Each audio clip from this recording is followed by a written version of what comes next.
Good morning, everyone. Good morning and welcome to the second day of ICOM MPR Marketing and Public Relations, second day our annual conference, Museum Communications at a Crossroads, Empowering Our Communities in Times of Change and Crisis. And take a look at this right here. Oh, I didn't touch it. So it takes a village, right? It takes a village to raise a child is a proverb. That means that an entire community of people must provide for and interact positively with each other. And it certainly takes a village to do most things in life, such as organize a conference. And this conference is no exception. Lana Correa, the chair of ICOM Georgia, and I have been on the stage, but it's important to recognize the critical roles that several of our other partners have played in this process. First, the Tbilisi Museums Union, led by Dr. Nini Saraduradze. Nini, where is she? Yeah.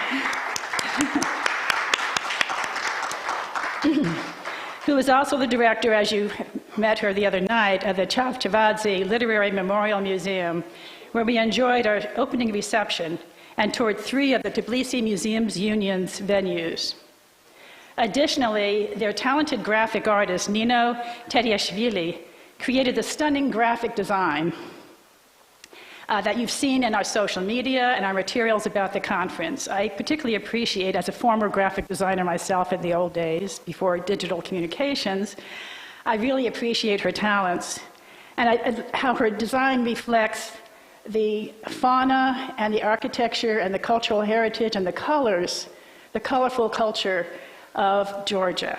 She's done a stunning, wonderful job, and we really appreciate that work.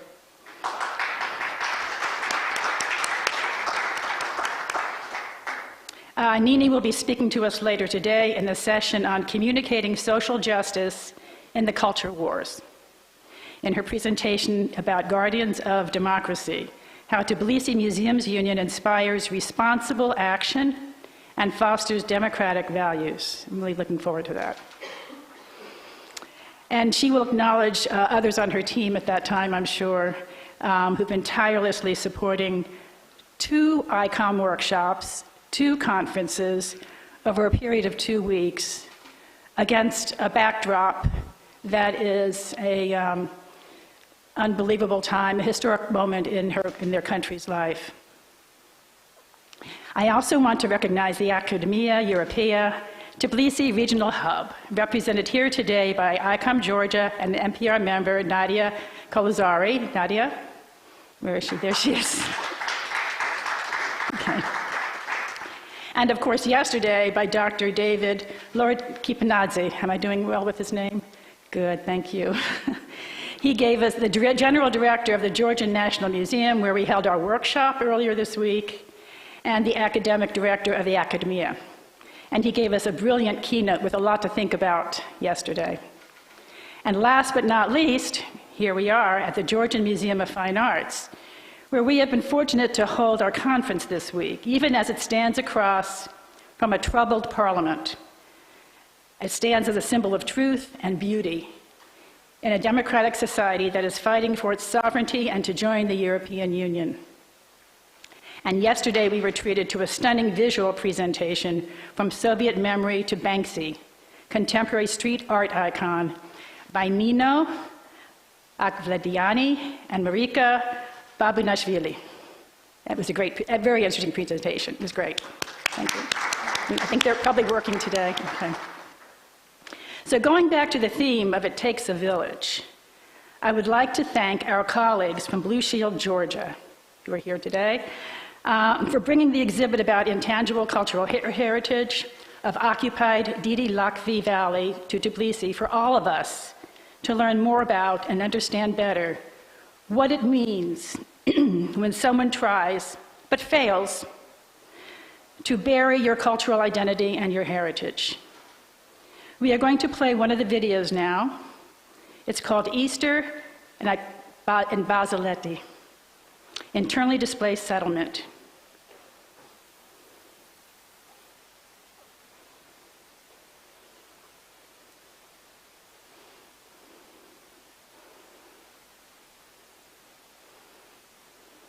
And you can watch the other videos are available on YouTube as well. I think we're not going to play them in the lounge because it's really not a good place to show them.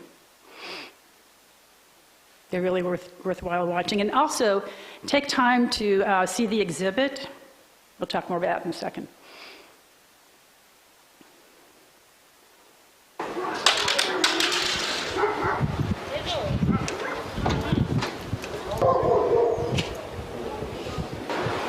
ესე მოგდევს და მოგდევს, საიდან მოდის არავინ არის ის, მაგრამ მოგდევს ეს ტრადიცია და ჩვენც ვაგრძელებთ. კავშირზე იმოვდით ხოლმე, ყველა ჩამოდიოდა, ვისაც ვინმე ყავდა ახლობელი, იცოდა რომ ეს დღე ახლოვდებოდა, ყველა ემზადებოდნენ და ჩამოდიოდნენ ამ დღისთვის, სოფელში ჩამოდიოდნენ და უამრავი ხალხი იყვიდა თავს, სოფლის ცენტრში, ეკლესიაზე. Pitsες του ანთებდით ხოლმე, ბავშვები ჭონაზე დადიოდნენ, კვერცხებს აგროვებდნენ, უფროსები სამზადისში იყვნენ, ეკლესიაზე სუფრას შვიდნენ.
ეს კვერცხი გავტეხო. Pera.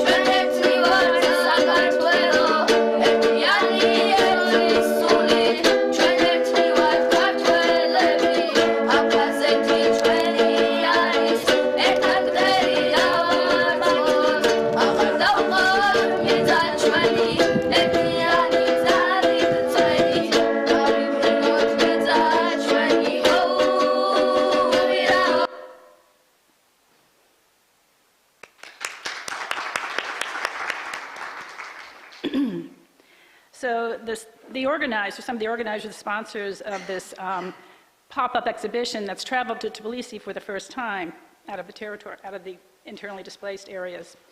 Both Blue Shield of Georgia and Penn Cultural Heritage Center would be very grateful if you could give us some feedback to our colleagues from Blue Shield Georgia, from Tamari, Miriam, Salome. Let them know what you think of the exhibit, what you think of the videos, because they would love to have your feedback, what you think about the communications, because they've done all the right things in terms of working with the community, doing interviews, doing focus groups, all of that. We'd love to get some feedback on that. So thank you, and now ICOM NPR board member Luis Marcelo Mendez from Brazil will introduce our keynote speaker, and thank you again for coming.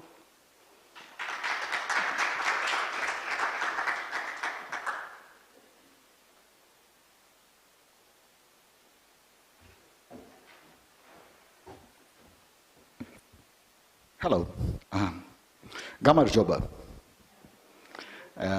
How are you? I gotta be really upfront about this. Maria knows I'm a huge fan of our keynote speaker. I know she's one of the leading voices of our museum sector today. She's been delivering amazing speeches, and I'm sure this is going to be one of them. Maria is a leading voice because she's totally an activist of the idea of the museum as an activist. There's this series on YouTube that I really recommend you to check it out. They're super interesting. And she also is an activist for some other reasons. One of them is to promote the idea of access in museums, bringing up this idea that not only museums changes lives, but also that life changes museums. So I welcome Maria to the stage right now. And while she was coming, we were talking about this image of Maria like Joni Mitchell in the 70s, when she made like 3 amazing masterpieces in sequence. So that's kind of how I could really summarize Maria's work. So welcome.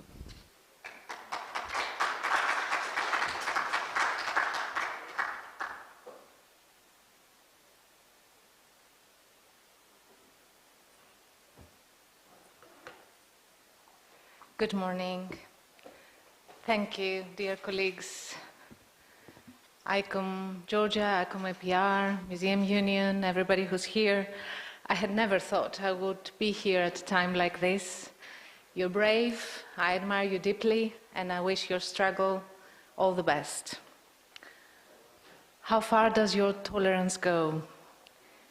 This is a photo from a theater play called Catarina and the Beauty of Killing Fascists by Portuguese playwright and theater director Tiago Rodrigues, which premiered in Portugal in 2020 and has since traveled around the world: Switzerland, Austria, Italy, Norway, France, Belgium, Spain, Greece, and the US.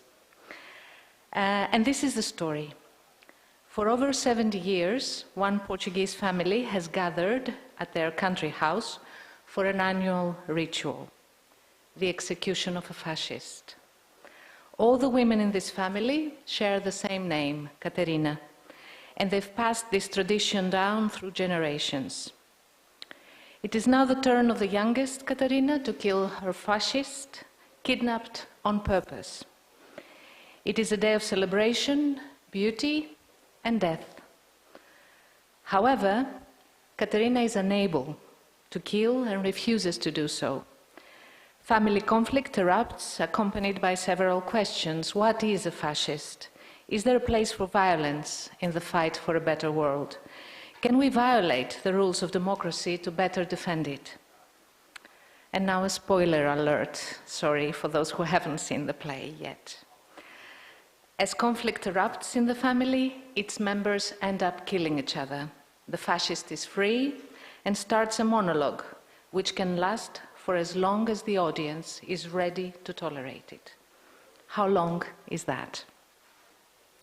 In the play's recent presentation at Brooklyn Academy of Music in the US, a technician in the team decided to register how long it would take in each performance for the first member of the audience to react to the fascist's monologue, and then for the rest of the audience to join. And these are the times.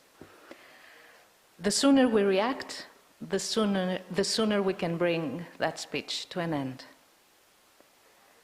Many of you may have heard of Austrian-British philosopher Karl Popper, who in 1945, in his essay, The Open Society and Its Enemies, he articulated the paradox of tolerance, a philosophical concept suggesting that if a society extends tolerance to those who are intolerant, it risks enabling the eventual dominance of intolerance, thereby undermining the very principle of tolerance.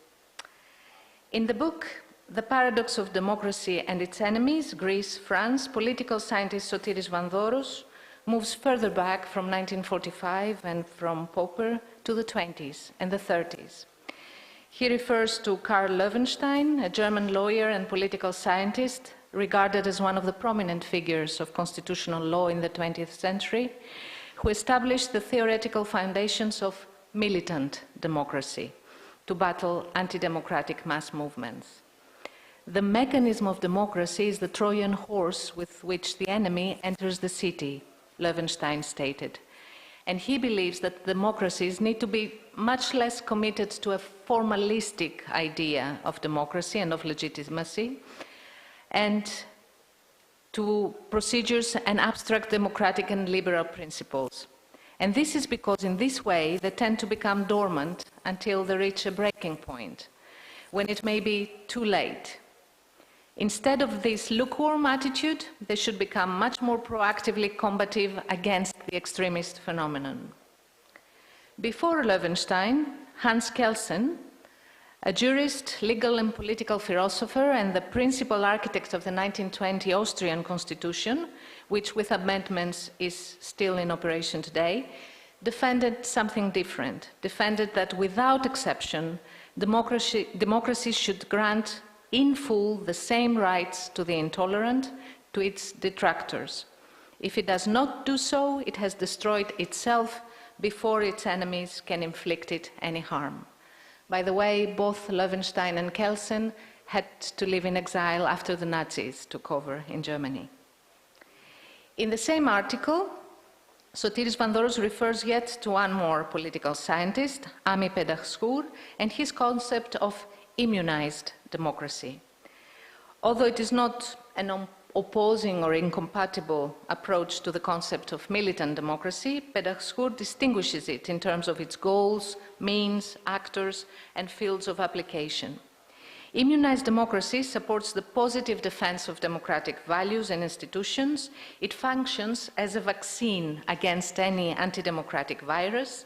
It creates immunity through the broader education system, not just the school, and the organized civil society. In these last years, the world, in different countries, and some considered strong democracies, the world has experienced a number of breaking points. A definite turn towards autocratic protectors, an increasingly intolerant, offensive, at times vicious discourse towards whoever is considered to be the other, the one not fitting a norm, the one not respecting the majority's traditions. And in this context, we also tend to confuse freedom of speech and hate speech. We tend to forget the mechanisms of democracy and the tools given to us by the rule of law.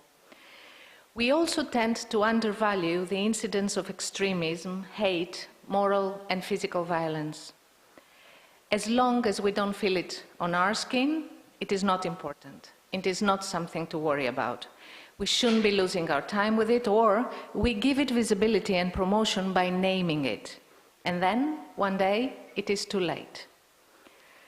Thus, more than expressing shock and consternation on recent electoral results or attempts, often successful, of political interference in museum work, I'm more interested in questioning myself and all of us on where we were, what we did at the time all this was in the making.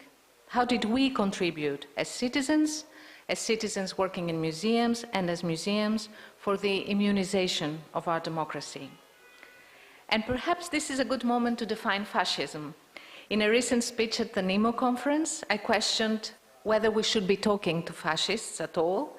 And later that day, at the farewell dinner, a colleague who was sitting next to me asked me, how do you define fascism? And that's a good point. We shouldn't take anything for granted. Fascist is not just a swear word we tell someone whom we don't like. It does have a negative connotation for most of us, but do we know what it actually means? Fascism is the politics of us against them, us and them. Fear and anger is what drives people to the polls. Steve Bannon, if you remember him, the previous director of the Trump campaign, said in an interview in 2018, how is this fear and anger built in order to cause division in society? The techniques, as I was discussing with Emma a little while ago, are known to us, and Jason Stanley analyzes them thoroughly and clearly in his book, How Fascism Works. What is fascism? What are these techniques? A mythic past, always, propaganda, anti-intellectualism, unreality, hierarchy, victimhood, law and order, sexual anxiety, rural authenticity, destruction of social welfare and unity. This is what I meant when I used the term fascism in my speech at the NEMO conference, and these are tactics that should ring a bell that our democracy might be losing its immunity, that our democracy probably needs us to care for it. So 2 more book references before I start concentrating on culture and museums. In Children of the Void, From Individualist Impasse to Citizen Awakening, French journalist Raphael Glucksmann tells us that in 2017, a retired worker approached him after a public talk and said to him, I have got 2 children and I don't understand them anymore. They have work, they are married, they have children. Each has a beautiful car, a home, a mobile phone. They eat and drink as much as they want. They are not rich, but they are richer than I was. Even so, they vote for Le Pen. Even so, they believe that everything today is worse than it was yesterday and will be even worse tomorrow. They're afraid of the world, of the Arabs, of Europe. How can this be explained? So they engaged in a discussion, and approximately half an hour later, the gentleman came to the following conclusion. We were poor, but we had the union, the factory, the party. Those who believed also had the church. The union, above all, was a big family.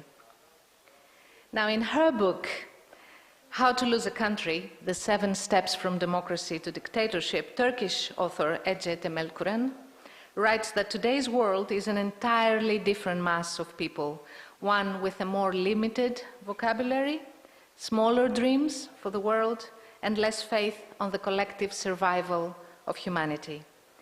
This is a world where we see again and again the humiliated greeting the perpetrator as their savior. Should we wish to consider then the role of culture in general and of museums in particular, this is where I believe we should turn to and look for a purpose. And by purpose, I mean more than mounting exhibitions and organizing activities that focus on our personal, professional interests instead of the needs of the society and communities around us.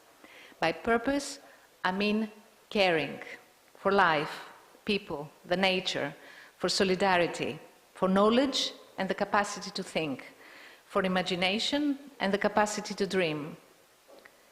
Now, focusing on culture, I will start with books and libraries. PEN America stands at the intersection of literature and human rights to protect free expression in the United States and worldwide. They champion the freedom to write, recognizing the power of the word to transform the world. PEN America has registered only this year 10,000 contested books, meaning books that were removed or were asked to be removed from the shelves of school libraries and public libraries. Usually these books deal with race, racism, LGBTQI+ issues, slavery, the genocide of indigenous Americans, religion. On too many instances, the citizens asking for a book to be removed haven't even read it. It's the title, it's the perceived subject, lists circulating by groups such as Moms for Liberty. The toll on librarians has been very heavy. Some people have resigned from their posts, others are struggling with their mental health. A recent report regarding the situation in the US, published by the Knight Foundation, showed some very relevant results. First of all, that 78% of people trust their public schools to select appropriate materials for the children and the young people. It also found that most Americans feel informed about efforts to ban books in schools, yet just 3% of respondents said that they had personally engaged on that issue, with 2% getting involved on the side of maintaining access to books and 1% seeking to restrict access. And do you know how that looks? It looks like this. Do you think this is a healthy democracy? This is not only happening in the US. I chose pieces of news in English because it is our common language here, but it's happening elsewhere too. This year I attended a session organized online by librarians in Brazil, also my association, Access Culture, organized in Lisbon, etc., etc. It's all too similar. So when I first heard of an incident involving the launch of a book in Portugal, a book written in inclusive language, I paid attention. It was a bit more than a year ago that an extremist group entered the bookshop and started shouting in order to express its objection regarding this book. They were not interested in dialogue, they just wished to disrupt the event. I waited and waited to see how the Portuguese culture sector would consider this act of censorship, and I referred to the whole sector, not just the sector related to books. And there was silence. The only exception among the organizations I follow came from two theaters. One theater that is in the neighborhood of the bookshop where the incident took place, and a theater dedicated to children and young people. And at the time, I wrote in my blog, Musing on Culture, that although we might think we are far away from the US, we are really very, very close to it. It is our silence and relativization, I wrote, it is the way we normalize certain acts and discourses that give space to the enemies of democracy. Our defense of freedom of expression and the non-erasure of history must be informed, permanent and unequivocal. In the course of a bit more than a year, the attacks on books, namely female authors of children's books, multiplied in Portugal. Still, the wider culture sector remains silent. Last April, I co-organized a debate on the role of culture organizations in declining democracies, and one of our guests was Emily Drabinski, which at the time was the president of the American Library Association. And I asked her whether we were exaggerating if we wished to address the slightest attempt of intolerance, of hate speech, of harassment. And her answer was, we're in this situation because we've been giving up inches for decades. Each of these moments has to be brought to light. We can't concede an inch. Each event needs to be paid a lot of attention, and everybody must know about it. When Emily was appointed president of ALA in July 2023, she said that we need to make trouble, good trouble, the kind of trouble that matters, the kind of trouble I became a librarian to get into, and we need to make it together, building the collective power necessary to preserve and expand the public good. Now, allow me to go back to Portugal for a second, where the wider culture sector, including museums, did not feel that far-right populist attacks on children's books had something to do with them, that it demanded any action on behalf of all of us. Because a far-right organized group came knocking, to put it politely, on a museum's door. In October, the National Museum of Natural History and Science organized a debate entitled Around the World in 80 Catastrophes.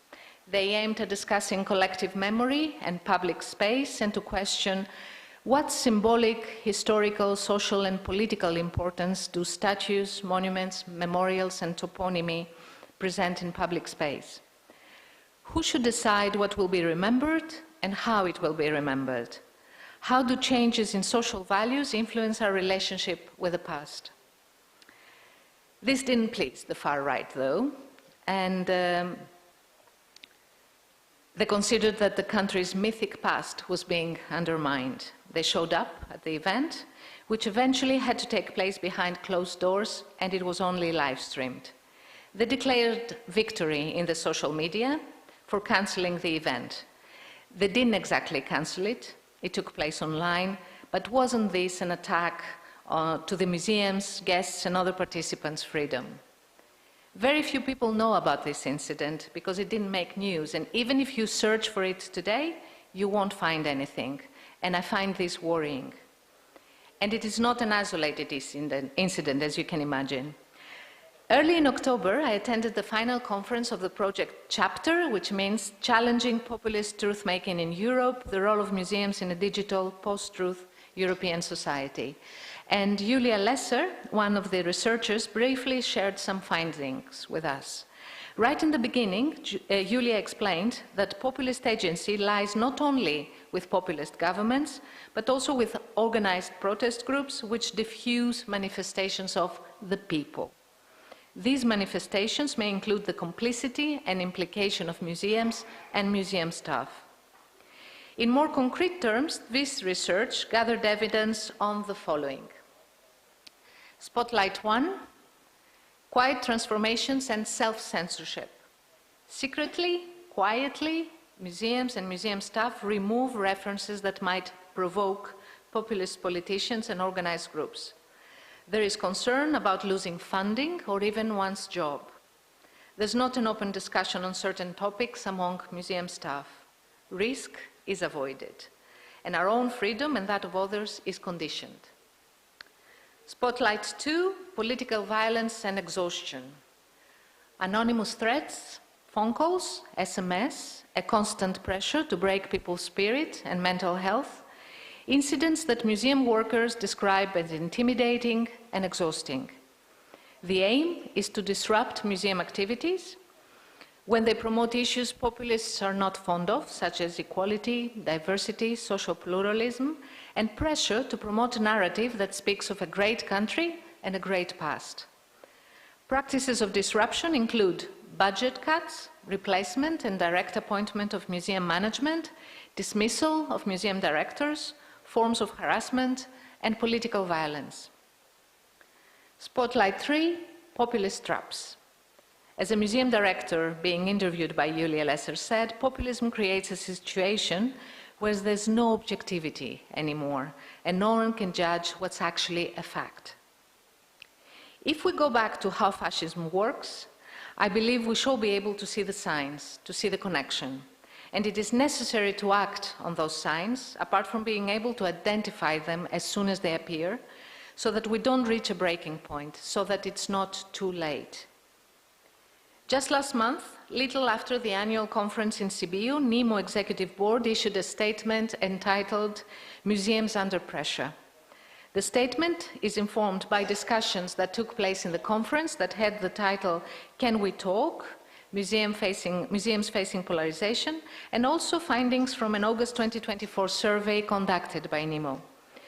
Both underscore that political pressure, both direct and indirect, can lead museums to self-censor their programming and communication, particularly on sensitive topics.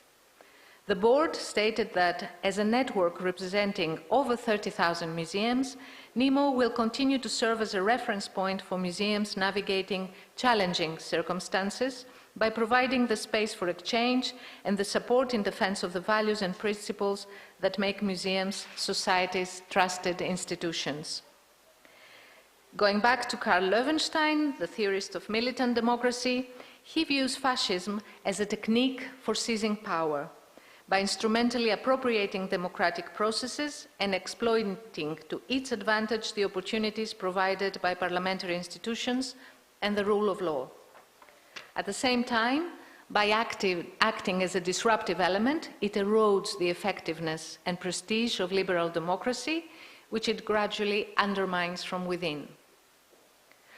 At the NEMO conference, my position was that we shouldn't be dialoguing with fascists.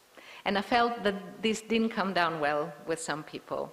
A colleague actually told me that this too was a way of polarizing us and them.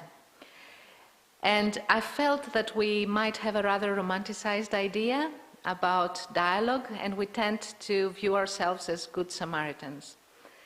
There are two main reasons why I believe we shouldn't be looking for dialogue with fascists. First of all, because we tend to react to their discourse, their arguments, their lies. We aim at doing it ethically, responsibly, with facts, and thus we almost always lose that battle. A second reason we shouldn't be aiming at dialogue is that it is a waste of time. They are not interested in dialogue. They are pretending to be dialoguing. They scream their slogans, share them extensively on social media. They claim victory for disrupting events. When they interrupt a book launch, or when they don't allow people to see a play, and they physically attack members of the audience, as it recently happened in Sofia, Bulgaria. It was the premiere of Arms and the Man, a play by George Bernard Shaw, directed by John Malkovich. They are not interested in dialogue when they do that. Another common feature in these incidents is the stance taken by the police. In Portugal, they remove the book author from the stage for safety reasons, but not the disruptors from the room.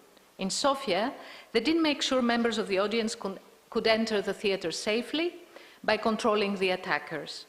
And according to Bulgarian director and Oscar-winning artist Theo Ushev, a policeman scolded him for having provoked them. It looks rather bleak, doesn't it? Is there any hope? Hope is a gift you don't have to surrender. A power you don't have to throw away, writes Rebecca Solnit in Hope in the Dark. And this is a book about activism and social change in the last 4 or 5 decades. It is a book that reminds us how unpredictable change is and how potent popular power can be. Hope is not about closing our eyes to bleak realities. It is about facing them and getting inspired by all the marvelous things that have happened in the past, and we should know about them, and acting. Power, writes Solnit, comes from the shadows and the margins. Our hope is in the dark, around the edges, not in the limelight of central stage. I read and reread these words and remind myself that change does not come from the many. We might be feeling lonely and powerless, but the truth is that we are not alone, we are not few, and we have power when we come together and create a community for the common good. So what is it that I'm hoping for? Considering that we already know the tactics, I hope we shall be able to build a strategy beforehand and not after we see ourselves involved in an overwhelming, violent crisis. On 25 November, in this online debate organized by Access Culture, Jana Golombek, who's a curator at the Zeche-Zollern Museum in Dortmund, shared with us the feelings of being attacked by far-right groups regarding the exhibition, This is Colonial. She precisely told us it was overwhelming. There was a moment one didn't know who to trust anymore. In what she describes as a shitstorm, the museum started being bombarded on social media and through phone calls, and members of the AfD, the far-right party in Germany, were stationed outside the museum, and the only reason they didn't come in is because they would have to pay the ticket to do so. So, what are Jana's learnings from this experience and what she shared with all of us? Prepare for the crisis beforehand. It is going to hit you. Get everybody together to talk about it. Know from the beginning who will have your back, who will protect and support you, and if possible, put it in writing. Prepare guidelines and train the staff, especially those working in communication or doing guided tours, because their work may be seriously disrupted by those groups.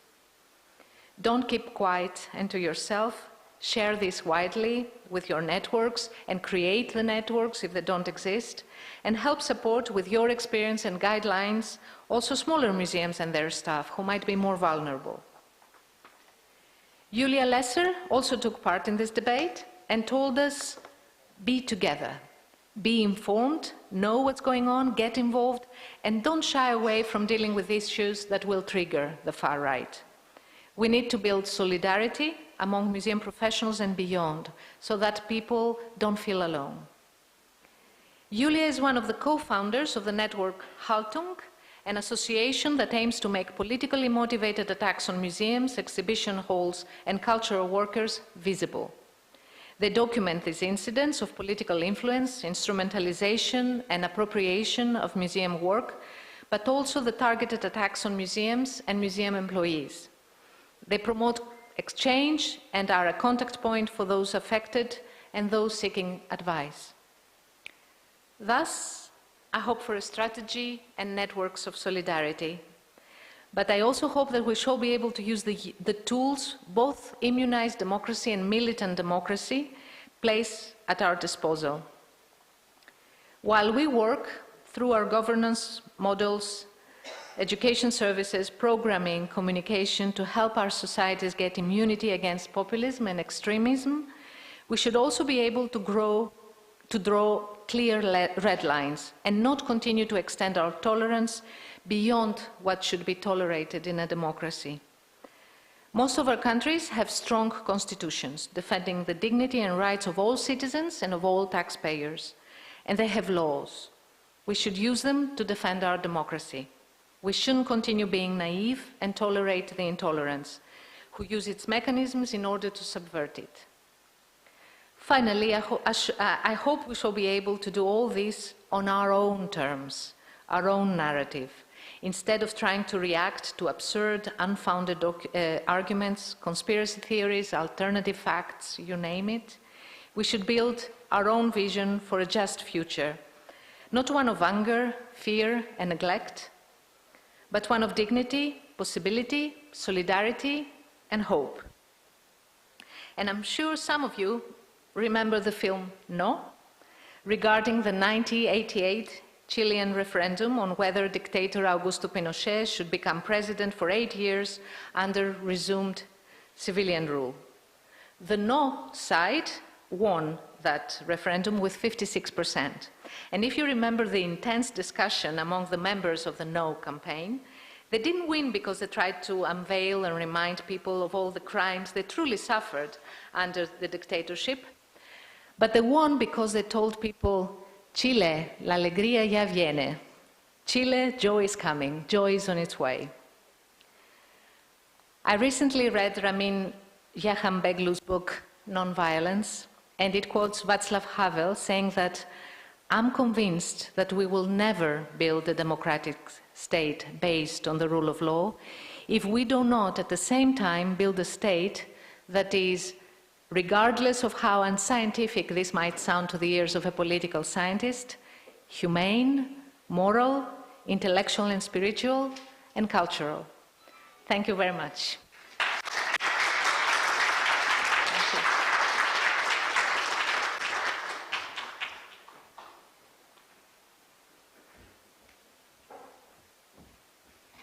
Wow. Okay, I told you. Right. So moving on, I'm going to invite Anna to come to the stage and share, come on, and share this first time that I've been in a lot of conferences. I've organized some of them. And you asked me for the first time regarding content. Can I present this? Can we talk about this? And I thought, wow, we're coming to exactly this time when we need to make those kind of questions, to question ourselves. And that's why it's so important for us to stand up for, the freedom of speech. So please come on. Remote control. And a big hand for Anna.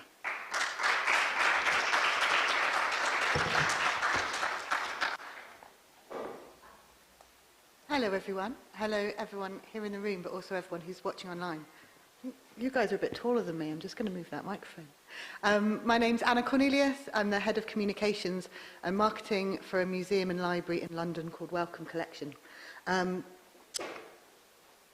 I look after the comms and marketing team there. But actually, so it's an utter privilege. It's a privilege to be here in Georgia with you, and I've learned such a lot from all of you here. But also an utter honour to come and tell you about some of the work that my team and my colleagues are doing back in London, and the artists and collaborators who've contributed to that. So you're hearing from me, but actually it's on the behalf of an awful lot of people who are doing this work behind the scenes in London as well. This morning I'm going to be talking about the work we're doing at Welcome Collection. That includes some of the LGBTQ stories that we're telling in the museum and the library. And if you're aware, some recent legislation in Georgia means that I should say that my presentation should only be viewed by people aged 18 and over. So with that out of the way, I will crack on and see if I can, let's see if I can make this work. There we go, that's me. Okay, I've just been told I'm going to slow down. I'm terrible for talking very quickly. So please, please wave if I speed up and remind me to slow down. So this is Welcome Collection. We're a gigantic stone building in central London. The collection is almost 100 years old, but the museum and library together, we only opened in 2007. So we're really young. We attract about 500,000 visitors a year, and we're part of the Welcome Foundation, which is largely dedicated to funding and supporting health research. So we're an independent museum, which in London and the UK is really rare. So actually we're quite unusual for not taking any government money, and we don't take any money from living donors. So it's only one donor who founded us. If you were there today with me in London, here are some of the things that you'd see. Ooh. This might be a different version of the presentation, but I'm going to wing it, and we're going to improvise. So please go on our website and you'll see some of the things that you can see in the museum. Broadly, it's a really rich kind of collection. You can come and request to see things from the collection. We've got millions of objects that are free to see, and also a whole array of different galleries, different exhibitions that you can come and see as well. And we don't charge for any of it because we're in this really privileged position. Last year we launched our new vision, which is what we want. We're a museum and library dedicated to health and human experience, and our vision is a world where everyone's experience of health matters. And that's really connected to that health foundation that we're part of. What does that mean for a communications and marketing team? So actually what we've been working through in the last few years is how do we deliver communications and campaigns that also embody that same commitment to equity and that same commitment to social justice? How does that show up in our channels, and how does that show up in our content? And for the purposes of today, what I'm going to be talking about is actually what responsibility do we have to speak boldly to achieve that vision, to achieve that world where everyone's experience of health matters, even when we face criticism and abuse for it. So that sense of resisting that urge to censor ourselves and to hold back because we think that otherwise we might get into some kind of trouble. These are some of the ways that we've been doing this in our channels and communications in the last year. This is an example. This is artist Xu Yang, who was featured in one of our exhibitions. Really extraordinary Asian artist. This is her portrait in the photo here. And she has been living and working in London. And in this Instagram post, so we asked her to do a takeover on Instagram, and she told us about her experiences of racism living in the UK during and after the COVID pandemic. And it's a really powerful post. If you can't see it, I recommend having a look at our Instagram. But there was a real nervousness around it in the institution about would we be exposing the artist to potential abuse online for talking so explicitly about the racism that she'd experienced. This is another one. This is a really lovely YouTube film with artist Jason Wilshire-Mills. He's used a wheelchair since childhood. He was very unwell when he was younger, but he's specifically talking about not just his exhibition, so we commissioned him to make an exhibition, but also just his experience and his understanding of disability in general. So a really powerful film about drawing on his personal experiences. And it's not just our kind of online content. These are some posters. We did a big advertising campaign for an event called Beautiful Octopus Club that they focused learning disabled and autistic artists. And I love this photo because this is Stephen. Stephen is in the poster, and he had found his own poster and took a selfie and put it on his own Instagram account. So that real sense of people seeing themselves in the marketing and not just being part of the programme. When we do this work, and whether it's part of that programming or the changes we make to our building, or what we're talking about online, it doesn't always go 100% as we would wish it. These are some of the things that people have said about Wellcome Collection in the last, say, 1 or 2 years. So museums are vandalising themselves. Museums like the Wellcome Collection miss the middle ground in the culture wars. I think my favourite is what has become of the Wellcome Collection. All of these are national newspapers or broadcasters. That one in particular is The Spectator. This one at the bottom, if the woke get their way, museums will soon be a thing of the past. And so in this context, what we're particularly criticised for, woke is being used as a shorthand to criticise that work that we're doing to achieve greater equity and social justice. And this sense of putting us in the context of the culture wars, I think is a really interesting setting it up as a battle, this sense of division that we're going head to head with someone in a war that we didn't ask to be part of. We were not doing that ourselves. It's not just the media. When we post about things online, these are some of a selection of things on social media.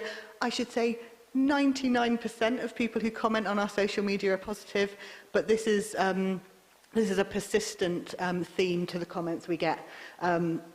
So they're woke AF. I won't unpack that because it's a bit sweary. I used to enjoy going there before I realised they'd abandoned science for woke, misogynist, homophobic, child-mutilating cookies. So really upsetting things. I should say that our social media team are seeing this pretty much every week. They get that kind of criticism, and it's really hurtful. It's really hard, and hard to.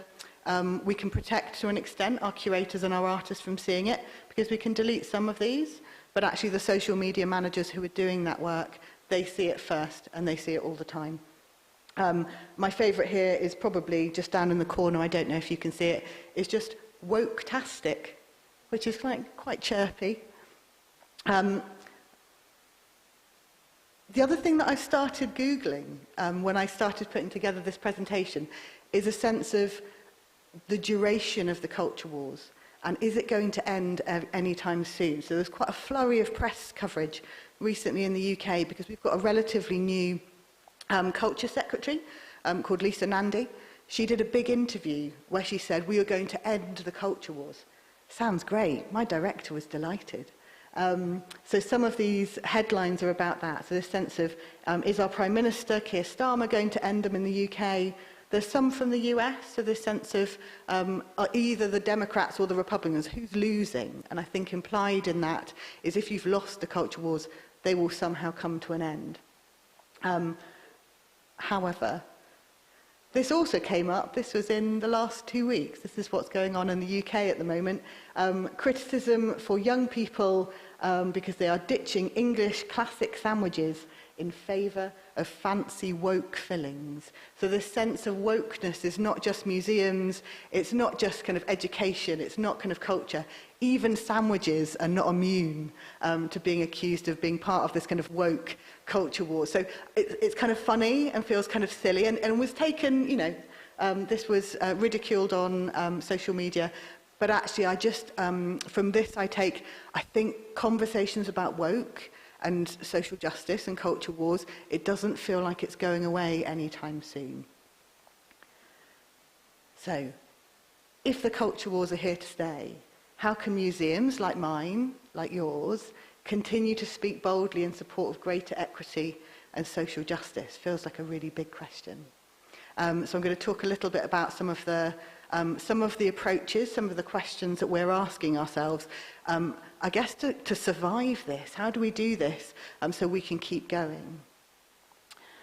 One, if we're going to change our programme, if we're going to talk about something online as part of our campaigns, can we clearly articulate why we're doing this work and how it's in line with our vision? So for us, our vision is that world where everyone's experience of health matters. Can we justify it in those terms? What are the risks of speaking out or not? Because there's always a risk if you don't do it, just as much as there's a risk that you are speaking out. Which risks can we mitigate so we can do a bit of work to reduce those risks? But which can we accept, actually, and we can feel comfortable saying something negative might happen, but we're okay with that? Thinking about audiences, have we thought about different potential reactions, and are we ready to respond confidently to them? I think that's really sometimes quite difficult in a museum context where lots of your colleagues might share the same opinion as you. And how can you imagine what someone might come to you with that's very different? And then a last one about safeguarding. So how will we support and empower our staff and our collaborators to do this work? So actually that sense of looking after people's health and mental well-being. A couple of case studies to finish us up with. So one is an organisation called the Museum of Transology, and we included a display of their objects in an exhibition called The Cult of Beauty. The Cult of Beauty was an exhibition that looked at people's ideas of beauty, their own body, what changes they might make to make themselves feel more like themselves, what changes they might make to make them feel more beautiful. In that context, I think it would have felt really strange not to include stories from trans, intersex, non-binary people, and actually some of the stories of the changes that trans people might choose to make themselves feel more beautiful and more like their bodies were their own. It's a really extraordinary collection of objects, so we were really lucky to work with them. We knew going into this is a really hotly debated area in the UK, as it is in many places. So we needed to really do some thinking and some preparation as to what we were going to communicate about it. So just going back to those questions, we felt really strongly that it went back to our vision. If we're going to talk about everyone's experience of health, actually trans and intersex and non-binary experiences of health are really important to that. There was a risk. We knew that we might get some negative reactions in the media and on social media, but actually we thought we could hold that, we could take that, and we could be ready for it. We were almost sure that we would get some negative audience reactions, but we hoped that we would get a lot of positive audience reactions as well. The big one here for us was safeguarding, though. Is what responsibility did we have, particularly to the artist and curator you can see here, really extraordinary artist called E.J. Scott. How could we look after him? And some of the conversations that we had before were about, did he even want to know if we got negative media coverage? Or would he just like us to deal with it? Would he like to know a little bit, but know that we were handling it? So we had to have some really difficult conversations up front.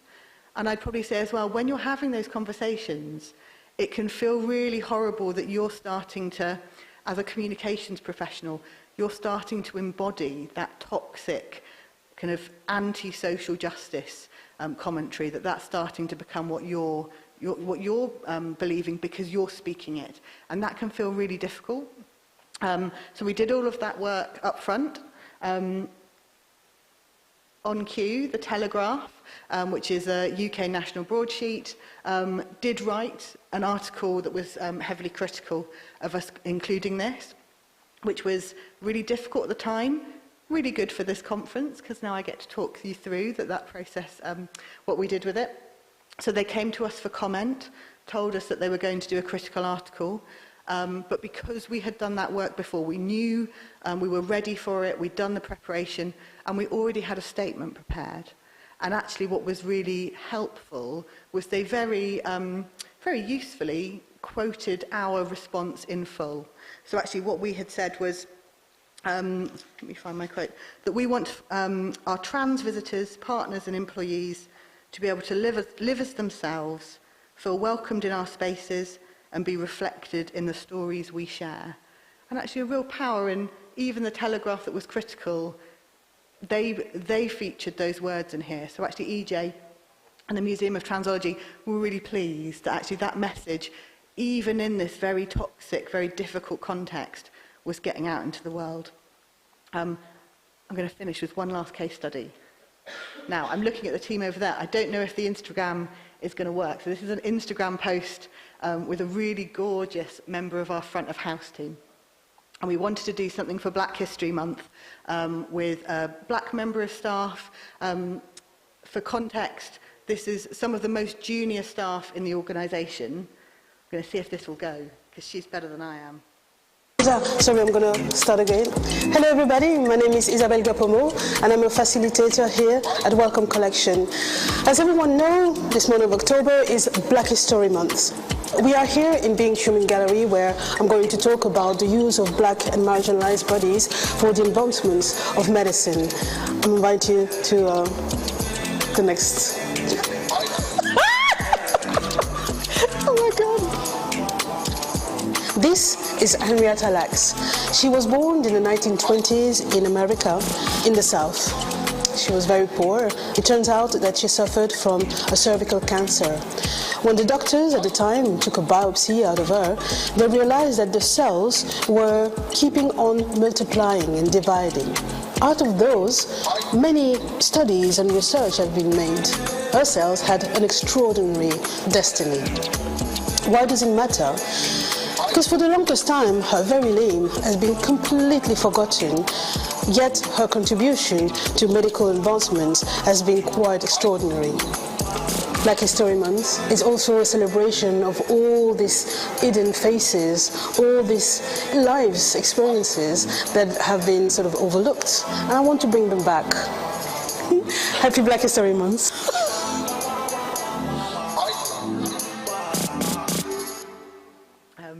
Isabel's, she's utterly brilliant. That was her content that she created. So she created a tour that was also available when you were there in person. And we wanted to capture some of that. So people who couldn't make it along to the tour, they could experience that as well. But the care and the preparation that went on behind the scenes was really complicated. In particular, we wanted to do some digital advertising for these tours and for this content. But we're aware that when we do that, when we advertise, we're often reaching people who don't know us well, and they're more likely to disagree with us, more likely to have a reaction to this narrative around telling marginalised stories. So we had to be really careful. We worked with our media buyers, we worked with our paid marketing team to make sure that we were ready in case we got negative comments. Worked really closely with Isabel to make sure that she was happy for her face to be used. There's a real difference between running a tour in the building when you've got your colleagues around you and you can feel really safe, and being very exposed online, and there's kind of difficulties that come with social media. So we've done that kind of thinking, so we ticked through our list, kind of thinking about strategy, thinking about responses, but actually in contrast to the previous slide. So that was when, in a way, I don't want to say that it goes wrong, but that's an example of when you do get the criticism. What was really beautiful about this, all of Isabel's tours sold out. She did 4 or 5.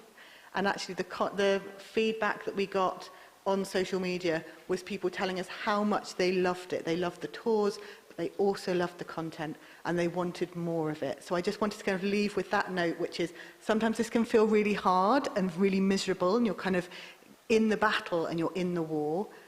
But actually, when you take the risk and when you're able to do that preparation, there is such a joy in it. And your audiences will take that joy as well, if you're able to put that work in beforehand. So that's me. Thank you very much.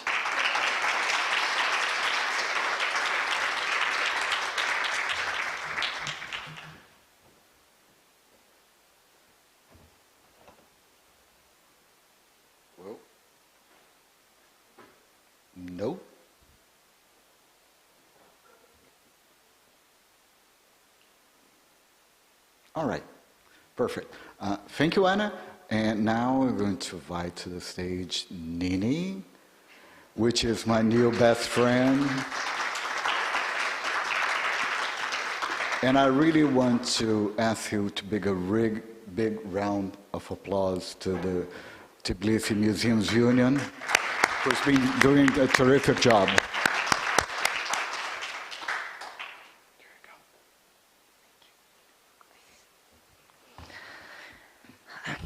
Thank you, Luis. Good morning, everybody.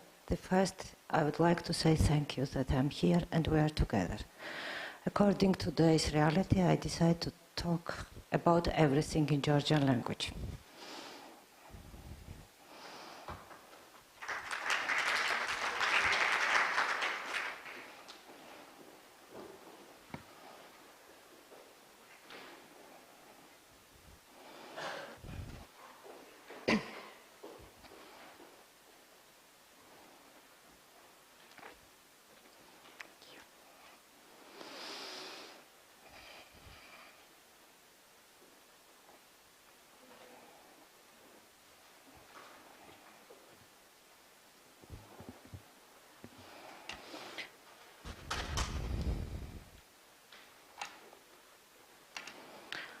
კიდევ ერთხელ მოგესალმებით ყველას და კიდევ ერთხელ ძალიან დიდი მადლობა დღევანდელი დღისთვის ამ ორი უმნიშვნელოვანესი დღისთვის, როდესაც ჩვენ ვართ ერთად, საუბრობთ კრიზისებზე, საუბრობთ კომუნიკაციაზე, საუბრობთ კომუნიკაციის მნიშვნელობაზე, იმ განსაკუთრებულ დროს, როდესაც როგორიც არის დღეს ჩვენ ქვეყანაში. მე წარმოვადგენ თბილისის მუზეუმების გაერთიანებას და დღევანდელი ჩვენი თემაა დემოკრატიის დაცვა. როდესაც საკონფერენციო მოხსენებას ვამზადებდი, ძალიან მნიშვნელოვანი იყო ის რეალობა, რომელიც ამ პერიოდში იყო საქართველოში. მნიშვნელოვანი იყო თავიდანვე განსაკუთრებით საინტერესო იყო კომუნიკაცია და კრიზისებზე საუბარი. განსაკუთრებით ჩვენი მუზეუმებისთვის. მაგრამ ბოლო დღეებია არაერთი დისკუსიის და დიალოგის შესაძლებლობა მქონდა, თუმცა დილამდე არ ვიცოდი რაზე უნდა მესაუბრა. არ ვიცოდი არა იმიტომ, რომ არ ვიცოდი რაზე უნდა მესაუბრა, არ ვიცოდი როგორი დილა გვექნებოდა დღეს. არ ვიცოდი შესაძლებელი იქნებოდა თუ არა ოფიციალურად წარმედგინა თბილისის მუზეუმების გაერთიანება, როგორც თბილისის მუზეუმების გაერთიანების დირექტორი. თუმცა მე დღეს ჯერ აქ ვარ და არ ვიცი ხვალ მექნება თუ არა შესაძლებლობა მოვუყვე რა წლიანი ისტორია, როგორ გაიარა თბილისის მუზეუმების გაერთიანებამ ინსტიტუციური ცვლილებები. ძალიან მნიშვნელოვანია, როდესაც საუბრობთ, როგორი უნდა იყოს მუზეუმები, ჩვენთვის აქ შეკრებილი საზოგადოებისთვის ყველასთვის ცნობილია, როგორი გვინდა იყოს მუზეუმები. მაგრამ ძალიან ცოტა საუბრობთ, როგორი უნდა იყოს მემორიალური მუზეუმები. მემორიალური მუზეუმები, რომლებსაც თავისთავად აქვს ჩარჩოები და ის ჩარჩოები, რომელიც მემორიალობის დაცვასაც გულისხმობს და ქრონოლოგიურ ჩარჩოსაც. ჩვენთვის ერთ-ერთი ყველაზე მნიშვნელოვანი ამოცანა მემორიალურ მუზეუმებზე საუბრისას იყო, როდესაც თბილისის მუზეუმების გაერთიანება იქმნებოდა. მე არ ვიყავი თბილისის მუზეუმების გაერთიანების შექმნის პროცესში ჩართული, თუმცა მე წარმოვადგენ გაერთიანების პირველ დირექტორს. ერთ-ერთი ყველაზე მნიშვნელოვანი საკითხი გაერთიანების შექმნისთვის, რომელიც არასდროს არ უნდა გამოგვჩეს, ეს არის 9 მუზეუმი, რომელიც ზოგიერთი მათგანი 20 წელზე მეტი იყო, 20 წელზე მეტი ასაკის ითვლის, ზოგი კიდევ 40 წელზე მეტი ასაკისაა. არასდროს არ უნდა დაგვაუწყდეს მათი და ამ მუზეუმების შექმნელების, შემგროვებლების, დამფუძნებლების გვაწყვი იმისთვის, როგორ მოიტანეს ეს მუზეუმები ჩვენამდე. იმ ცოდნით და იმ დაცვით, როგორიც იცოდნენ, როგორიც სჯეროდათ და როგორიც წარმოედგინათ. 21 საუკუნის მიჯნაზე, როდესაც მუზეუმებზე ძალიან ბევრ საუბრობთ, ერთ-ერთი მნიშვნელოვანი ამოცანა იყო მუზეუმების შეგვექმნა როგორც ხიდები, მუზეუმები საზოგადოებასა და საზოგადოებისთვის წარსულსა და მომავალს შორის დამაკავშირებელი ინსტიტუციები. ერთ-ერთი მთავარი ამოცანა იყო წარმოგვედგინა თბილისის მუზეუმების გაერთიანების კონტექსტი როგორც დამაკავშირებელი ხიდები, როგორც იმედები, რომლებიც ერთის მხრივ წარმოადგენენ მემორირებული პირების ისტორიას და ითვალისწინებენ ეპოქალურ კონტექსტს, ითვალისწინებენ პოლიტიკურ და ყვებიან პოლიტიკურ რეალობაზე. არ არსებობს მემორირებული პირი, არ არსებობს არც ერთი ინდივიდი, რომელსაც არ ეხება პოლიტიკური, სოციალური, რელიგიური და გეოგრაფიული კონტექსტი. თითოეული ჩვენი აქტივობა, თითოეული ჩვენი გადაწყვეტილება ძალიან ხშირად განპირობებულია გეოგრაფიულ, პოლიტიკურ და ყველა იმ დანარჩენ კონტექსტზე და რაც მთავარია შინაგან ხმაზე, რისიც გვჯერა. 2016 წლიდან, როდესაც ჩვენ საუბრობდით, როგორი უნდა ყოფილიყო მუზეუმები და როგორი უნდა ყოფილიყო მემორიალური მუზეუმები, ერთის მხრივ მთავარი ამოცანა იყო წარმოგვედგინა მემორიალობა, შეგვექმნა ჩვენი კოლექციებისთვის უსაფრთხო და საიმედო შესაძლებლობები დაგვეცა და გადაგვეცა თაობებისთვის, მაგრამ ერთ-ერთი ყველაზე მნიშვნელოვანი იყო გამოგვეყენებინა სამუზეუმო ისტორიები, მემორირებული პირები, როგორც საისტორიო და ისტორიული გაკვეთილები. შეგვექმნა იმედი იმ დემოკრატიული სწავლებებისთვის, რომელსაც ჩვენი მემორიალური პირები და მემორირებული პირები წარმოადგენენ. ამის საშუალებას მაძლევს ის სახელები, რომელსაც თბილისის მუზეუმების გაერთიანება მემორიალურ სახლ-მუზეუმებად აერთიანებს. გარდა 9 მემორიალური ადამიანისა, რომელსაც საქართველოს ისტორიისთვის განსაკუთრებული ადგილი უჭირავს, თბილისის მუზეუმების გაერთიანება ასევე მოიცავს თოჯინებისა და სათამაშოების მუზეუმს, რომელსაც არანაკლებ ისტორიული მნიშვნელობა აქვს. მუზეუმი 1936 წელს დაარსდა. ეს არის პერიოდი, როდესაც საქართველოსთვის ერთ-ერთი ყველაზე ტრაგიკული პერიოდი იდგა მე-20 საუკუნეში. თუმცა მე მაქვს პატივი წარმოვადგენდა ილია ჭავჭავაძისა და მერაბ კოსტავას მემორიალურ სახლ-მუზეუმებს. თუმცა ამასთანავე მაქვს პასუხისმგებლობა ვიზიარებდა თითოეულ მათ აქტივობას, თითოეულ მათ ღირებულებას და ბრძოლას საქართველოს დამოუკიდებლობისა და ადამიანის უფლებებისთვის. დღეს, როდესაც ერთ-ერთი ყველაზე მნიშვნელოვანი გარდამტეხი პერიოდია, განსაკუთრებით იმ უმრავლესობისთვის, რომელიც თბილისის მუზეუმების გაერთიანებაში მუშაობენ, ადამიანები, რომლებიც 9 აპრილის შემდეგ დაიბადნენ. ეს არის პერიოდი, როდესაც საქართველო დამოუკიდებლობისთვის იბრძოდა საბჭოთა პერიოდი, საბჭოთა იმპერიისგან განსათავისუფლებას. დღეს არის ყველაზე გარდამტეხი პერიოდი, როდესაც ჩვენ ვიბრძვით გამოხატვის თავისუფლებისთვის. გამოხატვის თავისუფლება ცოტა გვიანია 21 საუკუნეში ვისაუბროთ, რომ დემოკრატიული ღირებულებაა. ცოტა გვიანია ამაზე საუბარი, რადგან მე-19 საუკუნეში ილია ჭავჭავაძე და ძალიან ბევრი ადამიანი, მე ძალიან მიჭირს გამოვყო ილია ჭავჭავაძე მხოლოდ, ძალიან ბევრი ადამიანი იბრძოდა ეროვნული ფასეულობისთვის, რასაც დღეს ჩვენ ევროპულ ღირებულებებს ვეძახით. იმ ეროვნული ფასეულობებისთვის, რომელიც მოიცავდა ადამიანის უფლებებს, ქალთა უფლებებს, საარჩევნო უფლებებს, განათლების უფლებებს და უამრავ სხვა რამეს, რომელიც 21 საუკუნეში ერთ-ერთი ყველაზე მნიშვნელოვანი დასაცავი საკითხია. სახელმწიფოებრივ ღირებულებებზე, სამართლიანობაზე და იმ განსაკუთრებულ აქტივობებზე, რომელიც თითოეული ადამიანისთვის იყო დამაკავშირებელი პოლარიზებულ საზოგადოებისთვის. როდესაც საუბრობთ ილია ჭავჭავაძის მემკვიდრეობაზე, გარდა იმისა, რომ ეს არის დიდი პატივი და საქართველოში თქვენ ვერ იპოვით ვერც ერთ ადამიანს, რომელსაც არ შეუძლია ვრცლად ისაუბროს ილია ჭავჭავაძის მნიშვნელოვნებაზე. მუზეუმის ერთ-ერთი მთავარი ამოცანა იყო გვესაუბრა არა მის მხოლოდ განსაკუთრებულებაზე და სიდიადეზე. მე შეგახსენებთ, რომ ილია ჭავჭავაძე ქართული მართლმადიდებლური ეკლესიის მიერ წმინდანად არის ასევე შეერაცხული. ძალიან მნიშვნელოვანია ვისაუბროთ მის ღვაწლზე, როგორც ადამიანზე, როგორც რეფორმატორზე, როგორც სახელმწიფოს დამაარსებელზე. და ამის ნათელი მაგალითია მუზეუმი, რომელიც არაერთმა თქვენთაგანმა ნახა, არა როგორც სახლ-მუზეუმი, არამედ როგორც ლიტერატურულ-მემორიალური მუზეუმი. მუზეუმის რეაბილიტაციის ერთ-ერთი მთავარი ამოცანა იყო წარმოგვედგინა ეპოქალური კონტექსტი მე-19 საუკუნის საქართველოსი და იმ აქტივობებისა, რომელსაც საქართველოს დამოუკიდებლობა მოყვა მოგვიანებით. ძალიან მნიშვნელოვანია, როდესაც საუბრობთ, როგორი უნდა ყოფილიყო მე-19 საუკუნის აქტივიზმი, განსაკუთრებით იმ პერიოდში, როგორი საკომუნიკაციო სისტემა შეიძლება ყოფილიყო.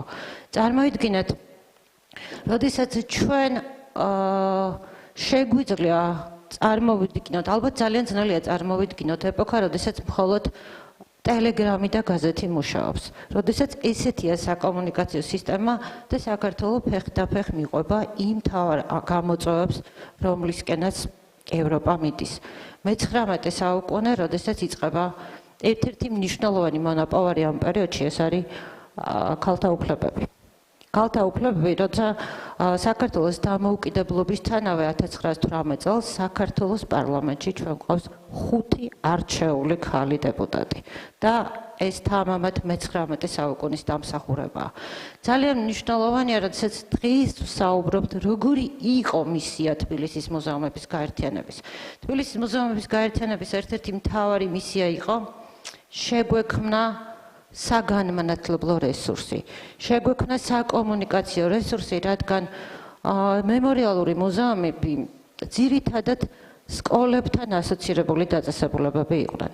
დაწესებულებები, რომლებიც მიყვებოდნენ სასკოლო პროგრამებს და ძალიან ხშირად მხოლოდ გარდაცვალება დაბადების თარიღებით შემოიფარგლებოდნენ. მნიშვნელოვანი იყო დაარსებისთანავე სიახლეები და გამოწვევები. იყო უამრავი კრიტიკა, უამრავი წინააღმდეგობა, ძალიან საინტერესო გამოცდილება 8 წლიანი ისტორიის მანძილზე, თუმცა ერთ-ერთი მნიშვნელოვანი ამოცანა იყო ისტორიული ფასეულობების წინ წამოწევა. იმ ადამიანების განსაკუთრებით იმ ცოდნების აკუმულირება, რომელიც მუზეუმებში დასაქმებულ ადამიანებს ჰქონდათ. მუზეუმებში დასაქმებულ ადამიანებს, რომელსაც შეეძლოთ უზარმაზარი გამოცდილების გადაცემა ახალ მოსულებისთვისაც. ჩვენთვის ერთ-ერთი ყველაზე განსაკუთრებული საკითხი იყო ერთიანობა, რაც დღეს ვფიქრობ, დარბაზს რო ვუყურებ შევძელით და ალბათ ამ 2 კვირის მანძილზე გამოცდილებით დავანახეთ და ვისარგებლებ და არ ვიცი მომეცემა თუ არა საშუალება კიდევ ერთხელ გადავხდი ჩემი გუნდის თითოეულ წევრს განსაკუთრებულ მადლობას იმისთვის, რომ ერთად დავიჯერეთ, ჩვენ შეგვიძლია გავაგონოთ ხმა იმ საზოგადოებას, რომელსაც არ სჯეროდა მემორიალური მუზეუმების. ძალიან მნიშვნელოვანი იყო თავიდანვე ის აქტივობები დაგვეჯერებინა დამფუძნებლებისთვის, დამფინანსებლებისთვის, დონორებისთვის, სახელმწიფოსთვის, სამართლებრივი ორგანიზაციების და უამრავი სხვა ჩართული ინსტიტუციისთვის, რომ მემორიალურ მუზეუმებს აქ შესაძლებლობა იყვნენ ერთ-ერთი მთავარი აქტიორები. 3 წლიანი მუშაობის შედეგად ჩვენ შევძელით და მოვახერხეთ პენიტენციალური სამსახურის დარწმუნება იმისთვის, რომ მუზეუმებს შეუძლიათ სასჯელ აღსრულების დეპარტამენტში სასიკეთო საქმის კეთება. მუზეუმებს შეუძლიათ დახურულ სივრცეებში იმედისა და მაგალითის მიტანა. და ამის ნათელი მაგალითია 3 წლიანი მუშაობა იმისთვის, რომ ჩვენ თვეში ერთხელ შევდივართ დახურულ სივრცეში და არასრულ წოვნებს დასრულებს სხვადასხვა კონტექსტით ვუზიარებთ გამოცდილებას, რაც რაოდენობრივად დასაბუთებადია, როგორი მაჩვენებლები გვაქვს მათი რესოციალიზაციის პირობებში. ისინი ბრუნდებიან მუზეუმებში, ბრუნდებიან განთავისუფლების შემდეგ მუზეუმებში და ძალიან მნიშვნელოვანია, ეს არ არის სიახლე, ეს არ არის განსაკუთრებულობა მსოფლიო მუზეუმებისთვის, მაგრამ ის იყო ძალიან ძნელად მიღწევადი ჩვენთვის. ძალიან ძნელად მიღწევადი იმ დახურულ საზოგადოებაში, სადაც საპატიმროში ყოფნა შეიძლება იყოს სტიგმა. საპატიმროში ყოფნა შეიძლება იყოს დასასრული სამომავლო განვითარებისთვის. მაგრამ ყოველთვის გჯერა, რომ მუზეუმებს აქვს ხმა იმისთვის, რომ შეცვალონ და ხშირად შეაჯანჯღარონ საზოგადოება. ამის ერთ-ერთი მაგალითია მუზეუმი, რომელზეც მე მინდა ვისაუბრო ილია ჭავჭავაძის მუზეუმზე და ყოველთვის ჩვენი საგამოფენო კონცეფცია ამ მუზეუმის რეაბილიტაციის დროს იყო ადამიანიდან სახელმწიფომდე. ერთი ადამიანის ისტორიით მოგვეყოლა სახელმწიფო გამოცდილება, სახელმწიფოებრიობის დაფუძნების ერთ-ერთი მთავარი ამოცანა. 2016 წლის ბოლოს, როდესაც დავიწყეთ რეაბილიტაციის პროცესზე ფიქრი, ძალიან რთული იყო წარმოგვედგინა, როგორი შეიძლება ყოფილიყო მუზეუმი დასასრულს და გამოვტყდები, რომ გეგმა კეთდებოდა პარალელურად რეაბილიტაციის პროცესში. ამის მიზეზი იყო ის ცვლილებები, რომელიც მე-19 საუკუნის სახლმა საბჭოთა პერიოდში განიცადა. ამ სახლში ილია ჭავჭავაძის მკვლელობის შემდეგ ცხოვრობდა სხვადასხვა თაობა, სხვადასხვა ადამიანები და მუშაობდა სხვადასხვა დაწესებულებაც. ვიდრე 70-იანი წლების ბოლომდე.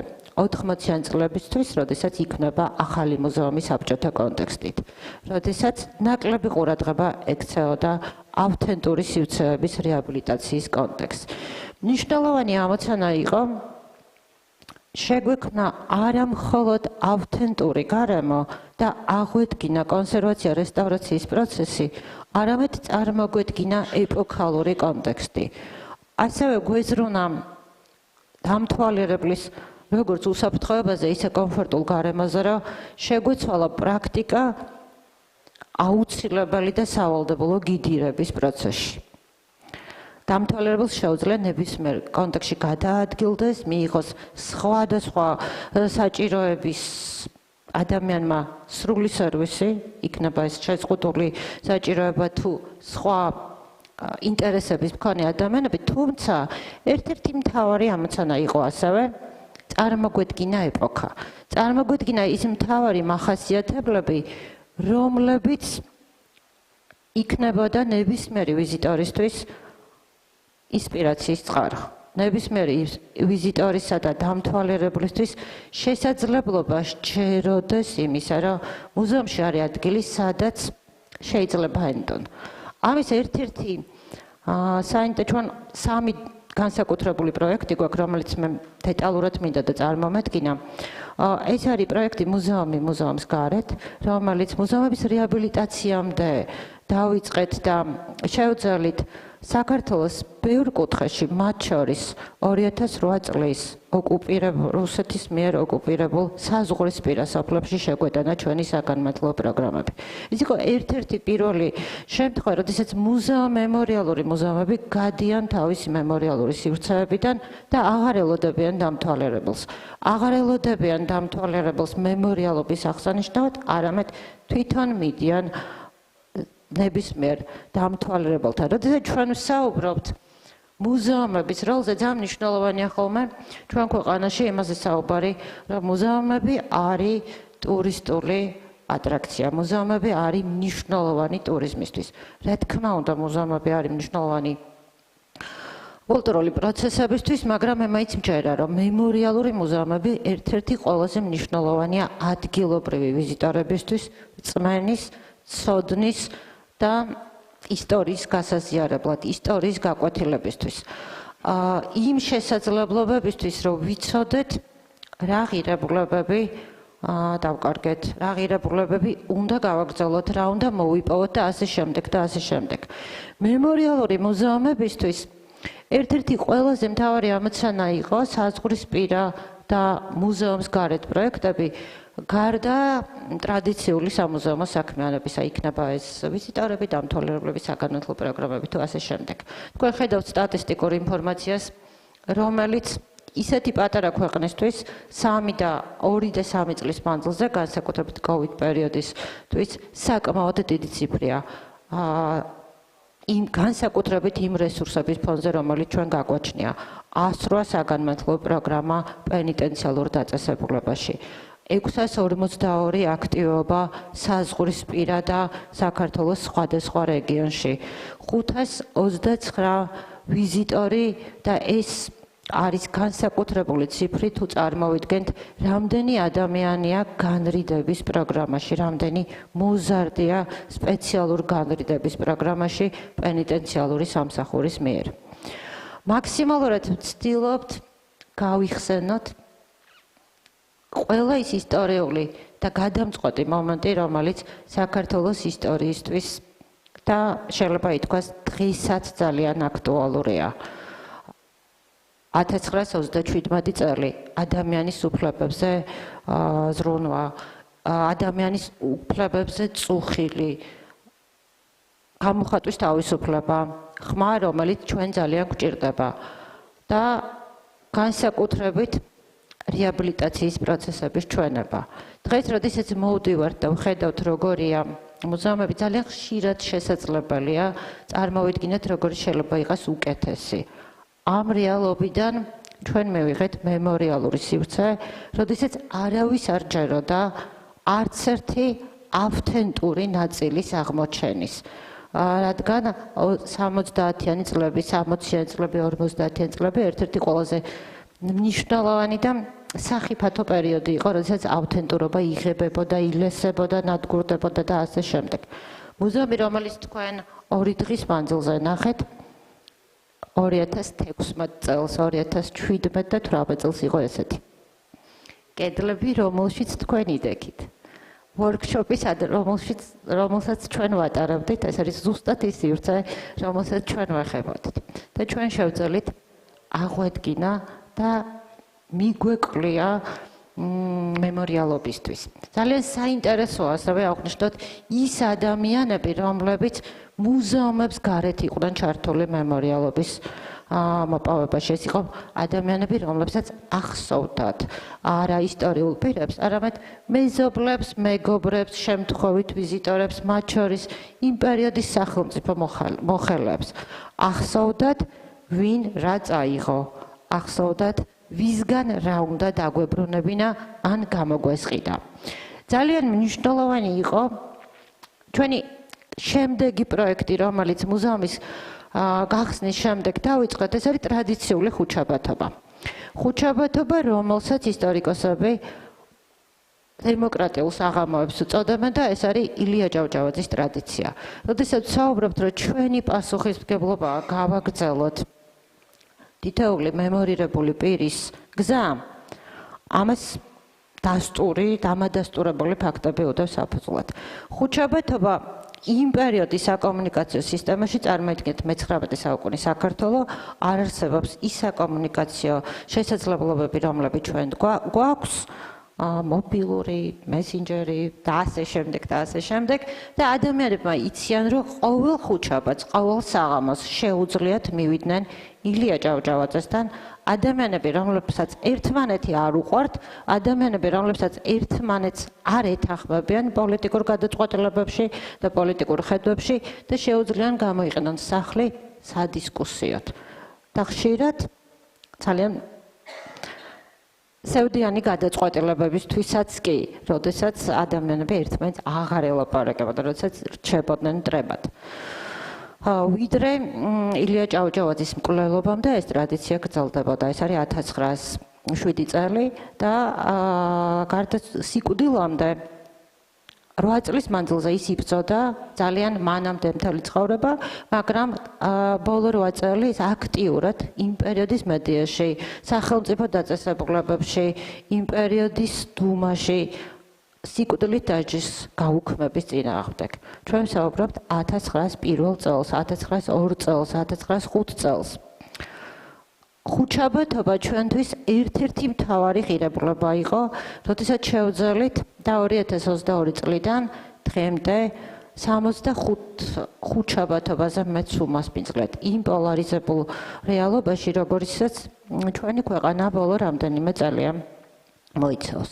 ძალიან უცნაური იყო არა ჩვენი მასპინძლობა ხუჩაბათობის საღამოებზე. უცნაური იყო, როდესაც ჩვენ სტუმრებს უკვირდათ ძალიან ჩვენი მზაობა მოგვესმინა განსხვავებული აზრები. ჩვენი მზაობა, როდესაც სტუმრებს თითქმის არ ჰქონდათ ადგილი, სადაც ისინი იქნებოდნენ მიწვეულები. ძალიან მნიშვნელოვანი იყო ხუჩაბათობის ტრადიცია, როდესაც ძალიან ხშირად არავის არ ჯეროდა იმისა, რომ შეგვეძლოთ ამამად დაგვეთმოს სივრცე იმისთვის, რომ გვესაუბრა რადიკალურ პოზიციებზე. გვესაუბრა განსაკუთრებულად ისეთ საკითხებზე, როგორც არის ადამიანის უფლებები, როგორც არის კლიმატის უფლებები და გვესაუბრა მათ შორის ისეთ უფლებებზე, როგორც არის უმცირესობის პრობლემები, სხვადასხვა თემის პრობლემები და ასე შემდეგ და ასე შემდეგ. მე მჯერა ჩვენ გავაგრძელებთ ჩვენი ვალდებულებებისა და პასუხისმგებლობის გზას. გავაგრძელებთ იმ ღირებულებების ერთგულებას, რომელსაც ადამიანის უფლებები ქვია და გავაგრძელებთ ძალადობის დაგმობას, გავაგრძელებთ ილია ჭავჭავაძისა და მერაბ კოსტავას გზას და შევძლებთ ვიცხოვროთ იმ დემოკრატიული ფასეულობებით, რომელსაც მუზეუმები უნდა ინახავდნენ და ავრცელებდნენ. ძალიან დიდ ხანს შემიძლია ვისაუბროთ თბილისის მუზეუმების გაერთიანების ამოცანებზე, მაგრამ ძალიან დიდ მადლობას გიხდით თითოეულ თქვენთაგან შესაძლებლობებისთვის და მზად ვარ დეტალური კითხვებისთვის.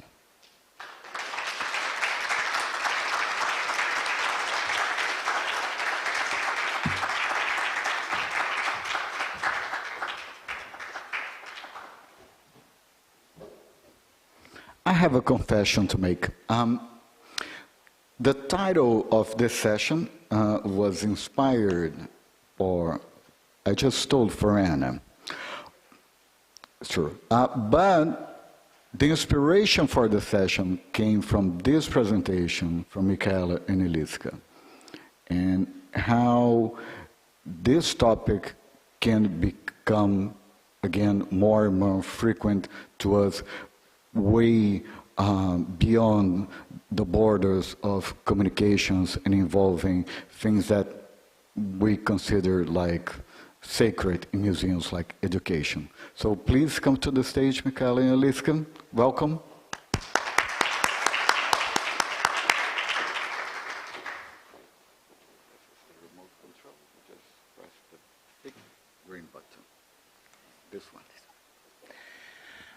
Good morning, and thank you for our introduction.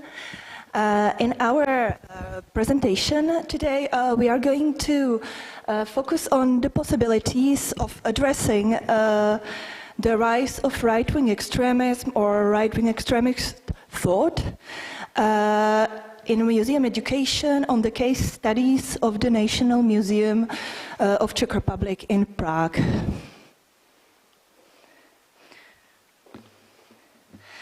As an introduction, I would like to give you an overview on the extremism and prejudicial hatred in the Czech Republic and in the wider region of Central Europe, by which we are going to mean the countries of the so-called Visegrad Four, that is Czech Republic, Slovakia, Poland, and Hungary. When it comes to Czech Republic, fortunately, unlike the other three countries, we currently do not have an experience with a government that is outright leaning towards what we might perceive as the right-wing leaning ideologies and actions. That does not mean that there is no right-wing thought or right-wing leaning extremism in our country. It mostly expresses itself as a form of hate speech or hate actions towards minorities. In the recent years, it is mostly geared towards the Ukrainian minority, since the Czech Republic has accepted quite a significant number of Ukrainian refugees since the start of Russian invasion.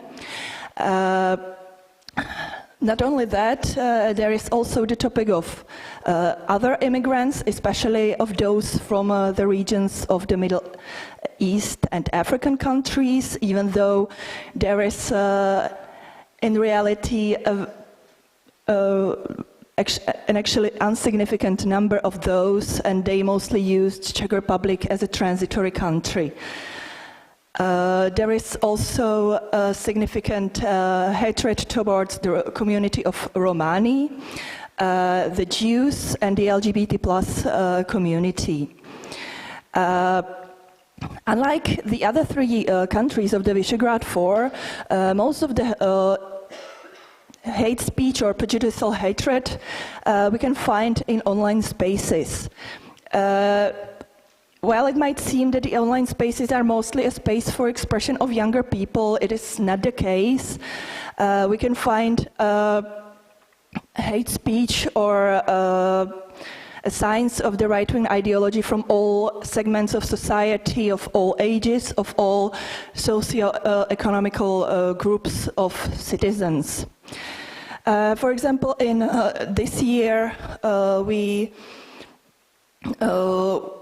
found the series of hate speech incidents targeted towards Ukrainians, a significant rise in anti-Semitic incidents. For decades, there has been a significant level of hate speech against the Romani community, which is also significant in the Czech Republic, and also very significant anti-Islamic and homophobic sentiments. When it comes to the politics itself, fortunately, so far we have the only one far-right party that is somewhat relevant to the Czech politics, with an rather ironic name of Freedom and Direct Democracy, who express very significant anti-immigrant, anti-Romani thoughts. And unfortunately, they gather quite a lot of media attention. So while in the last elections they gained only a little over 5% of votes, which is only by a very small margin eligible for being a part of the parliament. When you look at the media sphere of the Czech Republic, it might seem that they are a very valid political force.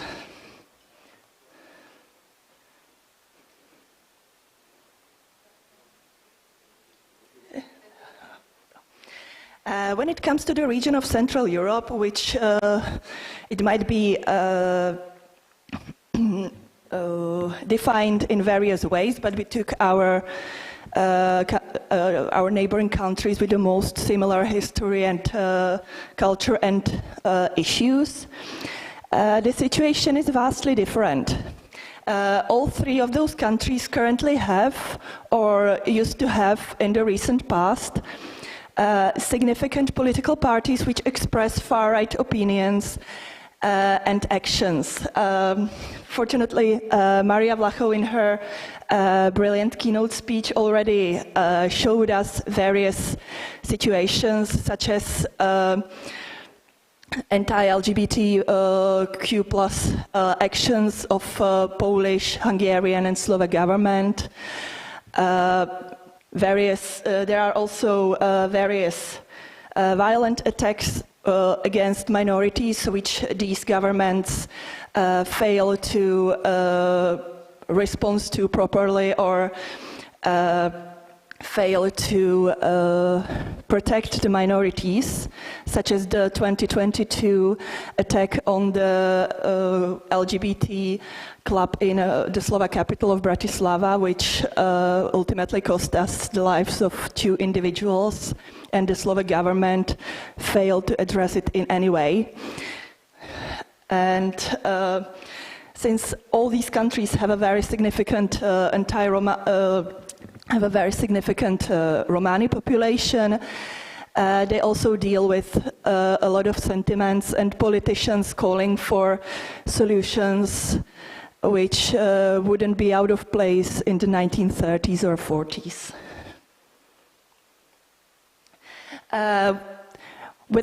We prepared 2 very recent examples of Czech political party, which I've already mentioned, and their pre-election campaign that very much carries right-wing extremist sentiments. This one is a poster that is very directly attacking migrants from the African countries, and their perceived notion that they would bring a significant rise in violence to our country.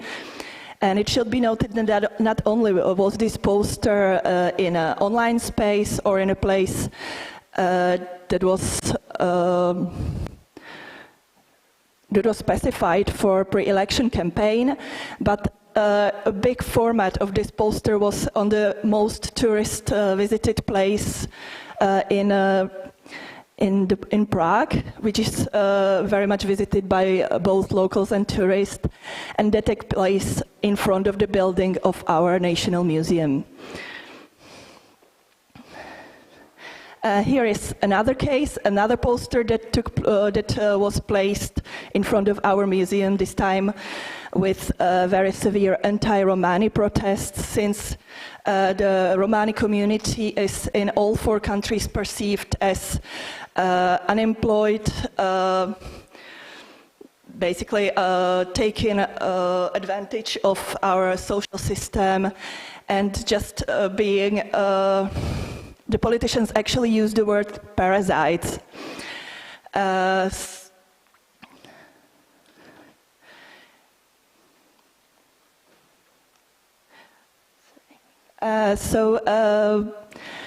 We would like to present to you some ideas on how to address these right-wing extremist ideas with a case of our National Museum. National Museum is the biggest and second oldest museum in the Czech Republic, with the visitor count every year going up to the millions of visitors, both locals and foreign tourists alike. When it comes to the significance of National Museum for the Czech people, we can illustrate it with the saying that every Czech person visits the National Museum at least twice in their life, first as a child and then second as a parent or grandparent, to show their children or grandchildren what they saw as a child. So it is a very influential institution that has a great potential in somewhat bringing information and being perceived as trustful. Now I will leave the place for my colleague, who will tell you about the programs themselves.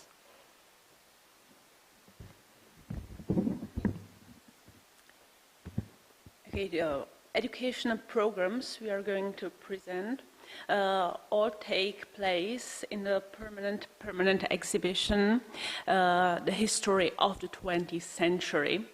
This permanent exhibition was opened in 2021. Just a few words about how the exhibition is built. The exhibition is divided chronologically into several parts, beginning World War I, followed by the interwar period of Czechoslovakia, and then World War II. The middle section of the exhibition focuses on the period from 1945 until the Prague Spring 1968. And the last part of the exhibition focuses on 1970s, 1980s, the Velvet Revolution, and ends with the year 2004, when the Czech Republic joined the European Union. The leitmotif of the exhibition is the category of space. And according to this perspective, the exhibition is divided into 4 thematic blocks, let's say. Politics, public space, semi-public space, and private space. The authors actually wanted to show that these aspects of human existence, political history, and everyday life are closely related. The topic of the national minorities is present in the exhibition. However, for a regular visitor, it can be hard to find these objects and the narratives by themselves without a guide. This author's approach to the presentation and interpretation of the national minorities and common history with Slovaks in the exhibition has been the target of criticism ever since opening of the exhibition, and it's mentioned in multiple exhibition reviews by scholars and general public. The team of authors and also museum educators accepts this criticism and continually works to update the exhibition by adding new objects and creating educational program, which we are going to introduce.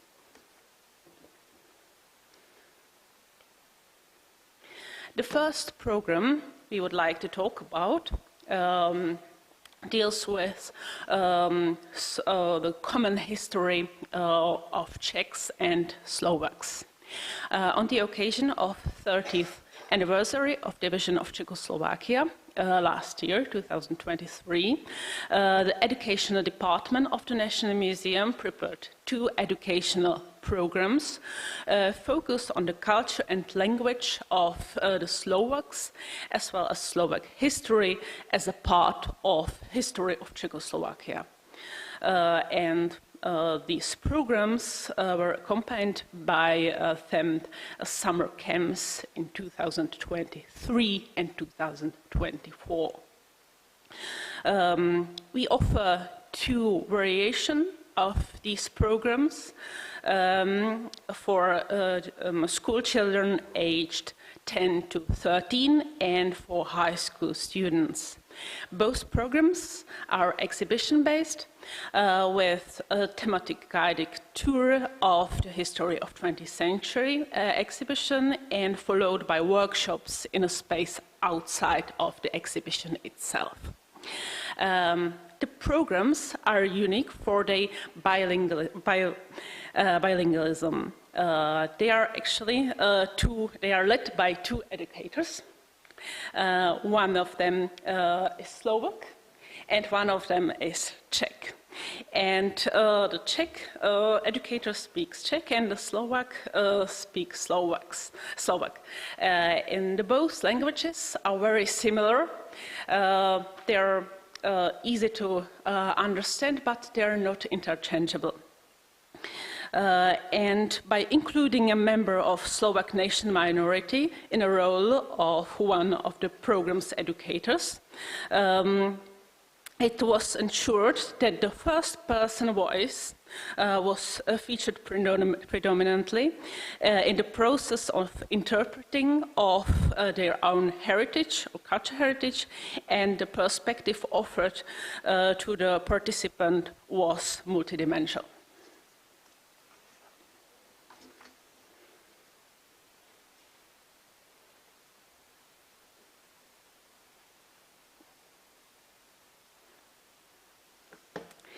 The history of Romani people is also present in the exhibition, but as already mentioned, the objects related to the Romani history are very hard to find in the exhibition without a guide.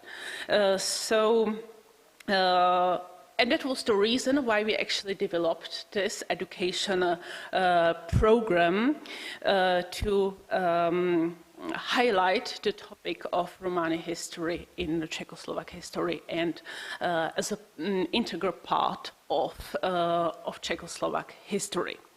The program focuses on one of the objects, which is a translation of New Testament into Romani language from 1930s. This object serves as an inspiration for the multicultural tone of the entire program.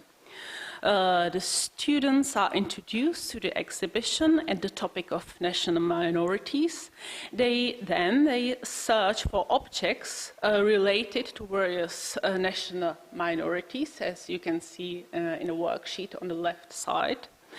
Then the educator reads to the group a folk tale on the Great Flood. And a discussion follows in which the educator highlights the connection to the biblical story, which is shared across many cultures, and emphasizes the topic of a peaceful coexistence among nationalities.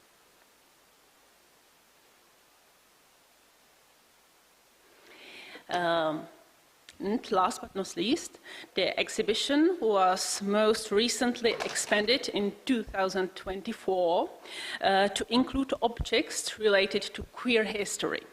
This edition was made in collaboration with the Queer Memory Society. The authors aim to distribute these objects throughout the exhibition, emphasizing the intent to present queer history as an integral part of Czechoslovak history. And currently, we are testing a new educational program on queer history in Czechoslovakia. In the first part, students are tasked with placing themselves into predefined categories using magnetic labels, which they attach to a human figure. And then they discuss various forms of identity, whether they can identify themselves freely, or if certain identity categories are missing. Then students are introduced to the exhibition history of the 20th century with an emphasis of the history of LGBTQ plus minority and related objects. Okay. While the previously presented educational programs all focus on the school children and children in general, that is, of course, not the only target group that we try to engage with our programs. As I've already said, the National Museum is perceived as a trustful and influential organization by the children and adults alike.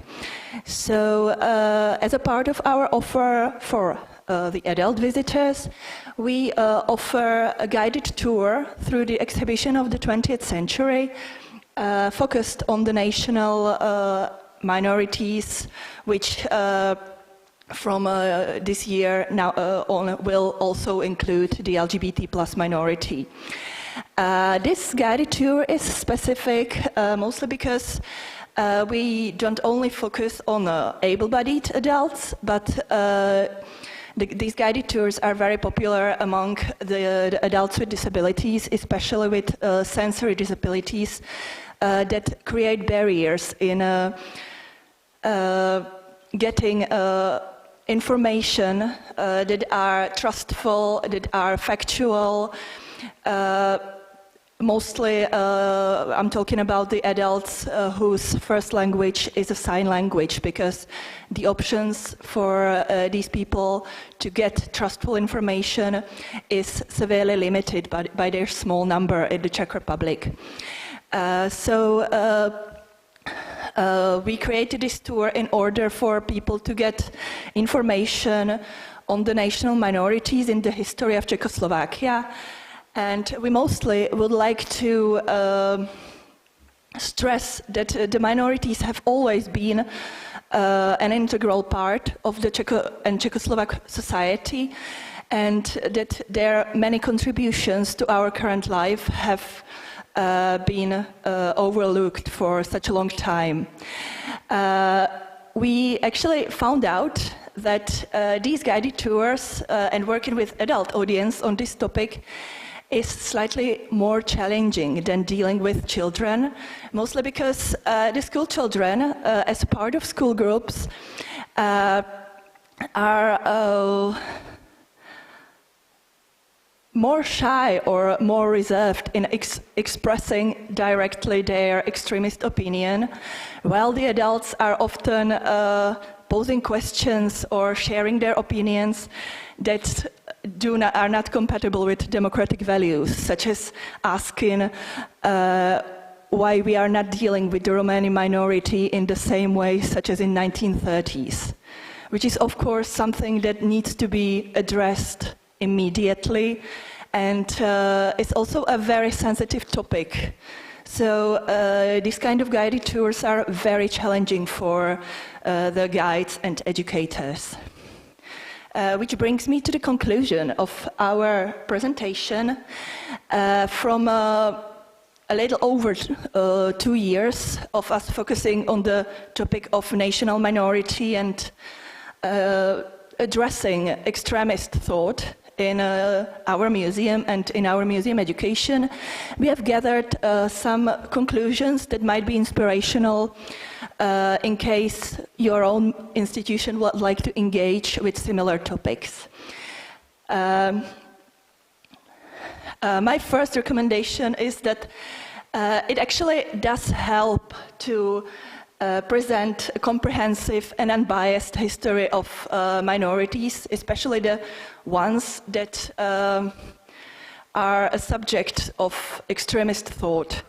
That is the reason why we chose the Romani minority or the Slovak minority. I personally am also a migrant from Slovakia. I still hold the Slovak national citizenship.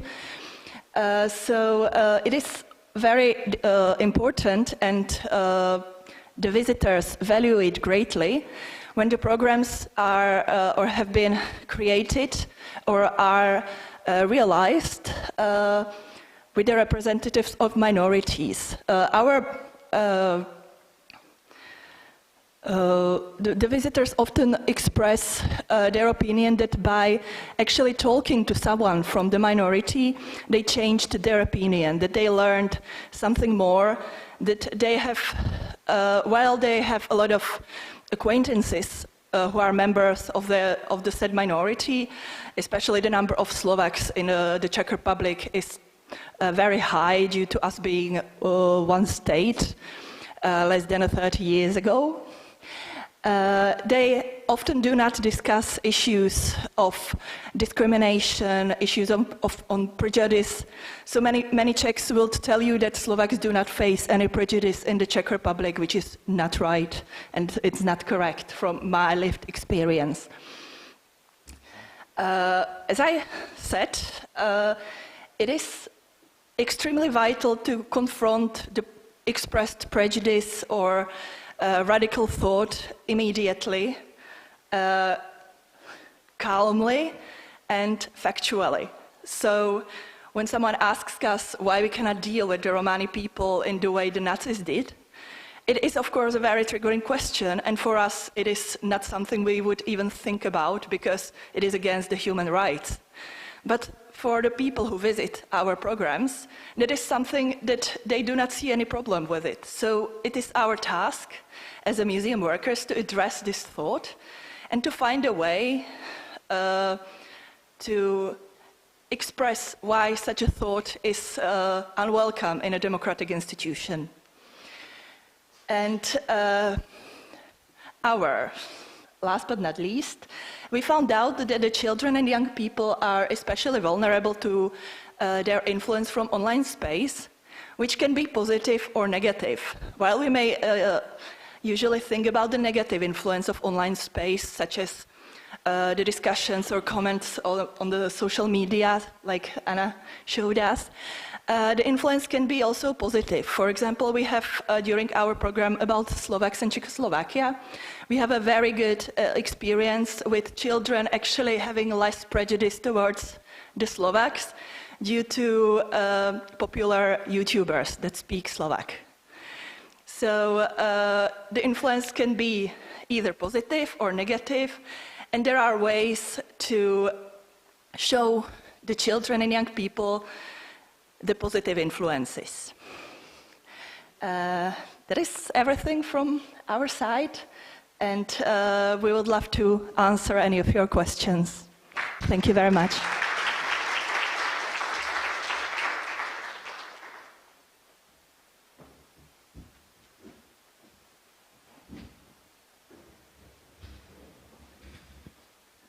Thank you.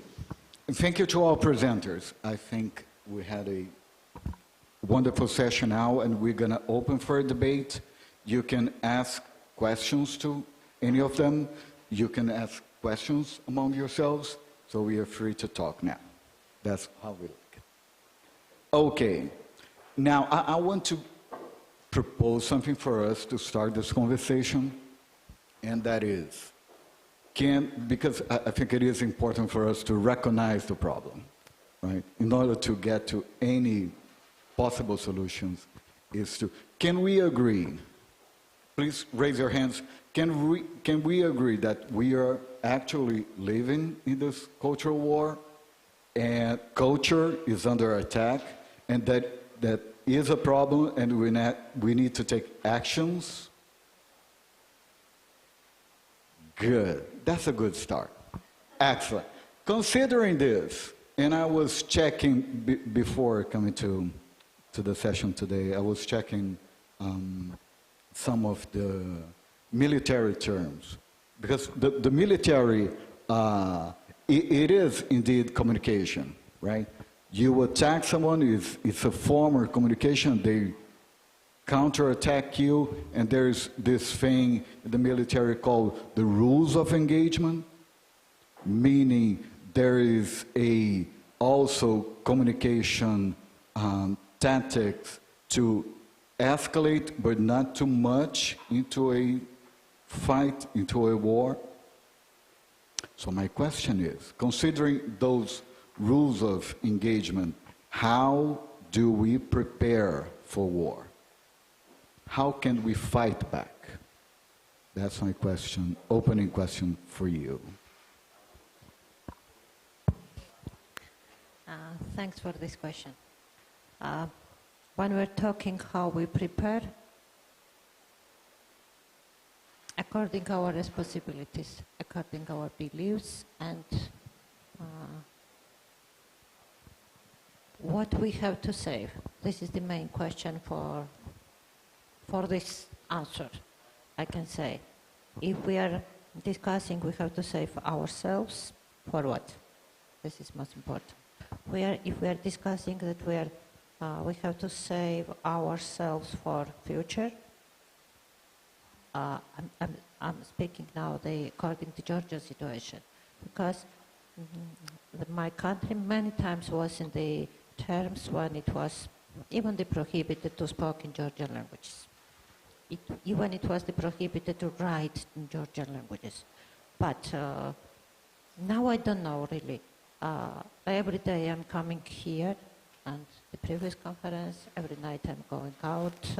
I watch my students, my kids, my friends, my colleagues, and I know that I have to stay with the people I believe, the people they would like to live in the state. This is the most important. The state must be with human rights, with democracy, and not to be afraid. This is the most important. I don't know how to prepare against the attack. It depends what means the attack.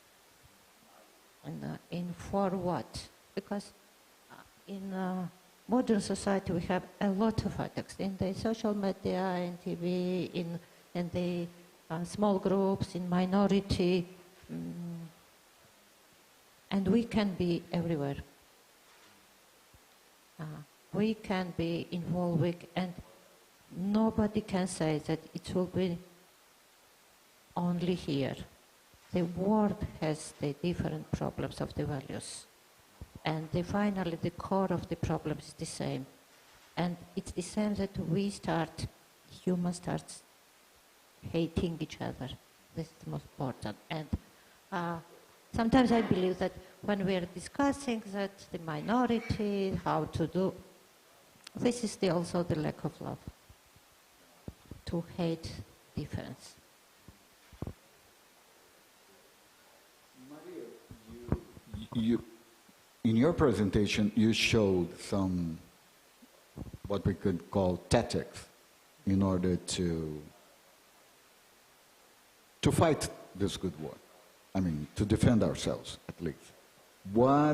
How do we start? What are the first steps from your experience?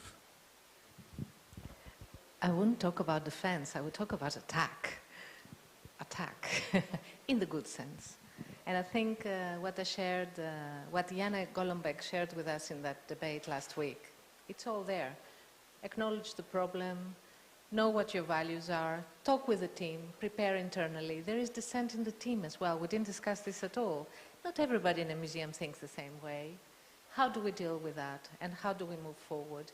And then I believe what my greatest concern is at this point is that we undervalue what is happening, these incidents that are incidents until they become a movement. And we should deal with them while there are incidents. That's my quick answer to that. It could be a very long one. And how about you, Anna? What is the role, the importance of internal communications in order to prepare for war? I think one of the things that I've been reflecting on in the last few months is how tough this can be when you're working in a museum. It's really hard. And actually it can feel like that's not what you came to work for, is to open up the newspaper or to hear from members of the public who were in your building, who were sharing some really horrible views with you.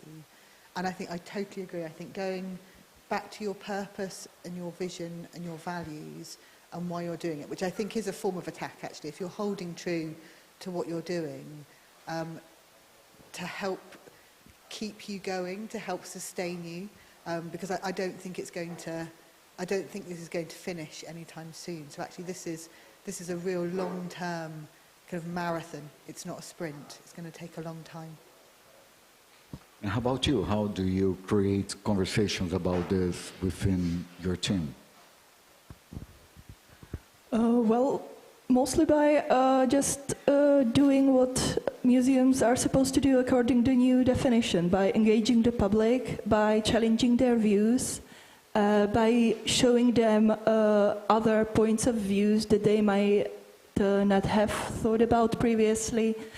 Because after all, it is a cultural war, but it is also a conversation, at least we hope so, that we might facilitate, that we might help the public to engage. And unfortunately it does come with attacks that from the parts of society that are not interested in engaging a conversation.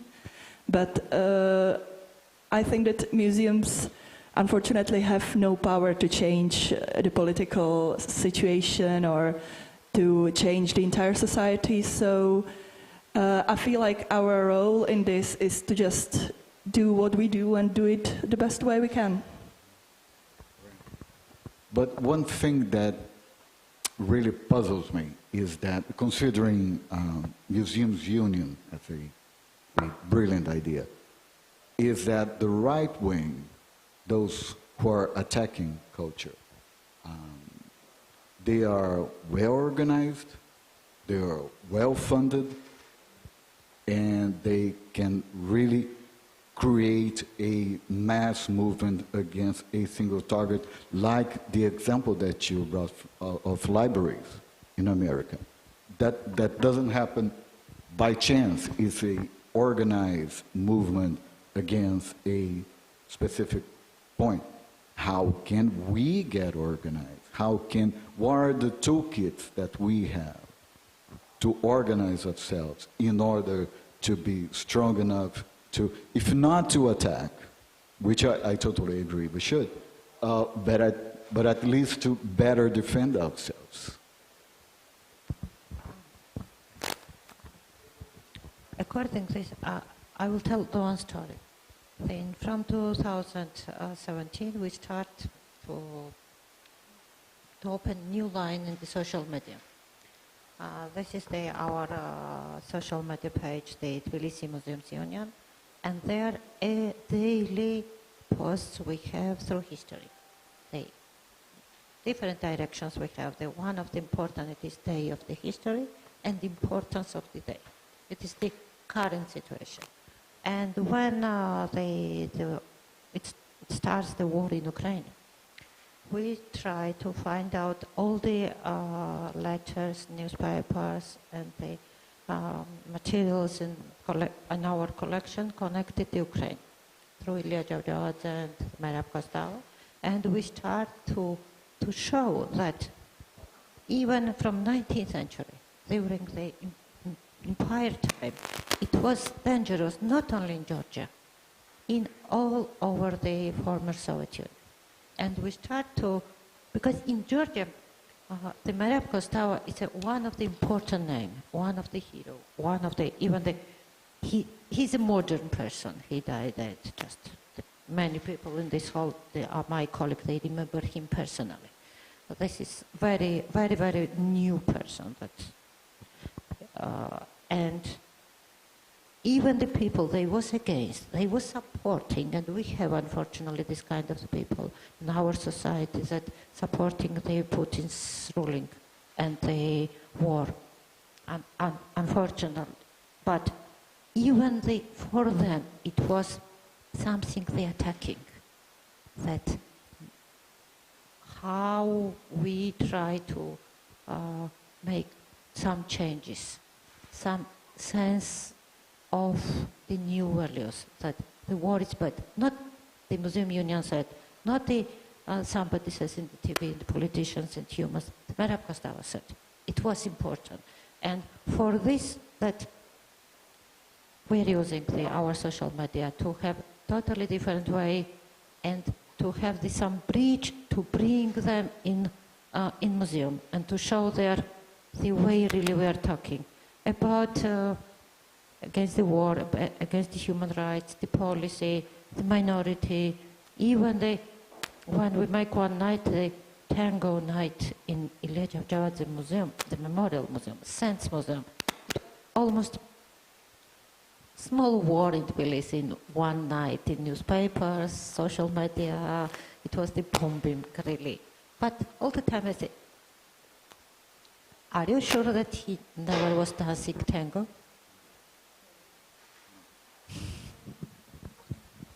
One thing I would like to say is that, first of all, I don't think we should say the right wing. There's nothing wrong with being right wing. It's part of who we are as a society. We're talking about extremist attitudes. They can come from any side, and also populist attitudes that they can also come from every side. So we need to be a bit more careful when we say the right wing. Then, if you remember that graphic that I did on purpose about the books in the United States, who's creating the big trouble and that results in such censorship? 1% of the population. They are organized. They make the lists, they share them, and they say, go to your library. And what do they count on? They count on the inactivity of the huge amount of people that are informed, but either because they have also other things to work on, because they think they are powerless, because they don't act. So why don't we get organized in the same way to tell people, how can you act? How can you do something about it?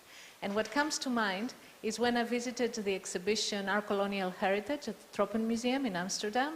So we see the whole story. It's not a nice story. And when we get to the end, the museum asks us, so what can you do now?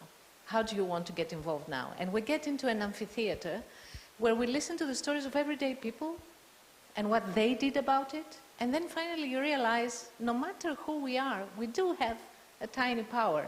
It's our power. And then if we get together and we are 6, it's a bigger power. So why don't we give people ways of, depending on how much time they can invest, etc., they can act.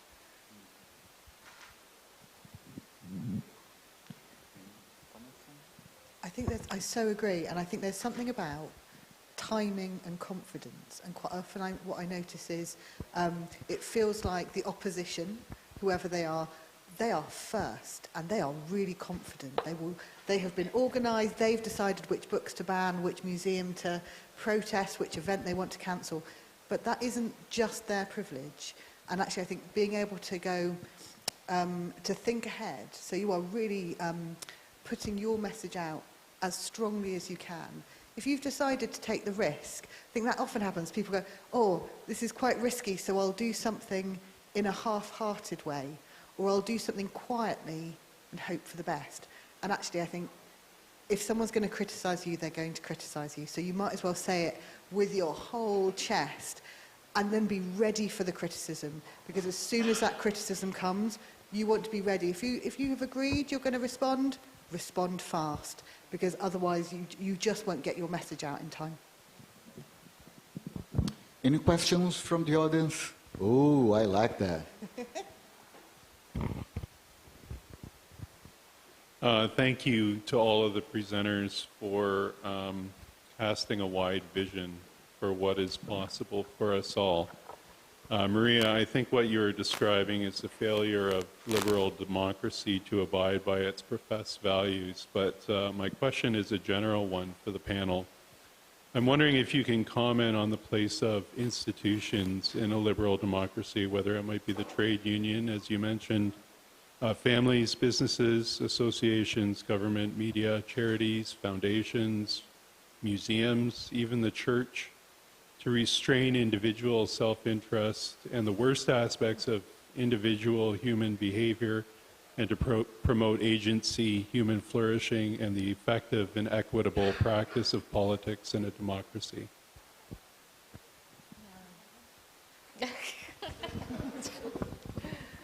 Well, individualism is a huge problem at this moment, and there is a part of the political spectrum that is investing on it. The story I shared about this retired worker who went to speak to Raphael Glucksmann and said, my kids have so much more than I ever had, and still they're afraid. And they're afraid of what? That if you share privilege, if you help someone who's not as privileged as you are, you will lose. And we are not going to lose. We become richer when we do that. And that's a kind of message we are not passing out. And there are many people thinking like that. I mean, sometimes because certain people have a louder voice and they scream a lot, we tend to think that there are many, or they are the majority. They are not. There is a very interesting foundation called the Common Cause Foundation, based in the UK, and they work on values. And after the Brexit, they did a workshop for museum directors to discuss values. And suddenly, and there were not people that had voted, I mean, not all museum directors voted in one way regarding Brexit. But suddenly they sat around a table and they found their common values. And if we discuss humanity, if we discuss opportunity in life, if we discuss being able to dream, I don't think the majority of people would be so much against each other. They would probably feel they have something in common.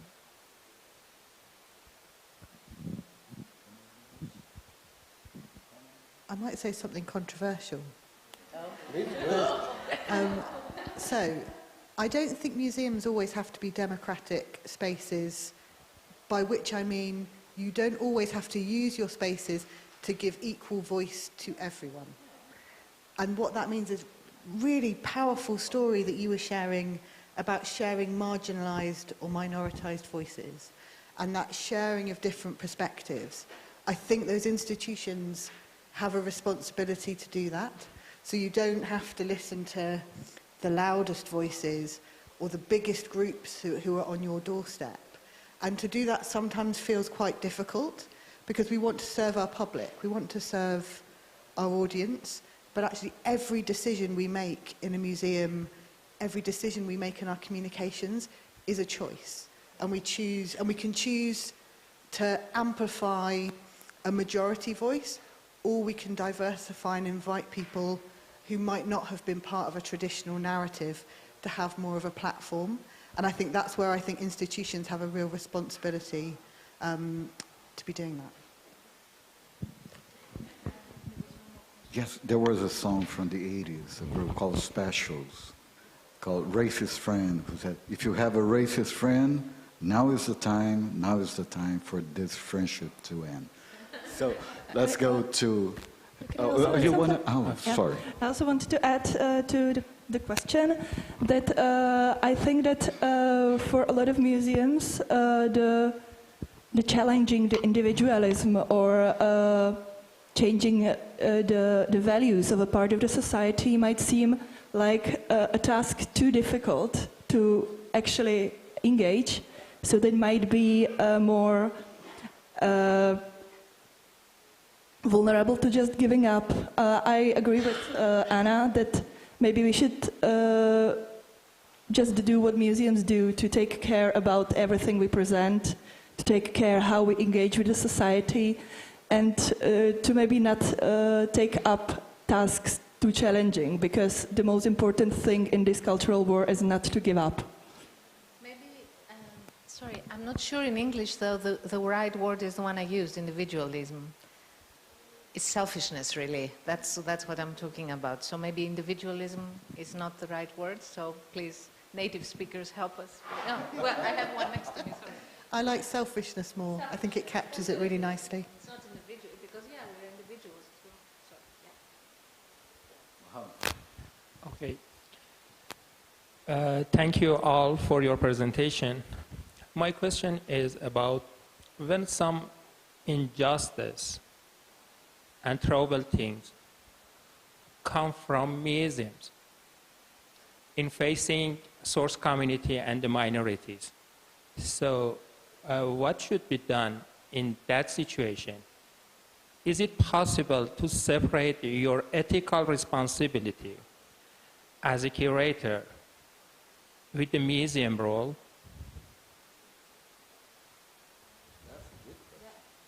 Yeah, thank you. Can I ask a question back, Mohammed? So you're saying if there's a part of your museum's work that is in itself unethical? Yeah, or injustice things or misinterpretation about the source community, or something that you can see there is a conflict between cultures in the museum, that the hegemony narratives wants to say some things that is not matched with the community narratives. Yeah, related to the collection that came from the community to the museum. Yeah. If it's helpful, I can talk about Wellcome Collection, which has a deeply problematic past. So Henry Wellcome was a big buyer of objects. He bought objects from around the world, many spiritual or anthropological objects that no one would collect in that way now. It's really difficult. They've been dispersed around the world, so we don't know where all of them are. And in a way, they are the easiest stories for us to unpack because it happened a long time ago. It happened 100, 150 years ago, and I think institutions are feeling more comfortable to acknowledge that because it feels quite in the distant past. Wellcome Collection also has a number of objects that relate to HIV and AIDS activism, and Wellcome was involved in funding some very controversial medications for AIDS patients in the 80s. That is much more difficult for us to engage with because it feels really close. I think the answer to both is the same. I think we need to open up our collections and invite people in and share with us what is difficult about that, how might we reinterpret those objects or those collections with their input, and sometimes what objects might we want to give back to the source communities because it's not right for us to have them anymore. From the National Museum in Prague, I would also mention an example. I was talking about the permanent exhibition history of the 20th century, which has been very sharply criticized because of objects related to national minorities, which were missing.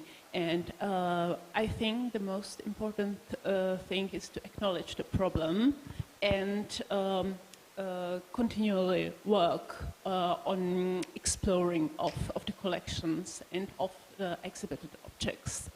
So this is, for example, what we did.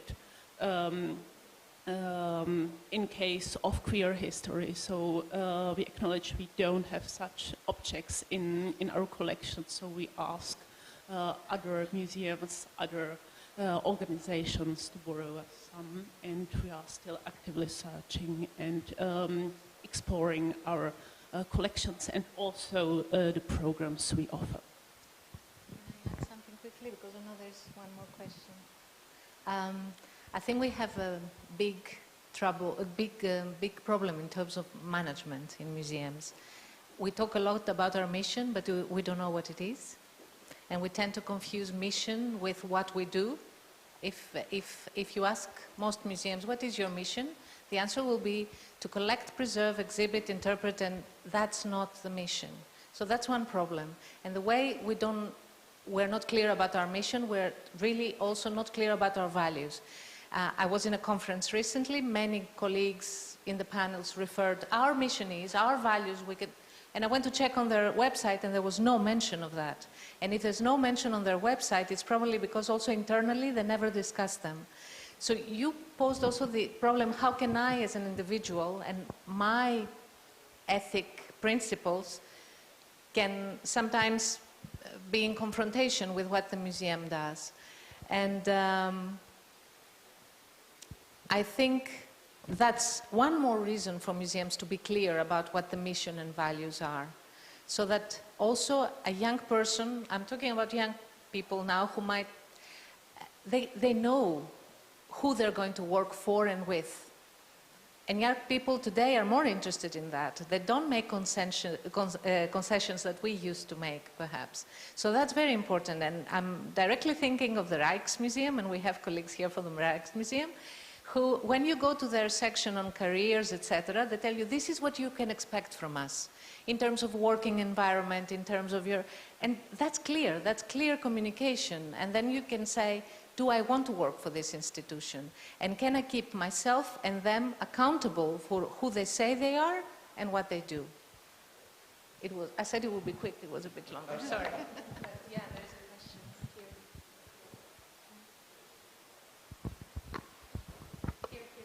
here. Before you make your question, I just want to know, because I'm going to make a question to Anna D'Antoni, who is right there, and also Deborah. Who else is working or engaged with fundraising? Nobody in the room? Okay. Jill, of course. Your question? Thank you. I would like to extend my appreciation for the speakers. My name is Olga, and actually I'm doing PhD research on social justice and how the narratives of social justice are produced, among the others, within the cultural sectors. So I have a question that it was partially tackled from some presentations, but I would like to specify more.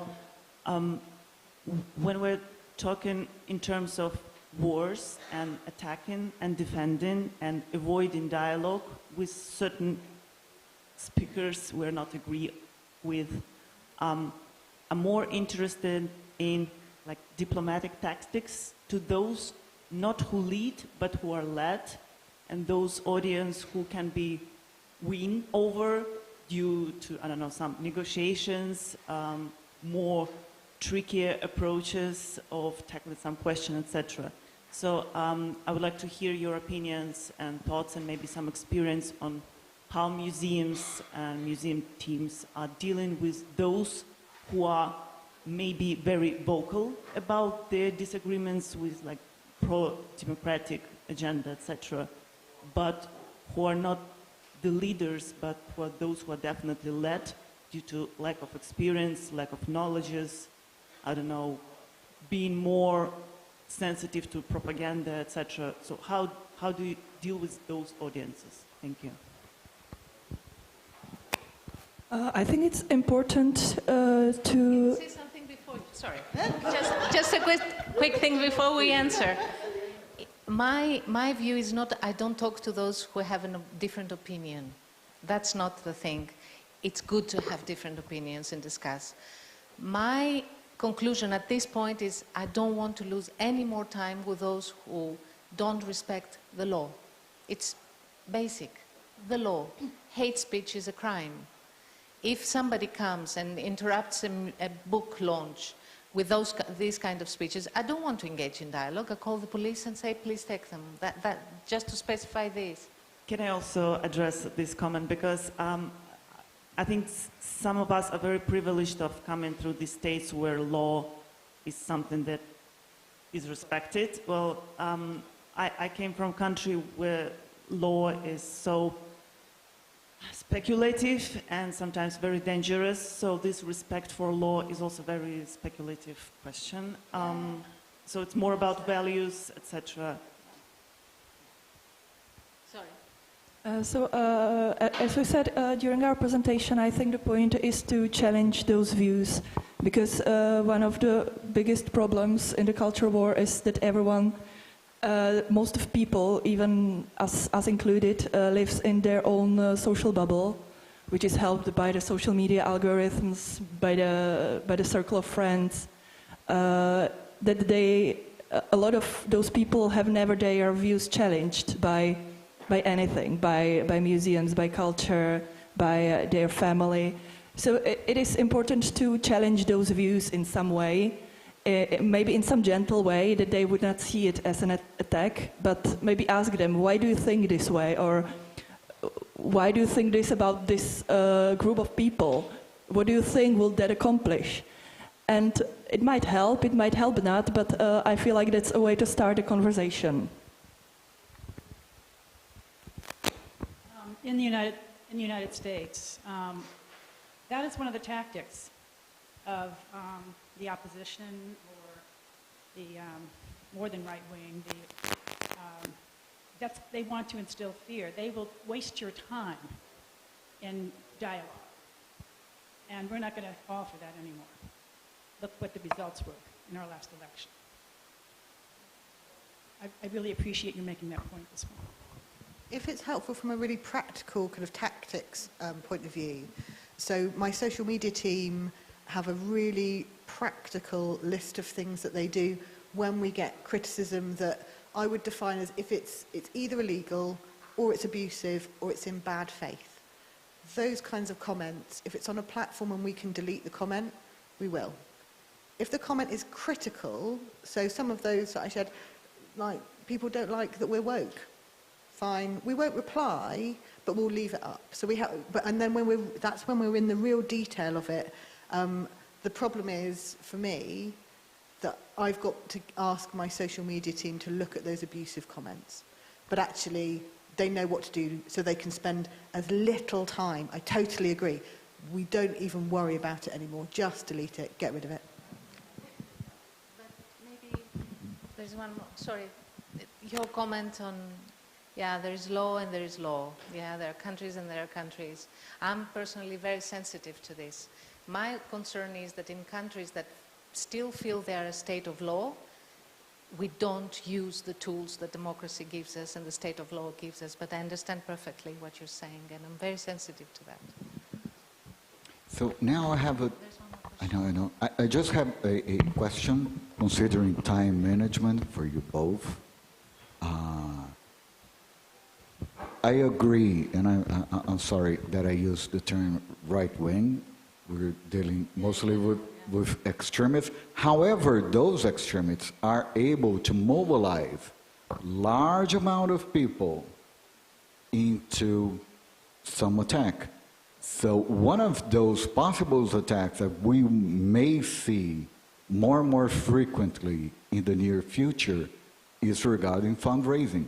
How prepared are we for those kinds of attacks? Who may eventually not go to your sponsor and the sponsor will cancel their sponsorship. However, it takes time, it takes effort, it takes a really massive situation to deal with. How prepared are we for this kind of stuff? Oh, we are not. We are not prepared. That's an easy answer. I think that, I learn a lot from, I don't want to be, but being at this conference, it was very useful for me. The other day I was talking with Anna, and she said, she was having a presentation, have the difficult discussion at the beginning.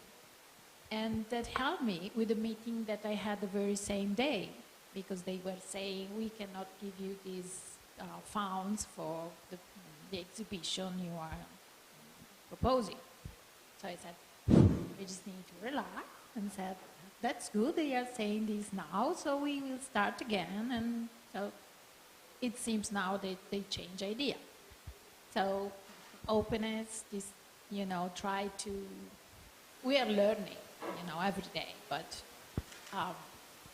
also I work for a maritime museum, so it's a different situation comparing to other museum and situation that we have. So we haven't dealt yet with this kind of sensible things, let's say. Torpedoes, considering the maritime. Okay. Yeah, we have a submarine, as you know, but exactly. So that's when sustainability comes in. How are we going to sustain this effort? Because, as you said, it's not a short game. It's a long game, right? Whoever wins is going to play the long game. And that takes the ability to fundraise. We have to fundraise. So I think this is a topic that we don't talk about enough, and we need to in NPR, because we need to be more creative, more innovative in how we raise funds, from who we raise funds, how we have that dialogue. People are out there. There are people out there. There are foundations out there. There are families out there. There are sources of funding. We just have to do the work to find them, to reach them. If we are true to our values and we speak to that publicly, sometimes they come to us and they surprise you. So I really believe, just like we say, we have so many, like in the United States, the majority is one way, but the minority won the election, So obviously I think it's the same thing with funders. I think we have to go to new sources. We have to become more active. I think museums got a little too relaxed in our fundraising sometimes. We were going to the same corporations, because we had a comfortable relationship. So now we have to form new relationships. But it's a good theme, and I think we need to address it. Thank you. Yes, I also wanted to reflect on this session. Maybe I'm taking a little bit on a different way now, but when we are talking, and I'm not addressing to fundraising, but when we are talking about being prepared for crises and for the wars, I think that there comes also some inner force that drives you in a certain situation. And you can never be prepared for some things. And I would say, and I personally thank you all for very inspiring and interesting presentations, but I would reflect on what Nini's presentation was about. And she in the beginning mentioned that even till today morning, she was not sure how her presentation will go and what she would talk about, whether she would be addressing us as a director or not. So, and I really wanted to underline this because Nini and her museum have been together with NPR since the very first day of having the idea of having the conference in Georgia. And despite all these difficulties that Georgia is going through, and Nini's museum with its I think the most important values that the Georgian Democratic Republic was built on and is sustained, undergone through she as a director, as a person, and as a leader of the wonderful team. It was totally incredible how calmly, with such a dignity, she passed this way with us. And she was so helpful in every way, and she supported. And I would say that this conference wouldn't be possible without Tbilisi Museums Union support. So having this war in parallel and being so calm and doing everything so gracefully and with such a dignity that none of our international guests, or maybe even our international members from MPR, has felt this tension. I think that's also how you completely align with the mission of your museum and your union, and how you can really, when she was mentioning about her responsibility that she also feels by being a representative of Ilya Gzaჯvარედინze and Merab Ostava and all those wonderful people about whom I cannot talk really calmly, because that's who we are today, how she handled this. So thank you for that. Thank you very much for all your support. And I think when we are talking about being prepared, we are not being, it is impossible sometimes to be prepared, like lay out the plan and follow this plan. It's those small decisions that almost come subconsciously sometimes, and it's very instinctive, but the values that are very deeply rooted in yourself, they give this impulse, and in the right moment you do the right things. So that was something that I wanted to say about this cultural wars, and also to add that usually wars are cultural, and every war is based on the cultural values, and the first thing usually aggressors attack is culture, and that's what happened to Georgia. So yeah, that's my comment and reflection to everything, and thank you very much. Thank you, Nadia. It's very important to mention now that the problem it is not that I will be director or not. It's not any question. From 2006, I'm a member of the ICOM, and it's my other responsibility as a board member of the board of the ICOM Georgia. But just now I remember that in 2008 I was in Swaneti as a member of the team of National Museum when it starts of war in Georgia, and we was working in the museum.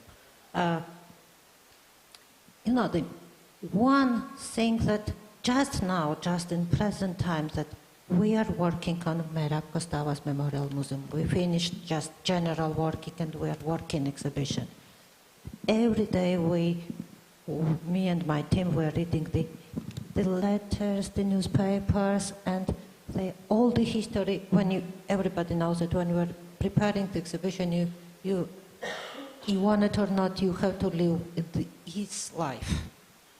And the person who was more than 2 or 3 decades in Siberia during Soviet Union, and as an Iron Man, nobody could criticize him, that even just point of what means afraid.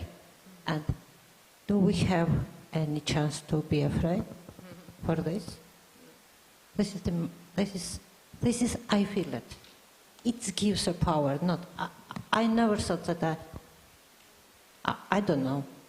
I don't have any right to continue to work on this exhibition. Thank you. Maria?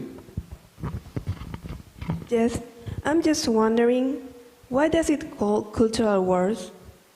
For anyone in the panel. Sorry? Why does it call cultural wars? She came with So, why is it called culture wars?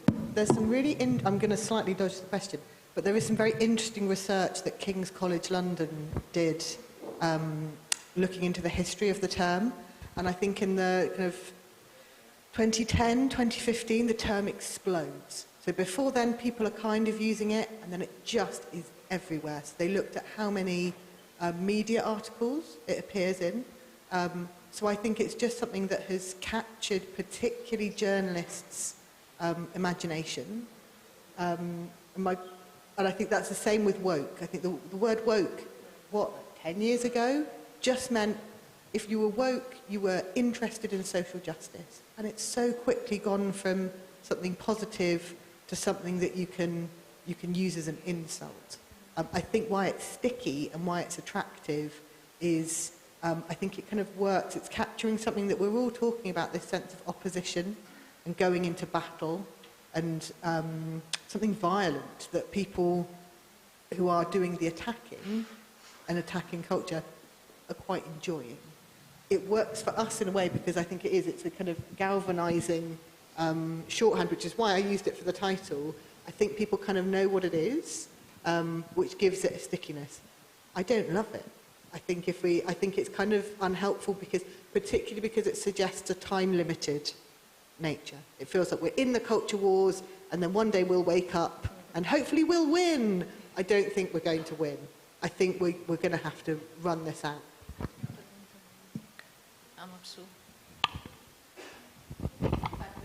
Oh, first Nilu and then... Oh, sorry, I didn't. And then there's this Nilu?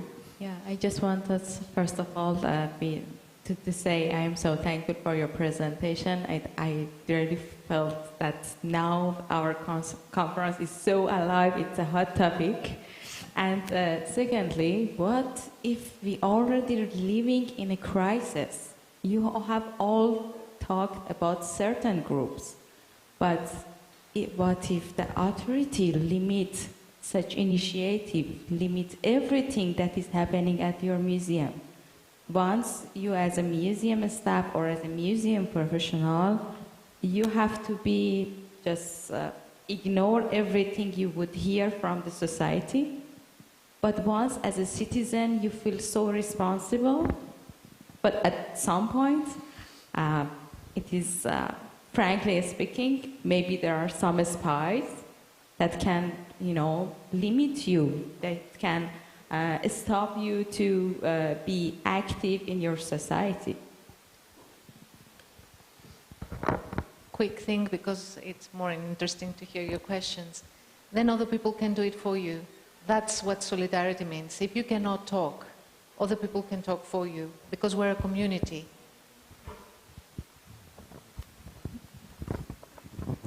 Yeah, I have one question from the Rijksmuseum. One thing that isn't talked about yet,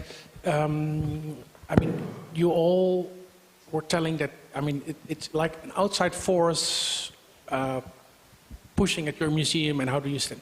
But do you also have experience what it does when it is inside your museum?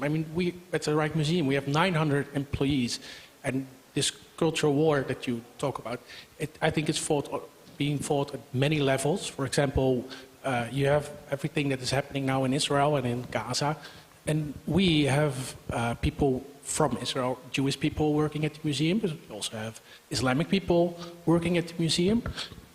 We have to make sure that they still can cooperate and still can be working together. That's also a big mission for the museum. And also, we are under fire from Extinction Rebellion for having sponsorship with the biggest bank in the Netherlands. There are also people who would agree, but also people who would disagree with Extinction Rebellion. Also have to have these people to be able to work together.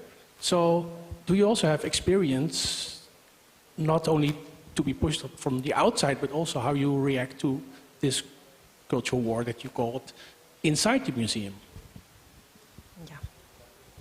Okay, I will try shortly to answer according to my experience. What the Tbilisi Museums Union established, it was around 150 employers together, and mostly they was against to be a member of the union, because union it was something dangerous, something that one director will come who will start selling, it's me, who will start selling objects, the buildings and something like this. And we passed this difficult way first to make a possibility to have the dialogue. The second step, it was to find the common values, what we are supporting, what is the most important that we inside the museum or the people that we have to save, or the collection we have to support. Especially that memorial museums is a very difficult case, because I am most important inside because I know the personal things of this memorial person. I'm like the angel for support. And it was another stage that we was considering that what is the main core and for what the museum we needed to collect and say with the closed door, with the iron door and the big key, or we can use this for sharing, to make the new ways, to build new roads or something like this. And it was a very interesting case in not Ilya Gzaჯvარედინze Museum, it is one composer museum who is a father of national opera and author of the national anthem. He's very important for Georgia music, for the collect. He has a very interesting history. And the museum was hiding that he's a Catholic.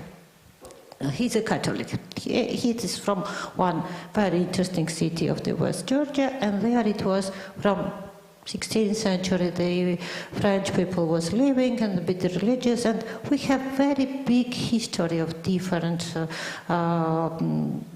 religions. The multicultural, we are talking all the time that we are very old country, multicultural, we are very tolerant with different minorities, religious and this. The museum was in 21st century, we was hiding that he was baptized in the Catholic Church. And one main question it was, if we will find out that he was not baptizing either even, or was not recognizing any God, what will be happened? And it was, and I find out that it was not the purpose question, it was just a question from, and I find out that it was the main opening, because we could not find the answer. If his importance will change with this beliefs or attitude or taste or something like this. And once by one we start discussing about, not about that he was from the Catholic family, finally that we find out in the storage, in our collection, that he's only one person who was playing in the Catholic Church in 1936. And it's become one of the most important inspired examples for supporting friends with these beliefs. And many times I was thinking in our museums that problem it is because it was prohibited, and problem it was because we forgetting to discuss about this. And one by one, I can believe now, I can trust you that the problem it is with we never was talking about. And the generation to generation goes that it's prohibited. And nobody asking why. Thank you. Anybody else want to comment on? Yes. Go, Marina. Okay, my name is Marina. I'm from Ukrainian Museum, and I just wanted to thank all our speakers for this section, because it was really a great section and a meaningful discussion. And especially I want to thank Maria, our first speaker. Thank you for your topic, because we talk a lot now about how should be tolerant, and we do need to be tolerant. And we have now problems, we still have problems with tolerance, but it's hard to understand for many people that at the same time we have a big danger here, because if you tolerate someone who would not tolerate you in any way, you'll be just struggling, and you'll be an easy prey, and no one would listen to you. And it's a very important topic. We should raise it. The question of this borderlines of our tolerance. And it's great that we can talk about these problems here and now. And some more of my reflections. I hate to say it, but it's true that you can't be prepared for crisis. You can't really be prepared for the war, for example. you can prepare everything, but when something happens, you just will understand that it's not doing, it does not work. But I think that we should have this ignorance that it can happen, and some procedures, at least what we can do with our collection, how we can save it under any circumstances. Thank you once more. And it's not a question, just my reflections. Thank you for sharing. So, any more questions? We are about to have lunch, but before we go, two things. Number one, I would like to go back to Maria's presentation when she brought the topic of hope.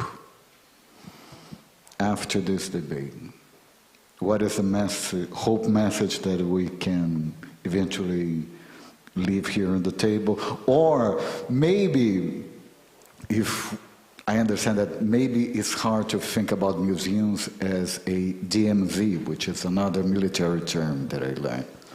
The demilitarized zone. But can we sign, or can we foresee signing a peace treaty, perhaps, sometime in the future? Maybe not. But some message of hope so we can go to lunch. Solidarity. If we stick together, we're strong, and we're many.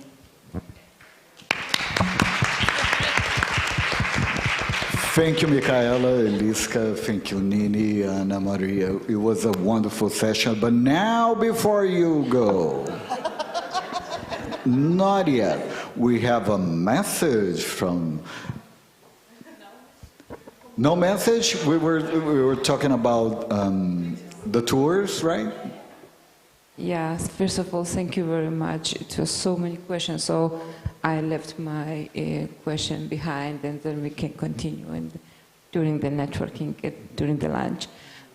We would like to ask those speakers and delegates who are registered for the tour, stay in the room before going to the lunch. We want to discuss for a few minutes some questions. So, yes, please stay in the room. Tours. Who's going to a tour? Yeah, tomorrow. Having a lot of fun. All of you, of course, you are invited to the lunch, but for those, we are asking to stay for a couple of minutes in the room to stay.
about communities in this session. And as we have seen, it's very important to involve the community. So let's start with Caroline Mertens from Belgium and ask her to join me on stage. She will present her situation, how it is in Belgium and in the museum she worked for. Thank you, Caroline.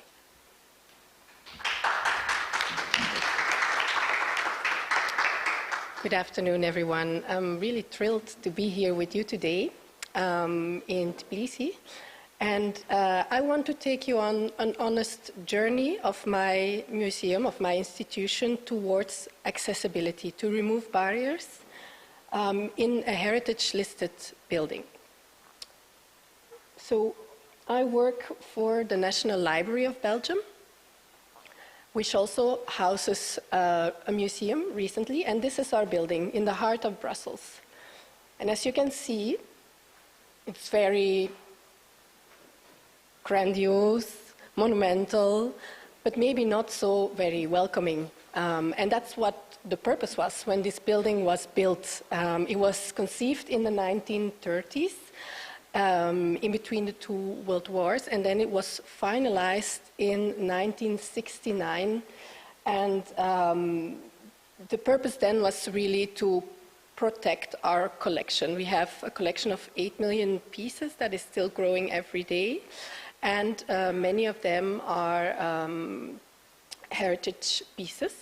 And since 10 years, I would say, the shift has been to go from looking towards our collections, protecting, having these visible barriers, towards opening up towards our participants and becoming much more inclusive and much more relevant. And 5 years ago, we opened our museum, the KBR Museum, which is about our most precious collection, the manuscripts collection from the 15th century, from the Dukes of Burgundy, who had their palace at this very spot where the building is now. And they had a collection of 900 manuscripts, and of which 300 are still with us today and preserved in Brussels. And one step towards opening more to the public and exposing these beautiful heritage pieces to a larger public was to build this museum. Here is a short 1-minute video, which is actually an introductory video about the museum. Maybe we can their context in our museum. This is our chapel, which is 15th century original from the Dukes of Burgundy, and it's actually inside the building that you saw on the picture before. Let me go back. You won't maybe see it, but it's behind these plants here. It's really encapsulated in the building. And of course, neither in the 15th century nor in the 1960s, accessibility was a big topic. In the museum, we made sure from the beginning to include elements that make this heritage-listed building accessible. But I'm going to take you through different examples of things we have been able to overcome, failures of our parts, and also some successes. So why is accessibility in heritage spaces matters? This is our former entrance. As you can see, it's a very monumental stairs towards a gate, which is closed. And it was conceived to tell the public, okay, this is a temple of knowledge. Here are all the important books of Belgium in the 1960s. But of course, stairs are not accessible for all. So when we started to make this shift, one of the first things we did was we moved our entrance from the center of our building to a side entrance. I think the next slide, yeah. So that is our actual entrance now, which is at ground level. Okay, one problem solved. Now the entrance is at ground level. But another problem arises. It's still a very imposing building, and the entrance is now in a corner of a very big square. So it's still quite intimidating for people who have not been there previously or who have an appointment to come inside. Even though the doors are open, we are open 7 days a week from 9 to 5, and everybody can come in. But yes, that is still an issue. And accidentally, because the building was constructed in such a way that with the old entrance, when you got up those stairs, you would come immediately to the reading room and the museum space. Now, because it's a side entrance, you have to go through a very long corridor, and it's very hard to find your way all the way to the reading room. So it's a bit of a labyrinth, really. So that is feedback that we are receiving. This is actually a timeline of 5 years of balancing history and modern needs with our KBR museum. So we started conceiving this museum in 2017.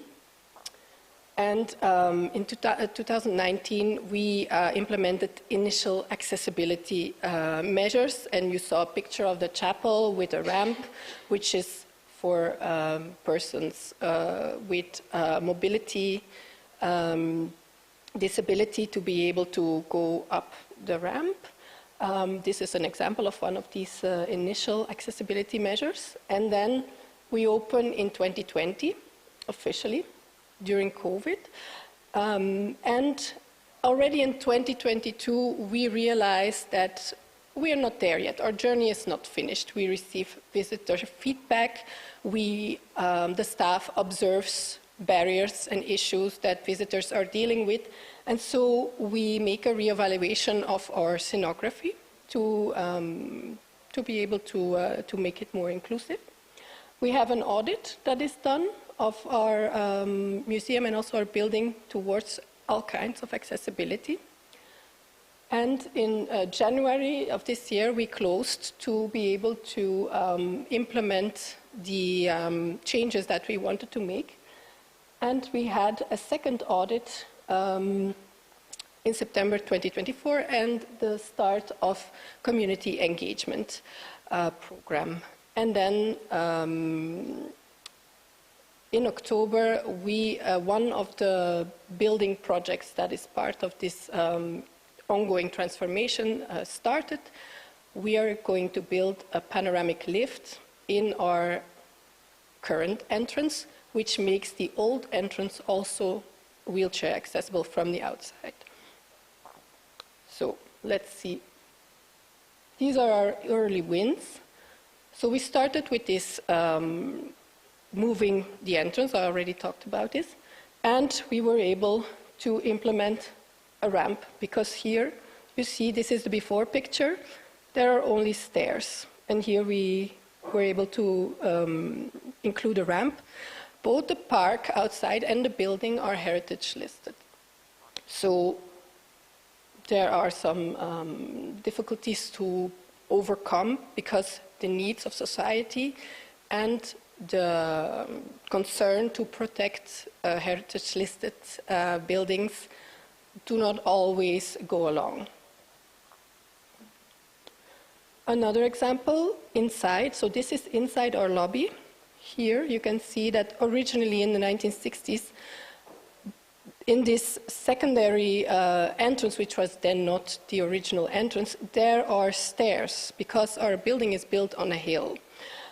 And so also inside there are stairs, and we were able to install a ramp here that actually is completely over these stairs, so we could remove it without leaving any trace, which was important for the protection of the heritage. We installed an indoor lift. This is the inside of the original entrance, the one when you take the stairs outside. This is where you would enter through these doors, and then you would have to climb other stairs. So we installed this lift, and this was part of the original KBR museum building project. And here you see two pictures of scenography. This is scenography from an earlier museum project that we had, the Librarium, which was built in the early 2000s. And as you can see, you cannot go under these vitrines with a wheelchair, for example, because it's closed.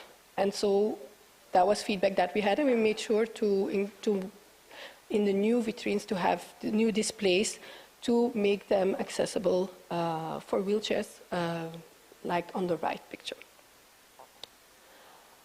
In the museum, the current museum, we have these feeling plates for visually impaired persons and audio. But there are still barriers. This is the outside, and we are adjacent to a big park, this park, which is also heritage listed, with many stairs. And so for a person that has mobility difficulties, you would have to do this whole tour, still to this day, to arrive to our entrance here. We are working with the city of Brussels to find solutions for that, but it's not an easy discussion because of the protection of this park again. Another barrier, here you see the inside of the lobby. It's very tall and all made of stone, basically. So it's quite loud. When there are many people, it's quite loud, and the acoustics are not the best. So for persons who have a disability that has to do with, for example, autism or visually hearing impaired persons, it's not easy to navigate our lobby.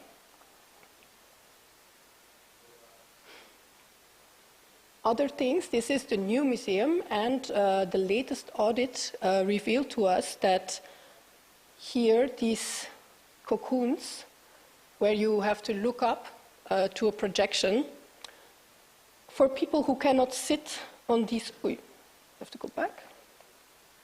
For people who cannot sit on these benches, you basically have to use the whole cocoon and block the entrance for others, which can cause a bit of difficulty for the person to do so. So it was not really designed with that in mind, that maybe not everybody can sit on a bench. And as you can see on this picture here, the lighting is quite low, which is necessary for the preservation of the manuscripts, but it means that people who need high contrast cannot always see this in an optimum way. Another barrier, we thought we did a good job here. It's a toilet for people with a mobility issue. But actually, the audit revealed that there are some things that are missing. This is what it should be. There should be another handle here. There are 5 centimeters missing to be able to rotate completely. So there we tried and we missed. We have to correct this. Here as well, these signs, who are actually on the doors, they are there to make contrast on the glass doors. But the contrast is not enough. You can see that it's white, but actually it should be more like this. So although it's done with good intentions, it doesn't serve its purpose. So what did we learn through this? That navigating preservation regulations is very important, but it's important also to have this discussion about accessibility and why you want to implement this or that, and to really discuss this with the authorities from an early beginning. What others said, start the conversation early. This is also the case here. Budgetary constraints can be an issue. To build an elevator, for example, in a heritage-listed building, it's not something that we can do like this. We need to make our case. Also, the projects that you saw, they were funded not only by the library, but also from outside sources, so the timeline can be quite long. And when you have limited initial input from underrepresented groups, you make mistakes. So it's very important to also there start the conversation early. And do not stop by the first conversations. We had many different audits. Some were commissioned by us, and some of these audits, they were actually initiatives from persons with a disability that said, we want to come to your museum, we want to have a tour there and see what we find, and we will give you our honest feedback. So we still have some projects that are on the way. This is a render. And you can see here, this is actually this lift that I mentioned that will make not only our old entrance accessible from the outside for persons with a mobility issue and also for other persons. And it will also bring the people to our terrace here, which is on top of our roof and which is actually a beautiful rooftop terrace with views of Brussels, and it's like a haven of peace, but that was actually in the center of Brussels, but very little known to the community. So this is one of our efforts to also engage the local community to say, use this giant space that is here for you with public funding. You can come here, you can use this and be welcome. This is another picture of this lift. One of the concerns here was that because it's heritage protected, it had to be as discreet as possible. So the only thing that will be visible here in the final project will be this, which is like the exit. In our initial ideas, it would be an outside lift that would be outside and very visible, so people could see, that's where I have to go. But this was, we did not get approval from the authorities for that.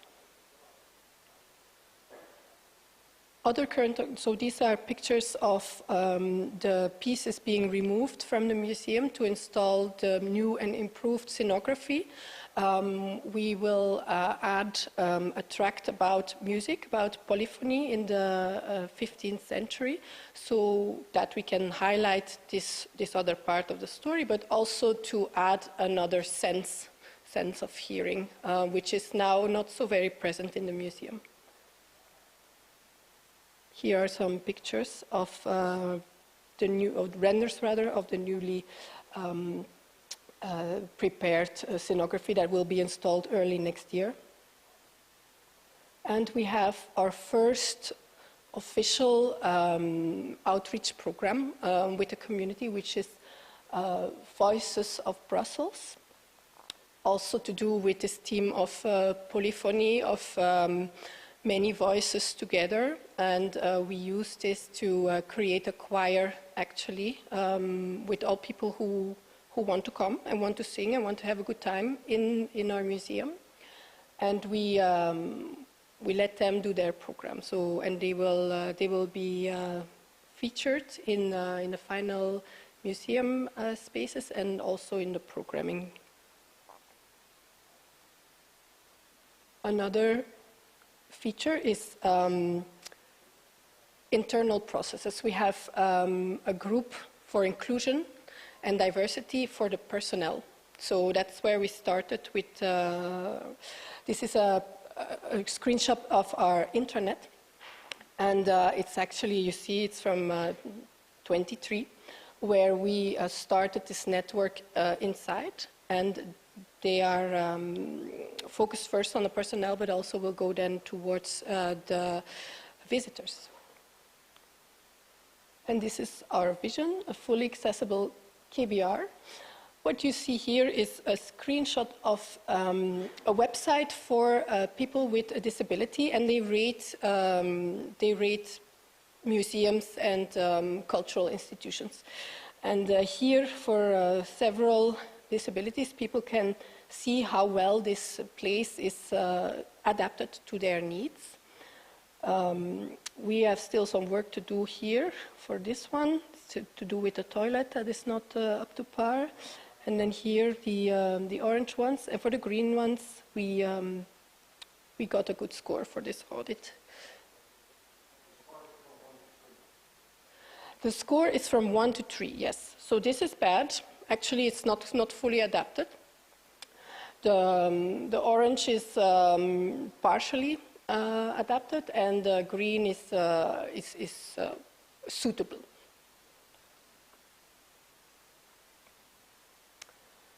We have another vision that is to be more open to the neighborhood, and this is one of our future projects that is right now just a project phase. We do not have the budget yet to actually build it, and it is to make our building open to the neighborhood at all times. So actually it's to make sure that you can cross all the way through the building and through the patios, so that the local neighborhood can profit more from our space, and also can cut faster and easier, because we are on a hill. So you do have to go less around, and you can go easier to your place of destination. Another vision is to renew our reading room. We are a library, so reading room is very important, but it has not been adapted since 1969, so there as well, it's our next focus for adapting this to the current needs of society. Some pictures of the library, and more engagement with the community. And that's it. So, my question to you is, what can you do to remove a barrier in your place? Thank you very much.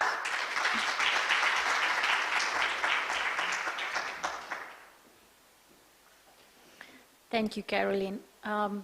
We have seen it is difficult with an old building to manage today request from the public to have a more accessible and more engaging building. So usually the design for all, the development for all is the best way.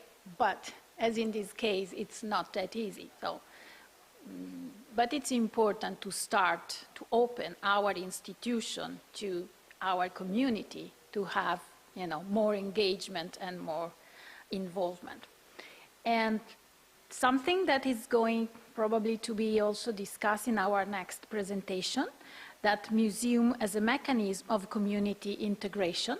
And I would like to ask Emma Lorsey-Liming from UK, Mihail Tessereleteli, and Daria Dotsonetsi from Georgia to come here and, talk about your project.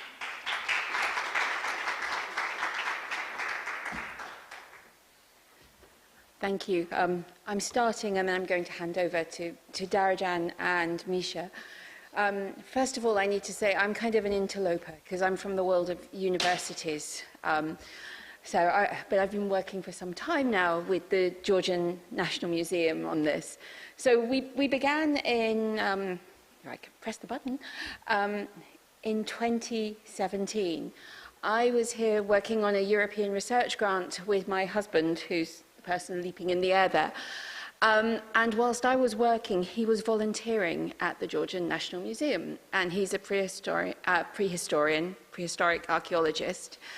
And we were told that there were a few problems when it came to outreach. Darajan is head of the wonderful educational department, but we had observed, well, there's no better way to put this really, Soviet practices of mainly older ladies walking around very sternly, going through every single artifact, and very bored school kids, from very young ones to teenagers on phones, disengaging.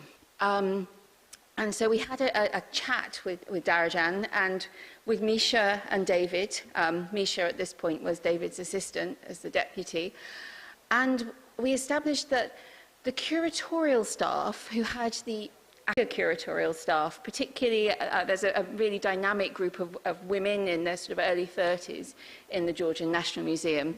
They really wanted to, but they hadn't really been put in touch with those who dealt with children and teaching before. So with seed funding from the University of Exeter, we set up a series of workshops for school teachers and curatorial staff side by side. And we started writing workbooks, basically just suggestions for school teachers and curators, how you introduce children to museums and heritage sites. For a start, don't try and tell them about every single object in every single cabinet. Choose 5 or 6 things that will capture their imagination, tell them the stories of those objects, get them out the door wanting to come back, wanting more. And then we kind of identified, that was the first part, then we identified a problem that is really part of the wider problem we're experiencing in Tbilisi right now. And in this, I'm going to distance my Georgian colleagues from this entirely because I know it could cause them problems. I come from a background of working with religious minorities, specifically Christians in the Middle East. And I'm used to having to negotiate church politics and things.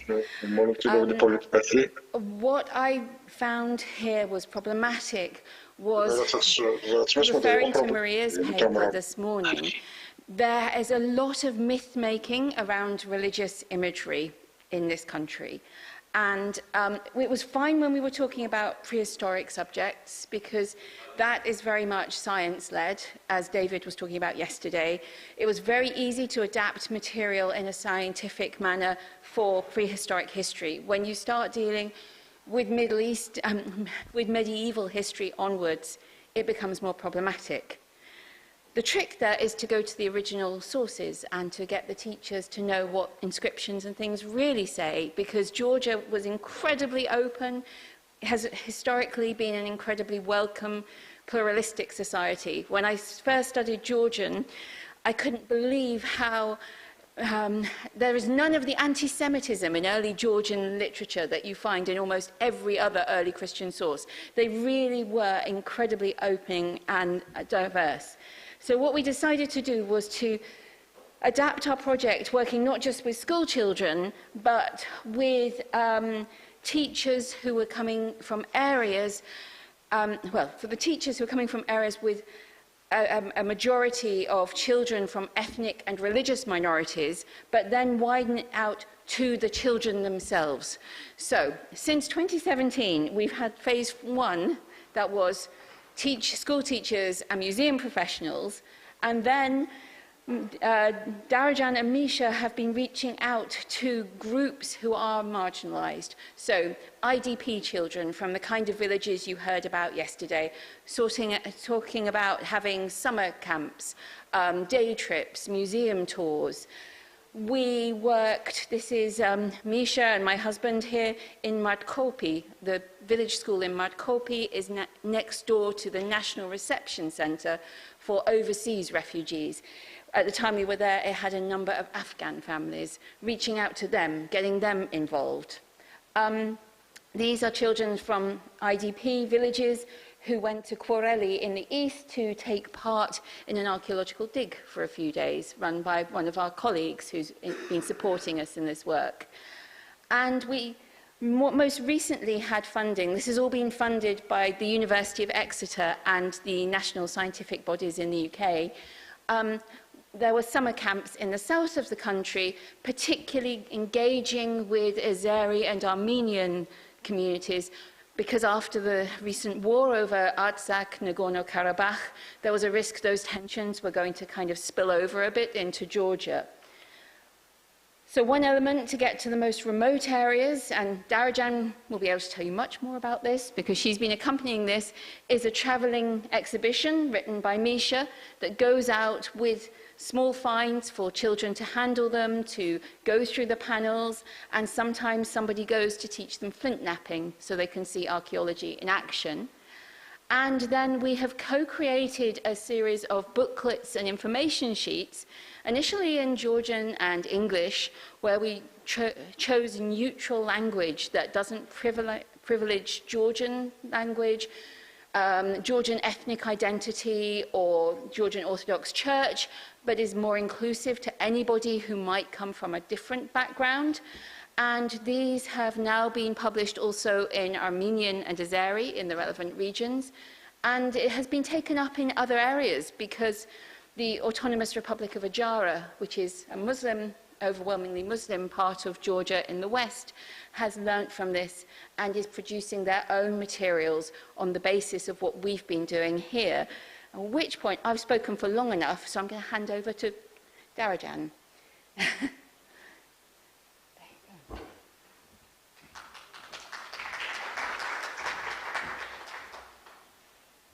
Thank you, Emma, and thanks to University of Exeter in general, because this is one of our most beloved projects. We do have a lot of very exciting education programs at the GNM, but I would say that this one is one of the best. It really allows inclusiveness and involvement of children from disadvantaged backgrounds and ethnic minorities and other minorities to be more involved in the... Oh, okay, please, okay. So, no, just after Emma's presentation, I will just briefly go through these slides and just make some additional notes, you know, because this program is not only the main points Emma has listed them. This is working with teachers, training them how to use cultural heritage and our collections for learning better and for delivering messages, right? For building tolerance, for building understanding, etc. So we work with teachers. We work with students for that, right? We have traveling exhibitions. We are preparing special materials, okay, for teachers, for curatorial staff, for students, etc. But in addition to all that, this program has so many other additional benefits, and I just wanted to make very quick notes about them, you know, so that we don't forget about these very important aspects of this occupation. So this yellow. Okay, yes. So we really turn these museums into the special hubs for diversity and integration. This works especially well for the regions in East Georgia, I would say in inner Kartli area, which is like Tbilisi Museum, and also South Georgia, where we have a Haltziche Museum, because we have a lot of non-Georgian and ethnic minorities living in those areas, okay?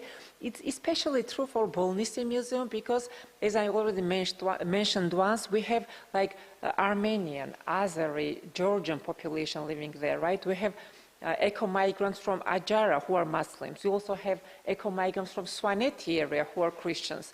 Plus we have, I think, IDPs from not South Ossetia, but Samachablu area, right, who have been resettled there. So it's really, really such a diverse area. And most of these children, they never interact between each other. This is a terrible thing, you know. We have been talking to these children who come from an Azeri village. They said that they have never talked to a Georgian peer. Can you imagine? Just living in 5 kilometers from Tbilisi, they have never talked to a Georgian child. They don't speak even a word of Georgian, you know, although now the government has become a bit more active and they are sending Georgian teachers to these areas, but still, they need a lot of much more interaction and involvement from all sides, especially from civil society side. And so we were trying that the museum would fill in this gap. So here you can see we have been bringing these kids to the museum. First of all, they are getting acquainted with the collections. It's very important that each of them can relate to these collections because you find there only not Georgian history, but history of Azeris living here and Muslim population living there, okay? They also have Armenian objects represented there, right? So like every, and IDPs and many other groups, they all find something in the museum that they can relate to, okay? This is very important. Next, they work in groups, so we give them special assignments. You know that museum education has very good I would say like technology and very educational tips so that you can get these kids involved in a different way. I would say that, you know, myself, although I'm an art historian, I never liked archaeology, you know, because I wouldn't understand why I should like, you know, an archaeological object, you know. If there is a painting or sculpture, why would I pay attention, you know, to a hammer or a stone or whatever, you know, like, but some of these museum technologies really teach you how to concentrate and what you can get from this object. So we were making these kits to break by groups, and they would go and work together and come up with really wonderful solutions, you know, about this history and about other things. So this is another thing, that they were working in groups and making friends with each other during this working process. After these working groups, then we were choosing the topics of interest, and they would talk together, like Armenian, Azeri, Georgian kids. They would talk about cuisine, okay? Like first they would find maybe the pots and different objects related to food and, you know, drinks, and then they would the discussion would become much more general, and they would say, you know, which community likes what to eat, you know, like, for example, what do they serve during the weddings or every day, you know, what's their favorite food, drink, etc. And they would find so many things in common, you know, like most of them would say that khinkali is favorite for everybody, for example, like, or hajapuri and like that, you know, so these kind of things. Or we would discuss immigration issues, because almost every family in Georgia now has somebody who has immigrated, you know, and like, they would know, these kids know how it feels, you know, to have a family member somewhere abroad, you know. Then you ask them, have you ever felt like you were not allowed to go somewhere, you know? Maybe you were told you could not enter a certain building or go somewhere, and how does it feel, you know, to be excluded? And we start from things like that, you know, and then we go to general topics, and it really makes them, opens them for discussions and makes them really together. Okay.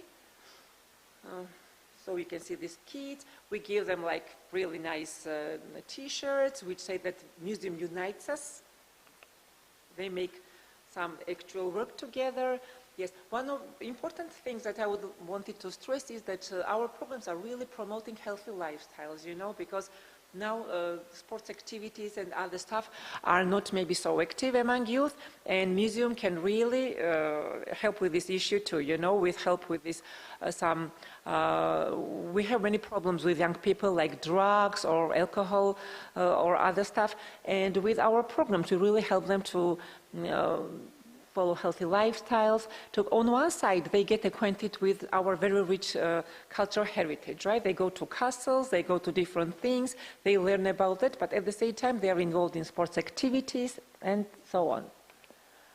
Well, gender issues. It's very important that in many cases, we have noticed that girls who were not allowed to take care in any other activities at school or any other place, with the help of our museum, because it really enjoys so much credibility and trust from the local population, with Azeri communities especially, we were able to take girls to such activities that where they were never allowed to take part, you know. These were like even summer camps, staying overnight, etc. And this was very, very important moment for us.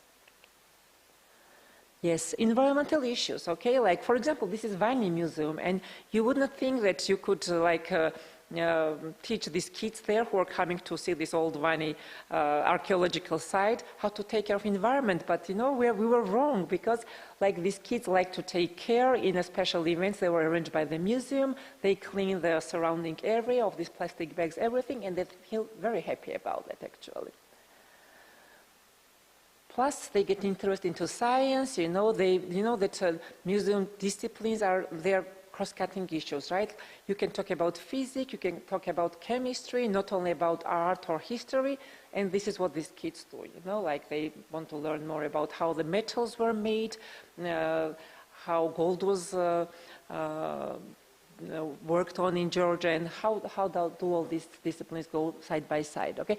Plus, they go and have fun, they enjoy a very nice dinner together, and become friends, and etc. This is why we really love this program, and as I said, many thanks to University of Exeter and Emma. Plus, I should mention that we also have other foreign donors helping us with this kind of programs, like US Embassy, the Goethe Institute, and many, many other European and Western organizations helping us with it, which is very important, because I think it is so clear for our government should be assisting us to implement such a programs. You know, they should learn from us and from this experience, but instead of that, actually, they're not assisting us a lot, and unless we would have this assistance, financial assistance from our Western partners, I don't think we would be able to do any of these programs, okay? Thank you. I think Misha also wants to say a word or two.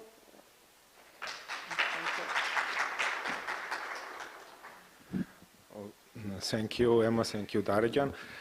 I will just say something about, for the institution, what it means, this cooperation, because National Museum is an institution that has over 160 years old history, and of course in different time periods it has different priorities and different approaches. So we spent with Darajan the last 20 years at the National Museum, and we established this partnership with the University of Exeter since 2016, 17, so close, but there were other examples in earlier years that Georgian archaeologists had joint projects with the representatives of the University, Exeter, and for us it's very important, this continuation. So as Darajan mentioned, so we partnership, international relationships are very important. And we have also other partners also from other countries, and I want to mention that in 2010 we got funding from European Union for twinning project. It's a twinning program. It's an instrument of European Union to bring together European institutions and potential part of European Union to synergize their standards. So, and this was actually first case in the field of culture when twinning was implemented in the field of culture, because usually these kind of programs are for police department, for border control, aviation, and this kind of thing. So culture means a lot for Georgia, and we see it as an instrument of our integration in a European Union and Western world, let's say. Through that program, we had possibility to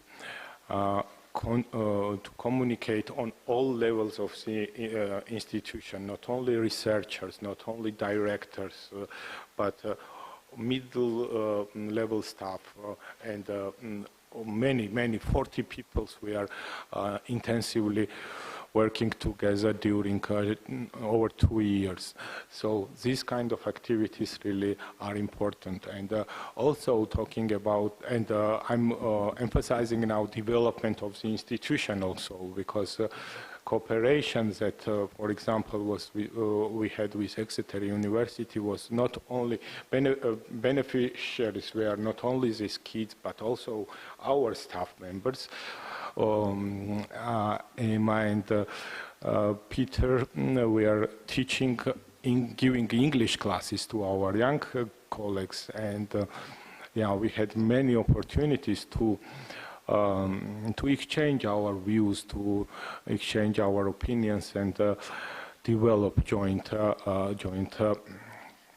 values and spread them on the community level as well. So this is briefly what I wanted to say, that how important is our partnership, and I once more thank you, and also thank to all participants who arrived here, because this gives us another opportunity to network and not to be isolated through the Iron Curtain.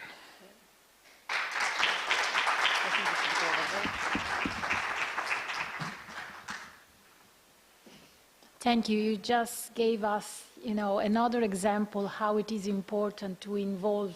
Oh, yeah, I need that.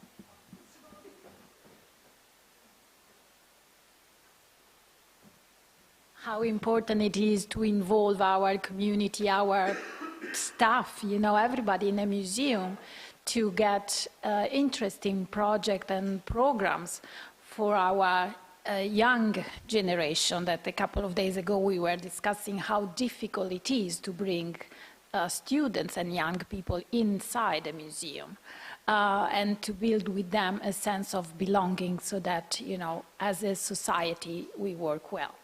And another example that we are going to hear now about is from Mohamed Khegmat, that I'm inviting here on stage. And he will talk about empowering crisis-affected communities through museum-based initiatives in Iran. Thank you.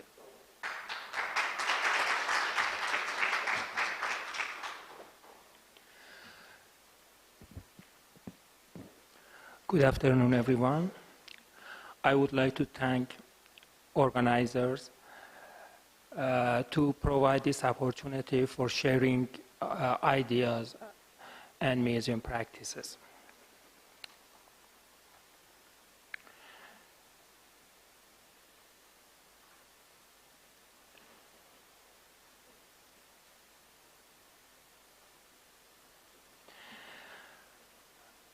The title of my presentation is Empowering Crisis-Affected Communities Through Museum-Based Initiatives in Iran.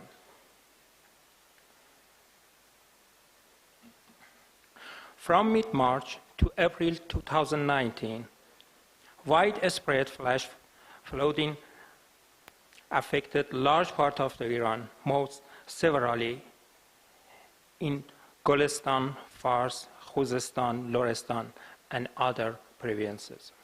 Unfortunately, many people were affected with over 60 reported deaths. Several historical and archaeological sites and monuments were also damaged. Times of crisis demand solidarity. Sharing resources, offering aid, and showing compassion to those facing challenges like natural disasters, pandemics, or social injustice is essential. As the 13th century Iranian poet observed, human beings are members of a whole, in creation of one essence and soul. If one member is inflicted with pain, other members uneasy will remain. If you have no sympathy for human pain, the name of human you cannot pertain.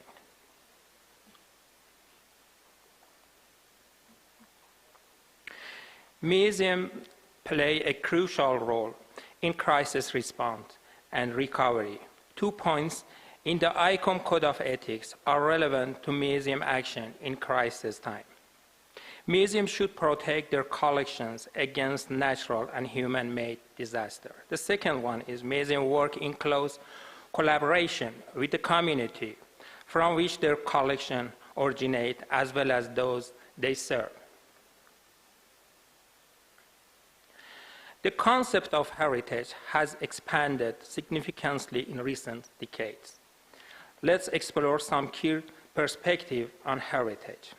UNESCO's 2003 convention recognized the importance of intangible cultural heritage, such as oral tradition, performing art, social practices, rituals, and knowledge system. The cultural landscape perspective highlights the interrelationship between the cultural and natural elements. It emphasizes the dynamic interplay between human activity and the environment. The community-based museum perspective views heritage as a living tradition shaped by the community itself. It goes beyond the mere collection of objects. Heritage could define as a social construct that emphasizes the social and political factors that influence the definition, interpretation, and preservation of heritage. Power relations and cultural values play a significant role in sharing heritage. Heritage is deeply intertwined with the cultural contexts. To truly understand and appreciate it, we must consider the people, places, and practices that shape their creation. For instance, the original environment of the carpet and the community from which it originates are part of its values and require attention and care. Due to the widespread flash flooding in Iran from mid-March to April 2019, we decided to launch a campaign to assist flood-affected communities through museums, guided by the principles of museology. The campaign had two specific objectives. The first one is to raise public awareness of heritage environments impacted by the disaster and highlight the integral role of source community in understanding and preserving the heritage. The second one is to create a cultural platform within museum to provide financial support and necessary resources for community to rebuild and recover through the Red Cross and Red Crescent. This is also the main poster of the campaign. So let me go back, I think, by this. Okay. We had also three main messages for this campaign. The first one is flood-affected community are protectors of heritage. And then museum stand in solidarity with flood-affected community. And the last one, we have always been together throughout history. Several museums in Iran located outside of the flood-affected area participated in the campaign through various programs, including National Museum of Iran, Malik National Museum and Library, Neovaran Palace Museum, Golestan Palace Museum, Iranian National Museum of Medical Sciences History, Glassware and Ceramic Museum of Iran, Museum of the Islamic Revolution and the Holy Defense, Isfahan Museum of Contemporary Art, Khatami House Museum, and Iranian Museum of Print Industry. Some Iranian museums showcased collections from flood-affected regions in temporary displays. For example, the Neovaran Palace Museum organized a display of its bronze collection, which originated from flood-affected areas in Lorestan province. Additionally, the Glassware and Ceramic Museum in Iran presented a temporary exhibition of ceramic pieces from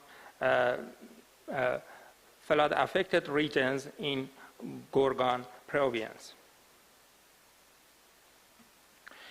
The National Museum of Iran, as a pioneering and leading museum in this cultural campaign, organized several curatorial works on the theme of water and civilizations, as well as dedicated special tours and lectures on the heritage of flood-affected communities.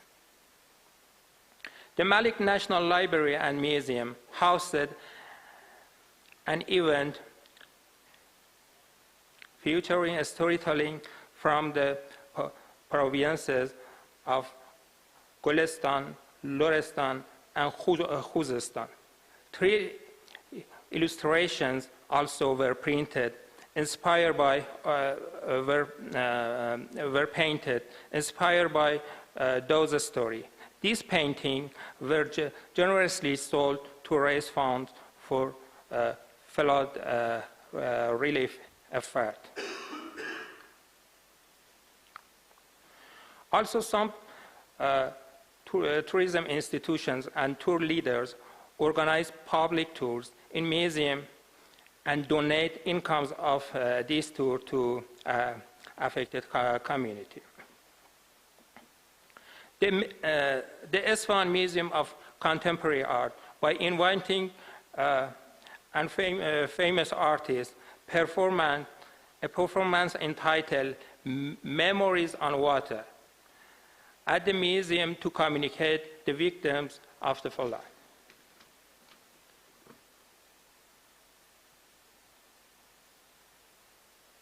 Some museums express their solidarity with flood victims by designing a poster and sharing it on these social media pages.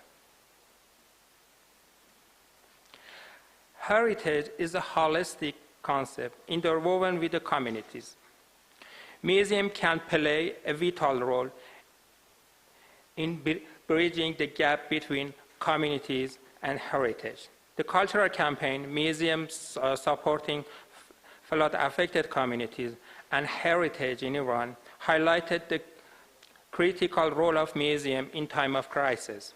Museums, as social cultural institutions, stepped up to support affected communities by organizing exhibitions, programs, and fundraising initiatives. Museums demonstrated their commitment to raising public awareness and empowering communities. Thank you.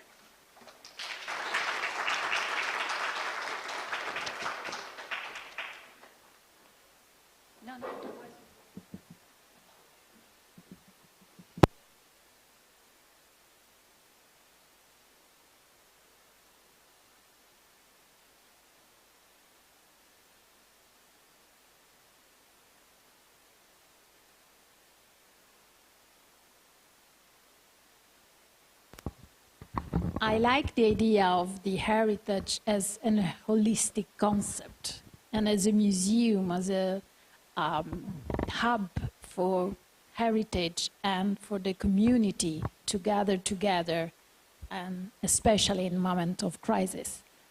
And about the engagement of the community and the community dialogue, I'm glad to invite Nilofar Yadashis from Iran, talking about connecting past and present, the Iron Dolls Museum's engagement with women's rights and community dialogue. Thank you.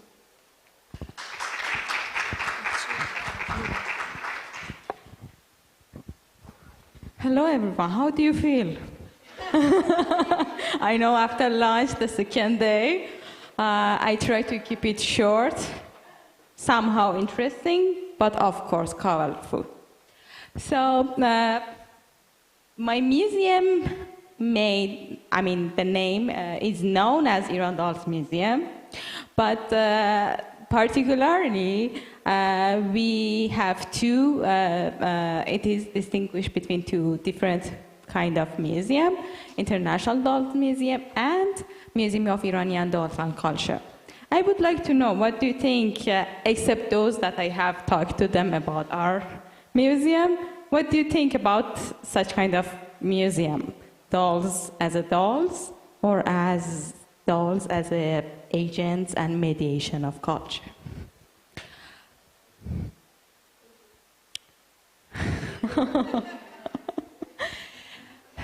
The museum that I am going to talk about today is mostly about Iranian dolls and culture. And our museum is not limited in, only dolls. We have, of course, carpets. Iranian culture without carpet, it's nothing, I think. And ethnic costumes, mask, many other things which are mostly folklore and related to ethnic communities of Iran. But of course, besides the collection of fantastic collection of dolls that is dedicated to 86, 85 nations, we have also just added a gallery of toys to our museum. Okay. We all know that, you know, museums have started their path through being, you know, just repositories. But it is a time for us, especially in the context of Iran, that usually, you know, the first museum are so, how can I say? You can call it a classic museum, something that's French brought it to us, and it is exactly the huge symbol of it. It would be Iranian Museum. Iran National Museum. No offense. So we try to exemplify this shift by organizing exhibitions and educational activities to address critical social issues like gender equality, community cohesion, and preservation of cultural heritage. I know we all do it at the museum, but those who are going to be forgotten, those are more intangible part of it, and museums in the classic case cannot preserve it very well.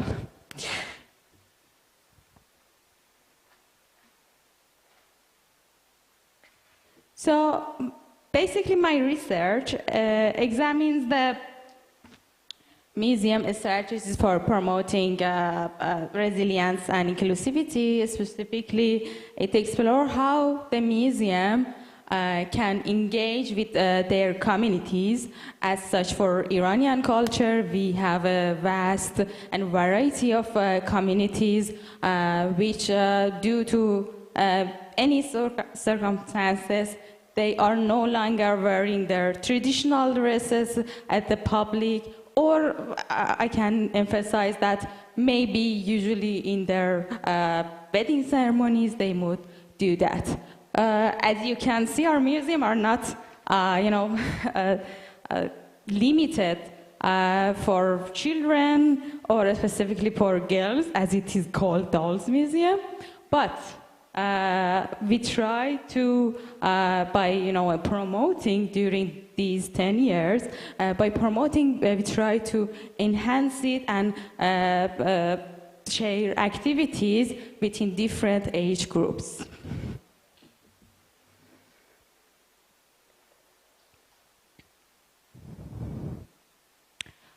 Okay. One of the most notable approach used by our museum is that we try to engage as much as possible.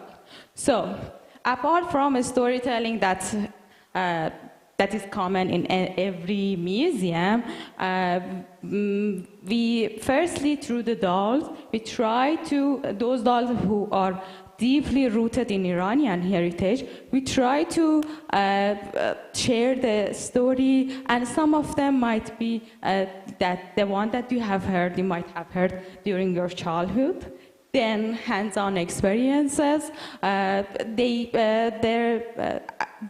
visitors become more participants rather than attending to just listen to your stories or anything else. And gamified tours.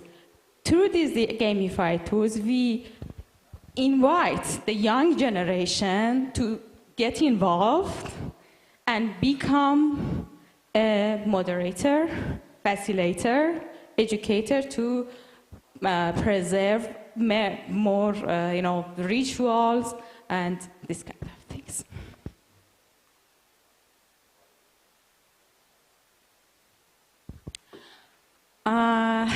The latest,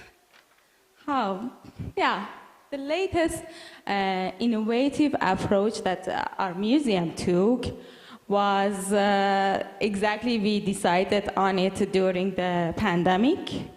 And through the Tales Nights and such kind of events, we realized that there is a lack in sharing feminine narratives. And for Iranian culture, it is so, how can I say, which is so rooted in feminine legends. We have created a kind of a gallery in this museum to promote the role of women in society through community narratives.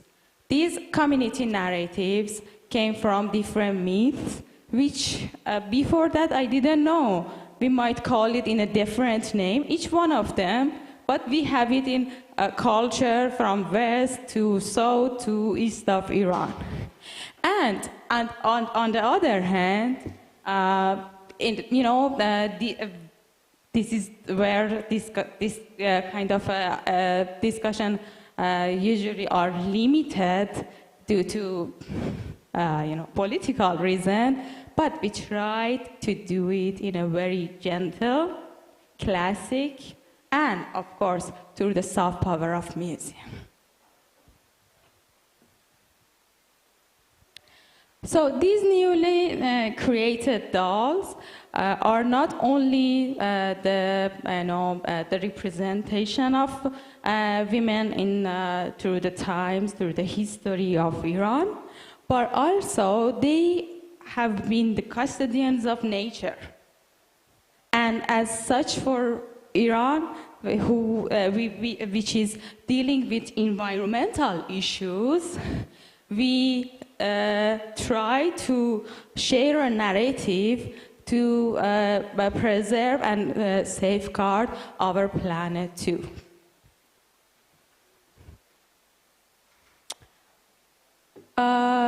In the very first image at the left, you see some part of the gallery, those educational activities that happen there.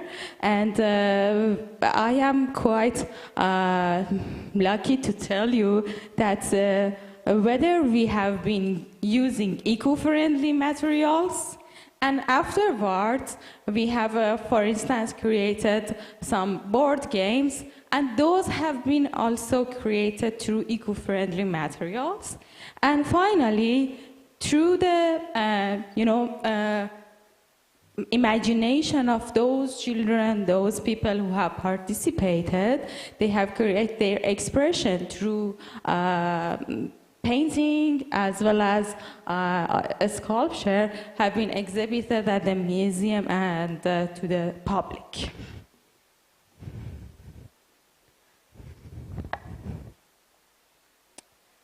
Another initiative which I am so fond of it, and I am proud that it is my friend, we have been first friend, then colleague. We have carefully created this suitcase, which is called the doll suitcase program. And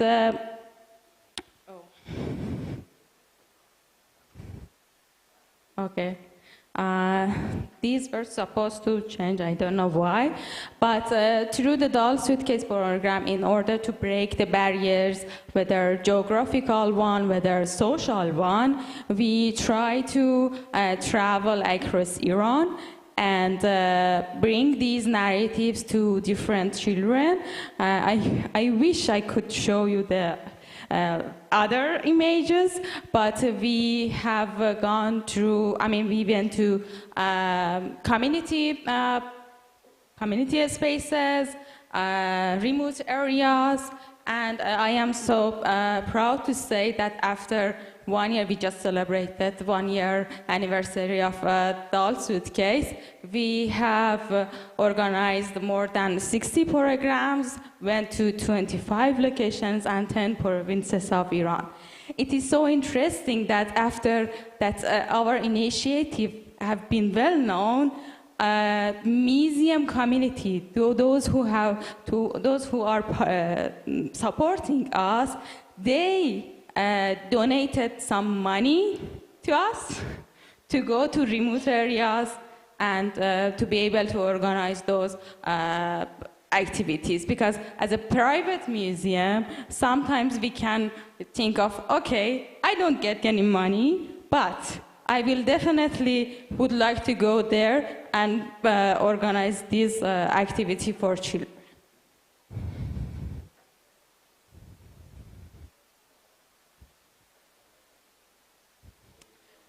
And one other significant outcomes of our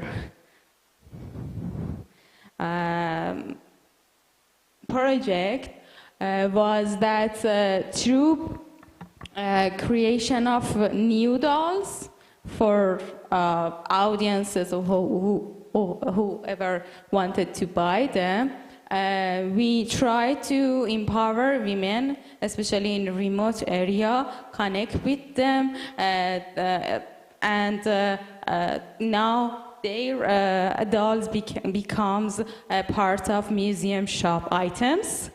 And also, we had also support of pro doll makers, but it was kind of an exchange. They support us that this idea to be well known, and now they have so many, customers who are ordering these kind of dolls. We also took ourselves abroad. We celebrated our shared heritage with our neighbors. I am sure we are going to have maybe some talk with Dolls Museum here in Tbilisi. But this was the moment we realized that not only in a general term of nations, but in the specific communities, we have a lot to say. So basically, the previous presentation was about some kind of myth or legend from the Kurd communities of Iran. And before that, when you were searching the name of that, legend which called Shamaran, you wouldn't find anything in Persian through the websites or search. But after that, we realized that we facilitate this. We try to, in a sense, we try to expand it, we try to promote it. And this was the moment we have this workshop in Turkey, which was, again, a common shared heritage between Iranian court and Turkish court community of Turkey.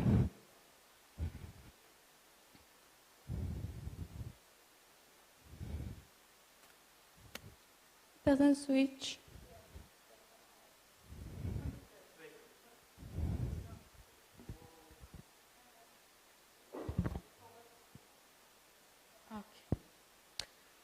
Oh, we didn't stop at exhibition or, educational activities. Of course, we couldn't go to the communities every time. For the collecting data, we went to them. But whenever they approached us, it all ended up in tears. But not in a very bad way. Where they have seen something that they had some kind of imagination of it in their childhood through their grandparents, and they were sharing those stories to us. So those stories now became each one of us narratives to the new audiences. We tell them that, yeah, that person came from Turkish community in the south, in the northwest of Iran, and they were saying, yeah, they were weaving carpet, they were child, but they were working hard, so their hands were bleeding because of that. But their mother told them that you will be okay, that meat will come in the midnight and help you to proceed the carpet and weave it more. And they would stay awake at night, do the same thing in order to help that children, in order to just tell them that, you have someone who is helping you to proceed your carpet to end it. And this active contribution led to that they became a co-curator of knowledge at our museum.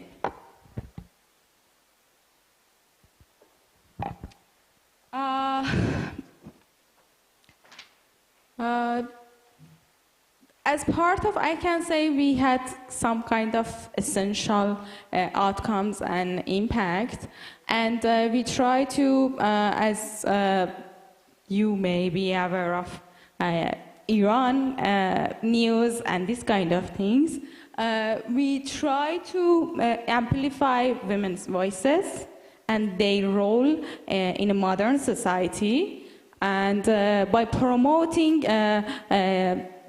women's rights through these dogs, and then definitely, as I said, preserving the heritage and traditions that are forgotten. We try to make it as inclusive as possible. For instance, if there are 18 dolls, some of them, they are all from different sects, religions, and ethnic communities of Iran. And as much as we could do as a private museum, we try to be inclusive and accessible to any, part of Iran. We traveled to south of Iran in a very remote area, and I believe this is one of the example. We can maybe use our museum as a model for transforming a cultural institution into agent of change. Thank you. It was supposed to change also, but do you know, I would finish just now. Have you considered that many of these dolls, all of them, their eyes were closed? Do you know why? Any idea? Oh, not at all.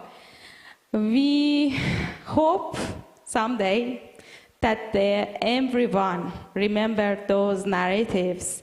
The myths were preserved. Their stories are being told everywhere. They would open their eyes to us. Thank you.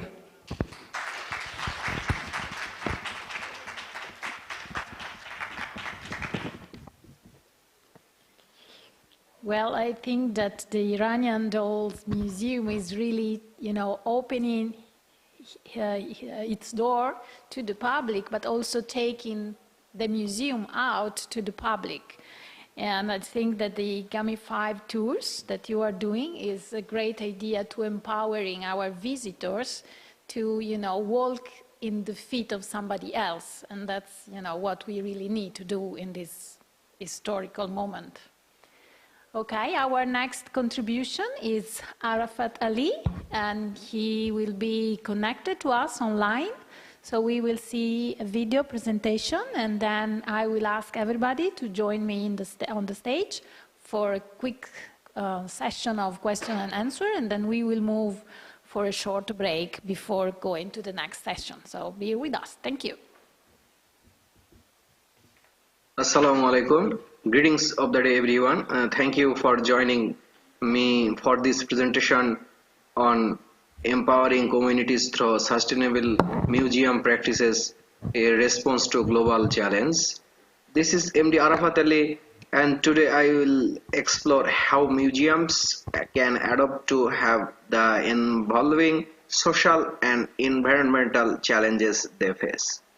Using the National Museum of Science and Technology in Bangladesh as a case study, we will discuss specific strategies for improving sustainability, accessibility, and community impact.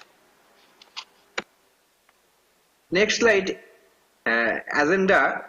Here's are a roadmap of what we will cover today. Here are introduction, modern museums, challenges, NMST digital and sustainable initiative, digital transformation strategies, enhancing accessibility and inclusivity, NMST's role in community resilience, educational impact and awareness, lesson for other museums, importance of sustainability and inclusivity, last slide, conclusion and question and answer. Next slide, introduction. Museums are facing critical challenges in the 21st century. As our world changes rapidly, so must our museums. Climate change, social inequality, and the rise of digital technology are reshaping the landscape for cultural institutions. Museums have always been source knowledge and place of gathering, but they now faces pressure to become even more adaptive and socially conscious. Today I will show how NMST in Bangladesh is responding to this challenge, serving as a model for sustainable and inclusive practices that engaging in and inspire the public.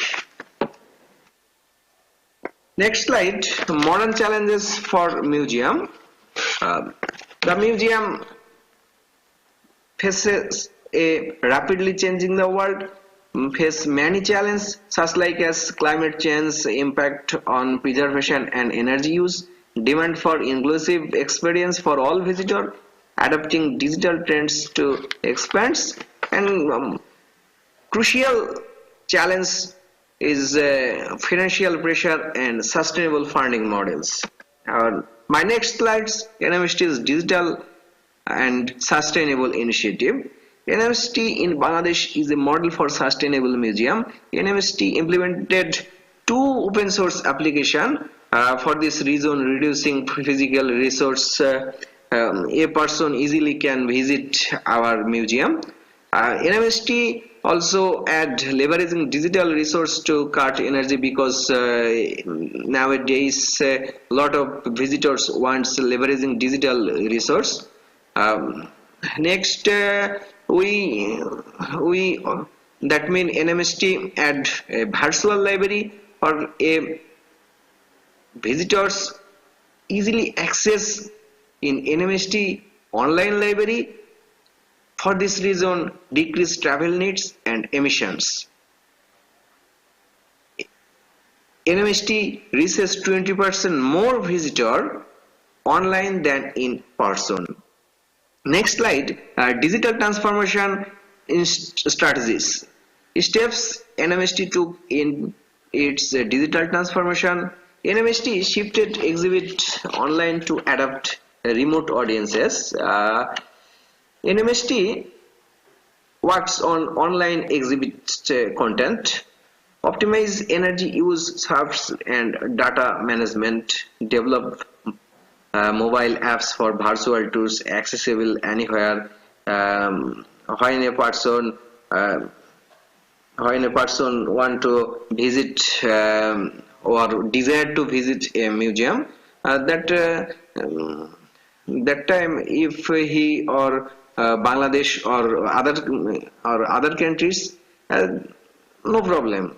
Anytime, anywhere he visits our museum using virtual museum link.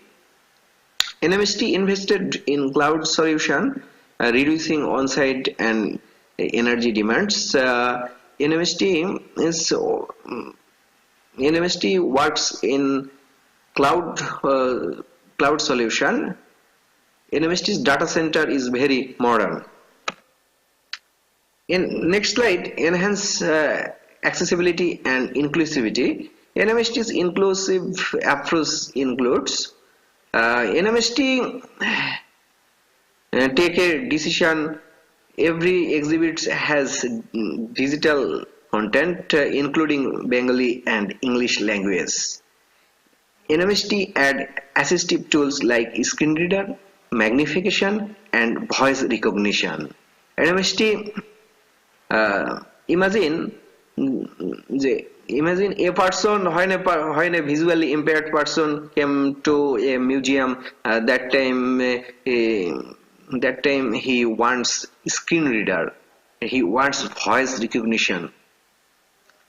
And NMST arranges a lot of programs for visitors with disabilities, creating inclusivity. NMST collaboration with local organization to provide accessible technology. Local organizations has a lot of opportunity, but NMST easily arranges their program. My next slide, enhancing accessibility and inclusivity related. Here we see first picture, multilingual language. One side is Bengali language, another side is English language. English language is the international language, so we use English language. And my second picture,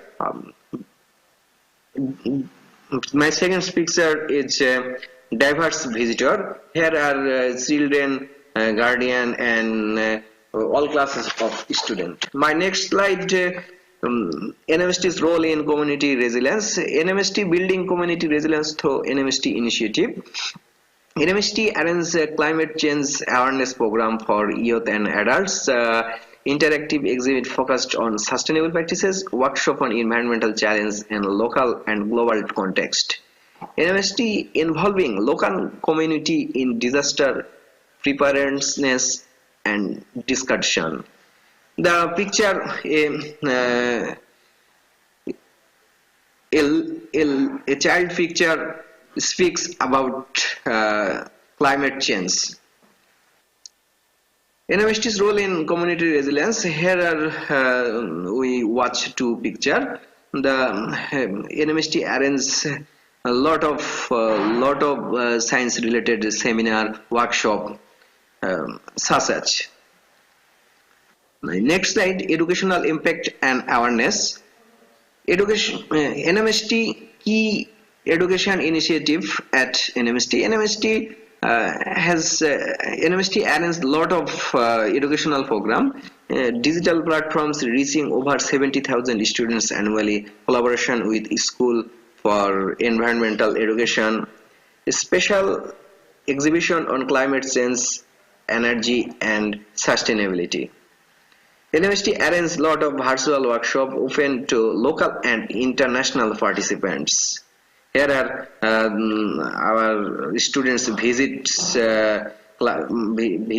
our gallery. Educational impacts and awareness. Here are two pictures. Lot of students attend our science Olympiad program. We arrange a lot of program that like physics Olympiad, climate Olympiad, environmental Olympiad. My next slide, lesson for other museum. NMST provides a roadmap for the institution. Importance of digital transformation of sustainability. At first, if we don't transition for sustainability, the organization never be a sustainability related organization. Another hand is inclusivity as a core part of mission and content. For this reason, every museum has at least two types of content. One is domestic and another is international. Community engagement is strength resilience, adapting to current environmental and social needs.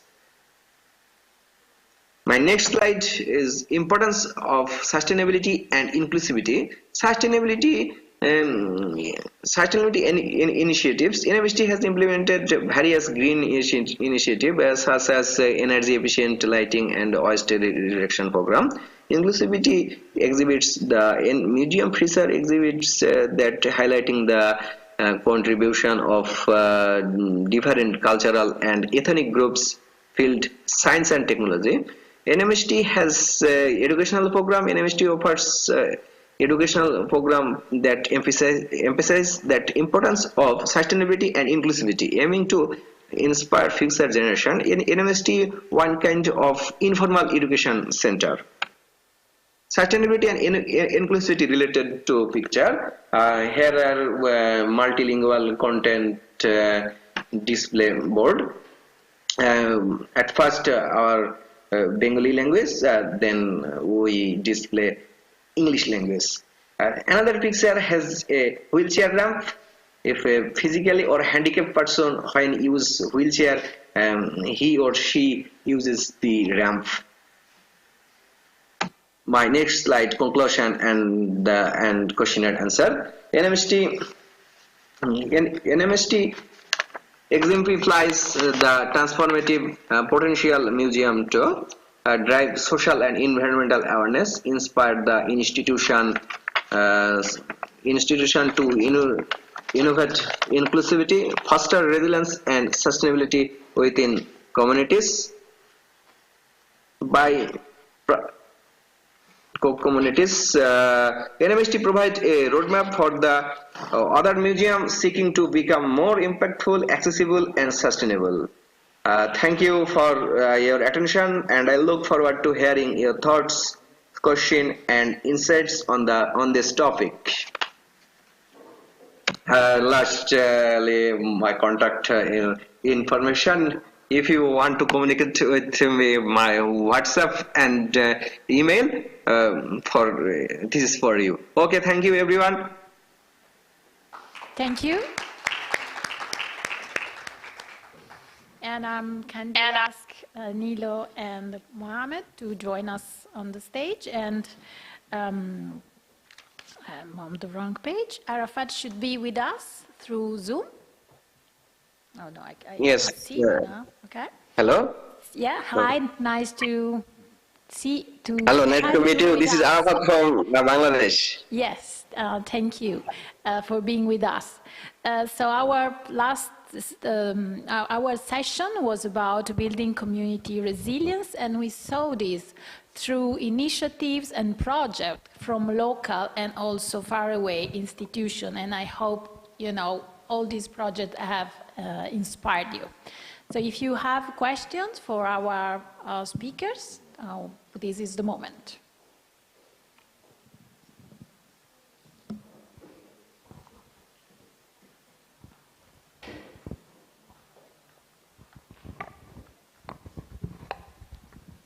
I have a question for Niloufer. Can you please tell something more about how do you talk about women's rights in your museum, and how the visitors and the society reacts? Okay. Thank you. Despite many challenges, usually in Iranian ethnic communities, it is the woman who is the head. So we remember them, we remind them that, do you remember that powerful role of your grandma in the decision making? Do you remember this? And by saying that, for instance, we have a common meat, globally common meat, anahita, with the meat of water and, this kind of thing. So we tell these stories, that how through the ages, since ancient time, women have played a significant role in ruling, in shaping, in changing the society.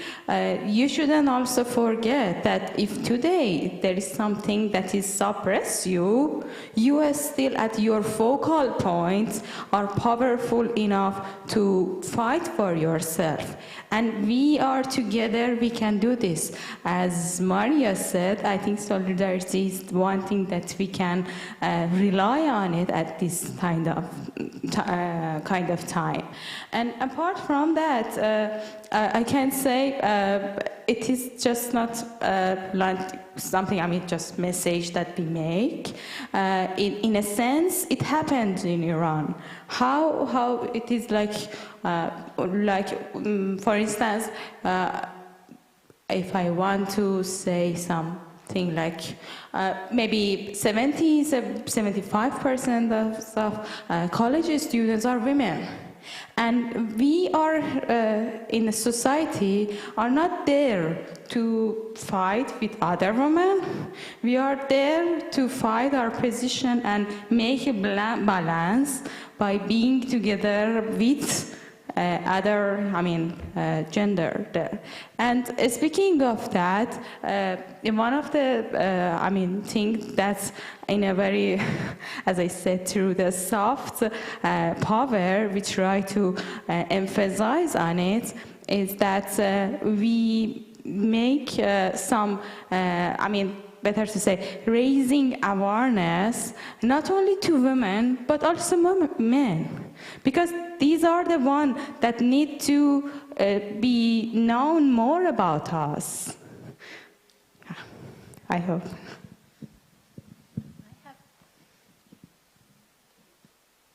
I have a question for Caroline. You said that you are presently closed. When are you going to reopen the exhibit and, with this co-projection that co-design that you are doing? Yes. So I want to specify the library is not closed. It's just the museum space that is closed for adding this scenography, and we will open end of May next year. Any other questions?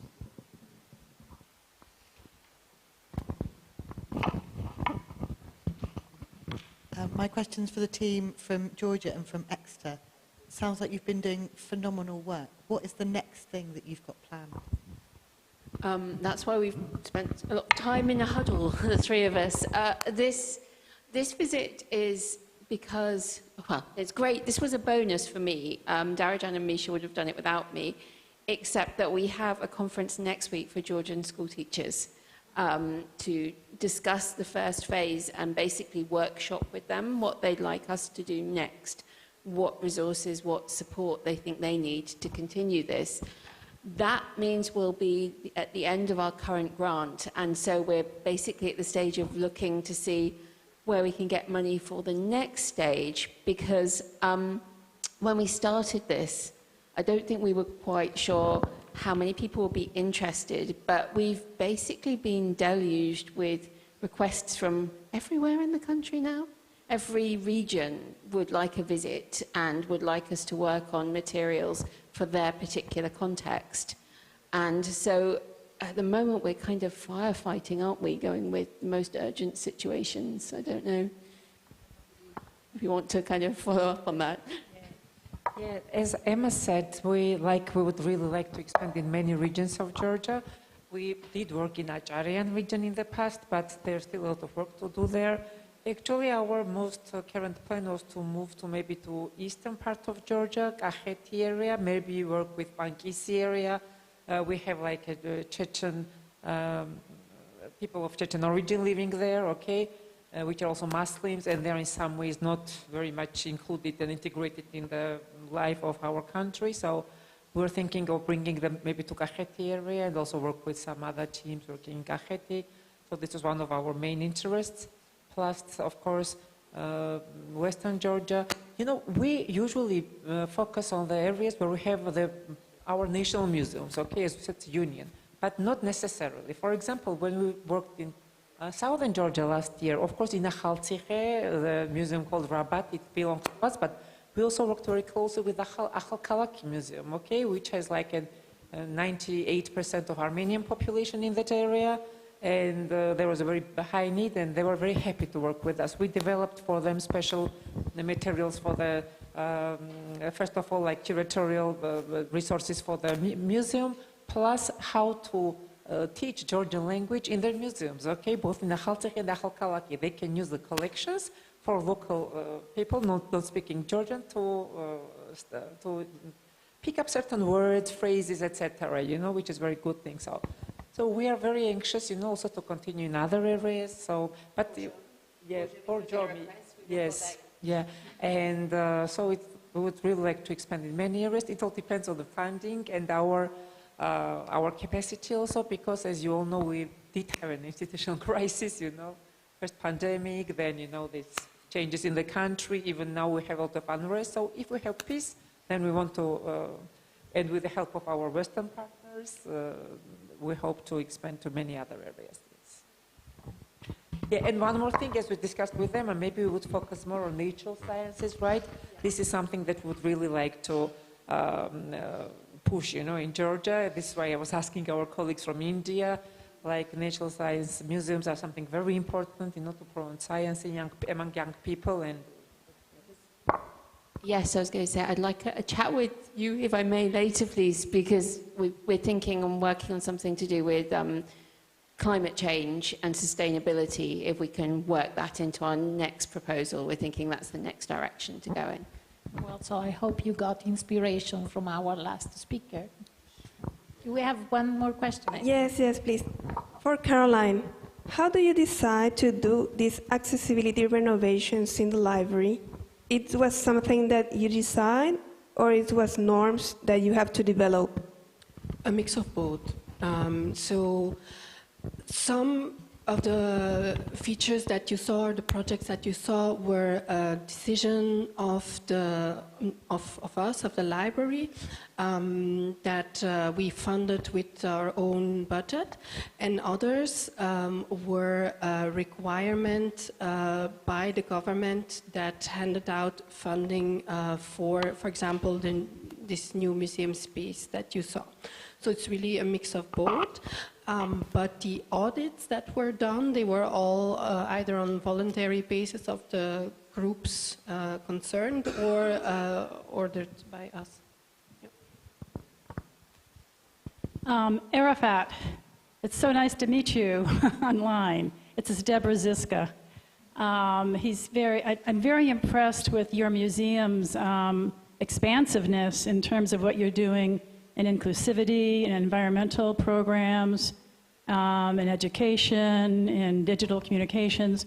So is your museum a leader in this regard, or are other museums? Do you have a network of museums that are doing the same kind of work that you're doing? Or is your museum a model for what you're doing in Bangladesh? Did he hear? Okay, thank you. NMST now day by day increase their program. Bangladesh has a lot of museum, but there is no museum using multilingual language,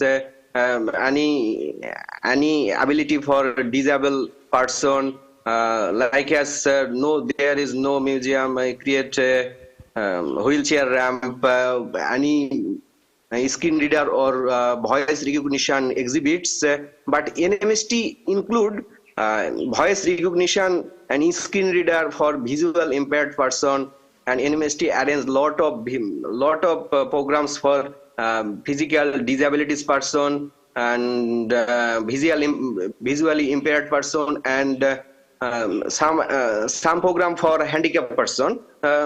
So NMST one kind of a best organization for our country.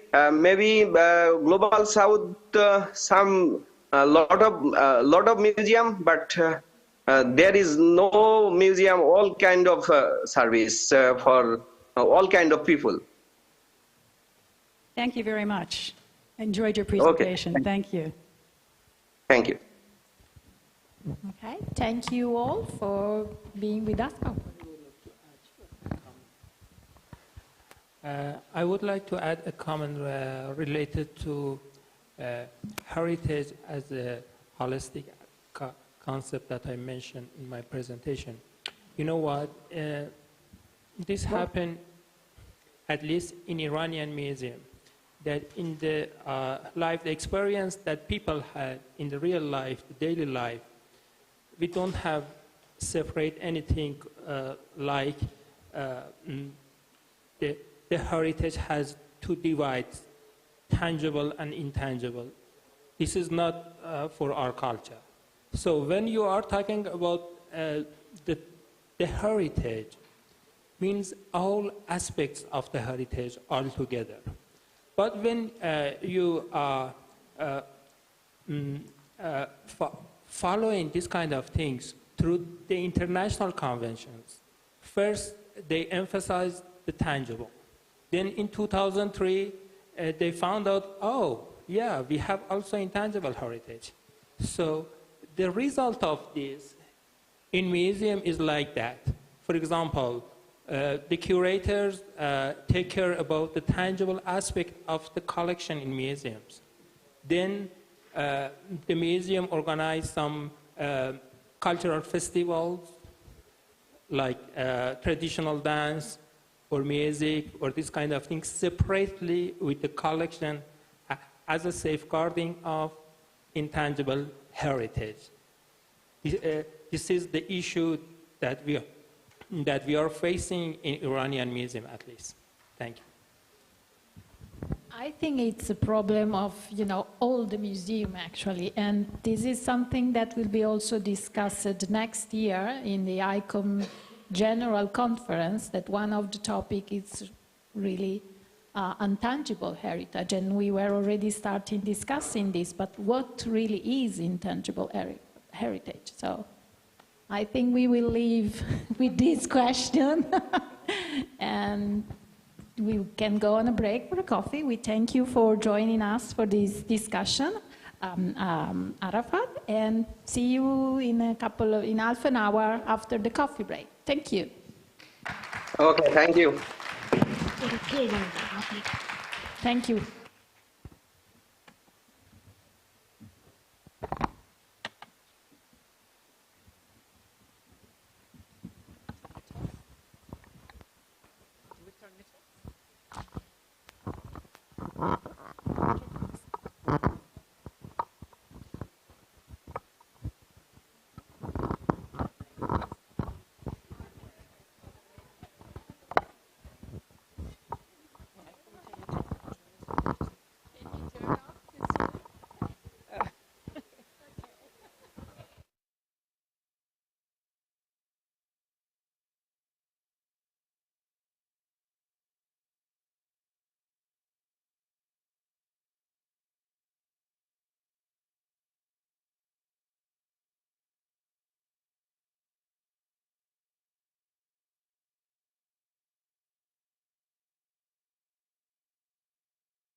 Okay, so last session of the conference, last session of the day. I will be your moderator for this session, and we are going to talk about safe spaces in museums, very important topic.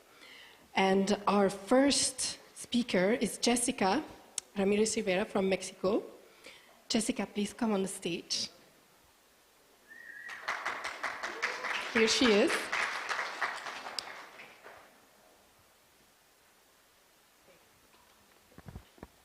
Thank you, Caroline. Good afternoon. How are you? At last is the last. So, thank you, dear colleagues, to be here today with me. But thank you to the NPR board, ICOM Georgia, and all the staff for the joy and the opportunity to be here today.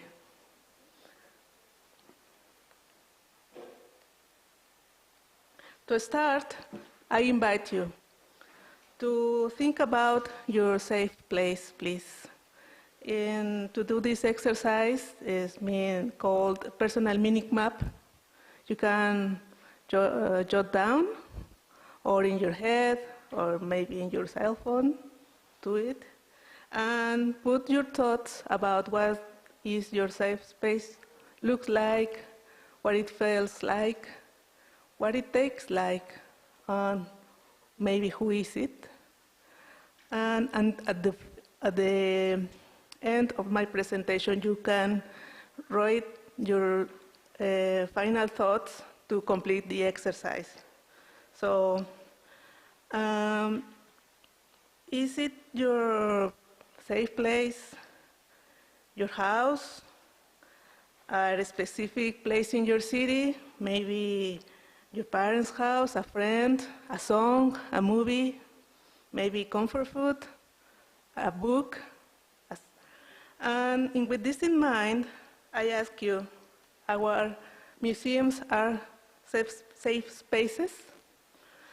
On the slide, you will see examples of discriminatory practices in museums, particularly based on gender. But what about people who can afford to pay admission or lack transportation? Inequality manifests in many ways. However, communities often have answers to these injustices, taking the museum as a space that inherently belongs to them. As museum professionals and guided by the new museum definition, we are obligated to eliminate discrimination, work through it, and strengthen museums as an inclusive public spaces. But how? Who? With whom? When? And for what purpose? Well, in my research and within the framework of social museology, I've identified that through inclusion and the exercise of human rights, hinge on an active participation. And this involves collective decision-making, fostering healthy relationships, and engaging in horizontal dialogue. Consider this thought. When you are in a safe environment, how do you feel? Think about it, please. It's likely because the space was designed and with your needs, context, opinions, and decisions in mind. A safe space incorporates a care system where communities build together, addressing physical, emotional, and narratives needs through active participation. I mean, listening, speaking, and providing feedback. This is a radial system of care.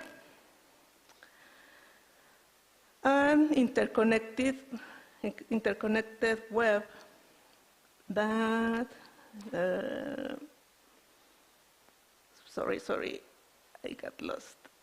where communities collaborate to create safe spaces through mutual affection and support. When we are considered diverse backgrounds, contexts, and histories, we adopt an intersectional perspective. Okay? So, how can we establish this radial care system to build safe spaces? Here we are, 3 approaches along at my proposal. CECA during the pandemic provide valuable perspective on how small details linked to corporeal needs can make museum visitors inhabit the space. Nina Simon's participatory museum model outlines 5 stages of engagement between society and institutions, emphasizing participatory processes. My dear colleague Leticia Perez Castellanos, in her holistic cultural participation proposal, highlights the importance of granting communities not just access, but also decision-making power over cultural content. And in my research, I've identified citizen innovation laboratories, CILs, as a strategy to foster active participation in museums across various dimensions. CILs ideally involves 4 agents: government institutions, academia, industries, and most importantly, citizens. But what are CILs? They are co-creation spaces where communities collaboratively address specific challenges. These experimental spaces utilize methodologies like mapping, provocation, and prototyping, all grounded in embracing uncertainty. My doctoral research culminated in these models, showing how museums can enhance active participation from a museographic perspective. Because I think exhibitions, the museum's most powerful communicative tool, serve as platforms to foster inclusive narratives and safe spaces. The model consists in these 4 stages, each involving distinct processes from museographic evaluation to participatory curatorship, all centered in managing uncertainty and fostering collaboration. This is an horizontal, radial, and social approach that prioritizes processes over results. It emphasizes affection as both emotional, caring, and impactful affecting component. In Latin America, maintaining experiments like this in a museum can be very challenging. So my model includes stages designed to achieve processes and outcomes incrementally to get to the comprehensive model. So I have applied this model in 3 ways. In 2021, with a group of feminist women through the Laboratorio de Reinvención Participativa en los Museos, we developed a project, Construyamos una nueva mirada, narrativas visuales feministas en museos. This project aimed to inspire critical reflection on representation of human diversity in museums, rethinking and building new narratives to departmentalize discourses based on citizens' personal experiences. The result was this toolbox for integrating gender perspective in museums, focusing on 3 aspects: critical proposals to active public participation, feminist gender perspective information, and of course, documentation, a repository. Some of the tools are a violentometer in museums. That is an instrument for documenting the visible and invisible violence that women experience and perpetuate in museums, built through online survey applied to 85 visiting women and museum workers. On the other hand, we have the Purple Pig Hall that works as a trigger for dialogue and the visibility of sexist discourses. And we have here the self-care booklet for women museum workers too. The implementation of museum inspectors, that was the toolbox, was carried out in 2022 that included workshops in the Museo Ex Convento de Culhuacán. These workshops focused on an artistic experimentation by and for women, the dissemination of feminist information, and femme hackings combined with guided tours. The project culminated in an exhibition that extended beyond displaying artworks. It fostered a dialogue between the creation of citizen women and those of established women artists, showcasing their significant pieces. If you are familiar with feminist Mexican art, you may recognize El Tendedero, the clothes line by Mónica Mayer, as an inspiring reference. During 2023, in 5 museums in Mexico City, we explore processes of violence and healing, resulting in ephemeral museographic messages and installations. This allows the public to express themselves and place their stories on an equal footing with institutional narratives. This year, at Casa de la Bola Museum, in collaboration with the Educational Department and the Equality Unit of Miguel Hidalgo's Mayor's Office, we developed the program Cultural Rights and Art for Peace. This initiative explores women's human rights through talks with a psychological specialist, guided tours, workshops for creative processes, and a final exhibition. Participants identified 10 women's rights, including self-care, political engagement, mental and physical health, and identity. The experience highlighted the power of belonging that women develop when they inhabit the museum regularly. Let me tell you something. Mexico is a dangerous place for women, with more than 10 women murdered daily simply for being women.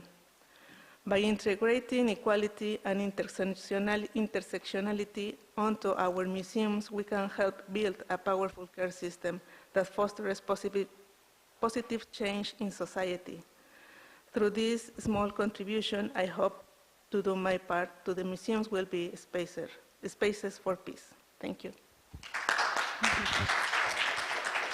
Thank you very much. Such an important question. How does a safe space look in your museum? So, our next speaker, Lingjun Lee from the United Kingdom, will present Embracing a Mixed Pricing Strategy to Overcome Financial Barriers for Museum Visitors Amid Inflation.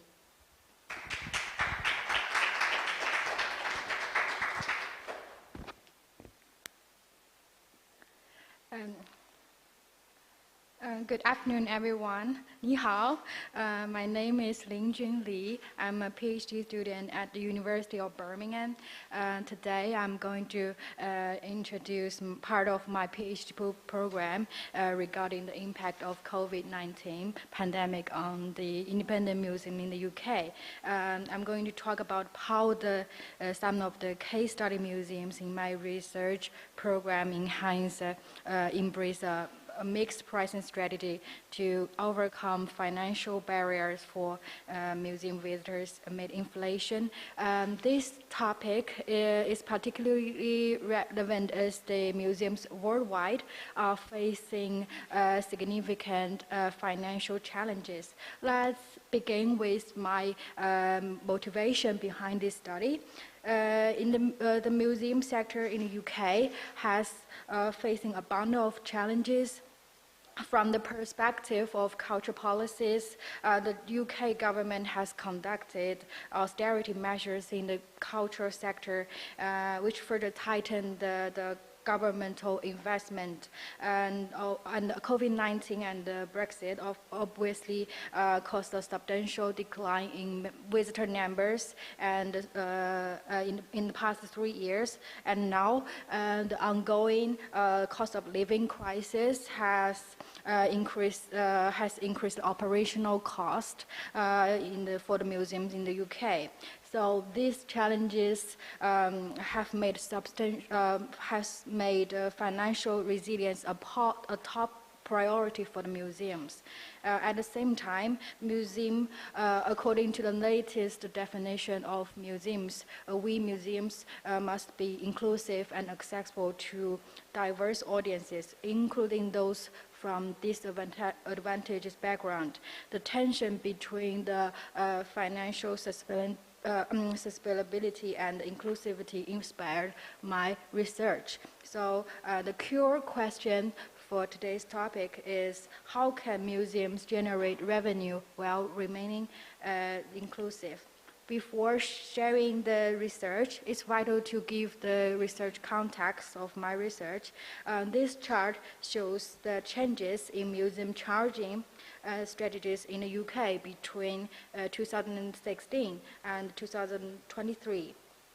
In short, so you can see here, fewer museums are providing free entrance, and more museums are moving towards a paid admission to sustain their operation.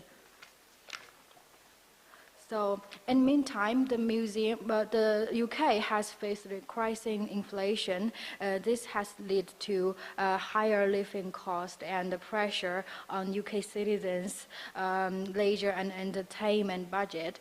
To help you have a clear picture of what is going on, this is an example. In 2023, the median price for adult tickets to enter a museum is £7.6, which is 26 lari. This is equivalent to a burger meal in McDonald's and nearly 6 days of water bill and 5 one-way bus tickets in Birmingham, where I live. So to address this question, firstly, I collected the data from 4 museums in West Midlands in the UK, and I used a web crawler to collect their electric complaints on Google Map and TripAdvisor. And I don't know whether you have worked for the customer or visitor service department. The complaints made by the visitors contain a lot of useful and also irrelevant information. So this crowded information is kind of a waste of time to read it one by one. So we can use a word cloud generation to filtering out the most useful information here. So we can generate 4 word clouds, 1 for each museum. After this stage, we can use the large language model supported by ChatGPT. We can input the questions generated by me, so we can input a series of questions to get the result that we want. So ChatGPT can also help us make a final analysis. So as a result, the key differences in the visitor complaints among these 4 museums are present in this table. So for Museum 1, which charge for both admission and the special events, so they receive most of complaints about the money that people spend in this museum. For the Museum 2, they only charge for the admissions, so they receive most complaints about food and beverage and other services. For the Museum 3, which is free for entry, but people are not satisfied with the environment and the overall experience. As for the Museum 4, which adopts a mixed pricing strategy, not only receive fewer complaints about this museum, and also gained a lot of valuable recommendation about them. Additionally, it has the highest positive feedback rate among these 4 museums. This picture shows what the diverse options that museum can choose from the museum. Different group of people, for example, older people, children, they can enter the museum at different price. When they enter the museum, they can choose free activities and also paid activities like weddings or other things. So, as the conclusion, to address this challenge, based on the study of the case study museums, I propose a definition of a mixed pricing strategy, which includes charging for some activities while others can have a discount or free.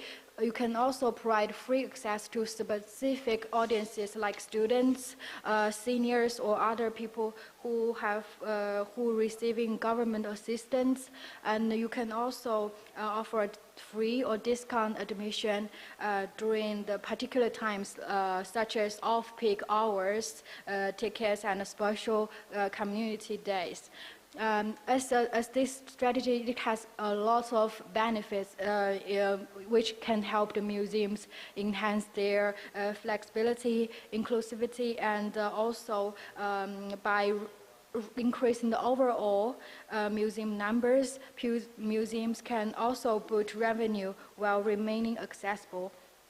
In conclusion, within the study of museology, so a mixed pricing strategy is not just about balancing the finances, it's also about unlocking the full potentials of museums. For many tourists and visitors, the value they perceive in a museum experience often outweighs the cost. However, the critical aspect of pricing is often ignored by people. So my research highlights the importance of integrating flexible pricing models to achieve both financial and inclusivity. Thank you for your attention. I look forward to your question and insights. Thank you very much. Let's have a seat over there. Pricing, yes, that can be a very interesting topic to explore within our different institutions.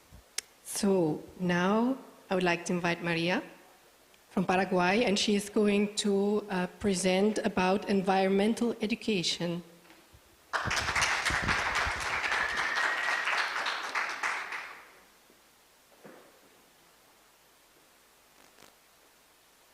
Okay. I'm going to talk about Xaque Bicho. Xaque Bicho, music exhibition that promotes environmental education to its community. But first of all, I want to thank ICOM Georgia and ICOM NPR of being here and sharing all interesting things with many people from museums. It's a great opportunity and many thanks. Okay. MUSI is Paraguay's first interactive science museum. Starting to spark curiosity with science as an excuse, this is a place to dream, find inspiration, and learn through immersive experience. MUSI starts on 2022 and currently operates in 2 experimental physical spaces. One is called Tatahua Lab, when it's a place when we prototype exhibits, visitor engagement and learning, and a digital planetarium for a digital planetarium. These spaces are a revolutionary approach to the museum's building, co-creation and learning with visitors prior to the creation of the building itself. The museum is currently being designed with construction expanded to start in 2025 and doors opening in 2027. MUSI was born from a desire of a group of people who dreamt of opening the first interactive science museum in the country as a starting point of new opportunities for a better future. Once its doors open, MUSI will be one of the best interactive science museums in the region, committed to establish an excellent standards in regions. It promises 4,000 square meters building and a digital curved planetarium for 150 visitors. It will also demonstrate sustainability, local development exhibits that approach science multidisciplinarity. It will be located in Asunción's riverfront, offering world-class architecture with the neighborhood's vulnerable communities and a city park, based on the notion of social museography, aims to be an inclusive and attractive space for a wide variety of visitors. MUSI exhibitions and activities are designed to be accessible and exciting, encourage active participation and interactive learning for all ages. MUSI is a place to dream, be inspired, and learn with immersive experience. It's an invitation to awake curiosity, whose mission is to cultivate curiosity using science as an excuse. Okay. Un verano nel museo. Shakevich. Prior to this exhibition, we start with Un verano nel museo. It was called a project where we invite the community to actively participate in the creation of the process of Shakevich without noticing what they were doing. We presented living collections and received the most appealing experience, what they would like to see, and which interactives were the most appealing according to different ages. In Un verano nel museo, we had interactives like finding bugs in a ball pit, in also little pieces of cardboard where they can write their thoughts about insects. These 2-month periods in Un verano nel museo allowed us to analyze and redefine the final exhibition, certifying that Shakevich reflects the interest needs for the public. Shakevich. Shake in Paraguayan Guarani native language means take care, and bicho in Spanish, bugs. This exhibition is first owned by MUSI, based on selected native insects of the collection of the Museo Nacional de Historia Natural del Paraguay, with macrophotography by artist Henry Millet, and it's presented an invaluable opportunity to create social conversations about ecosystems, preservation in Paraguay, showing the importance that insects hold in the well-being and the future of our environment.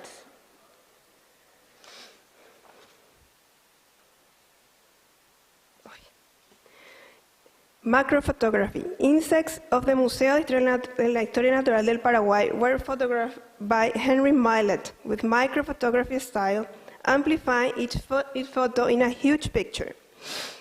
He is responsible for photographing insects of this exhibition.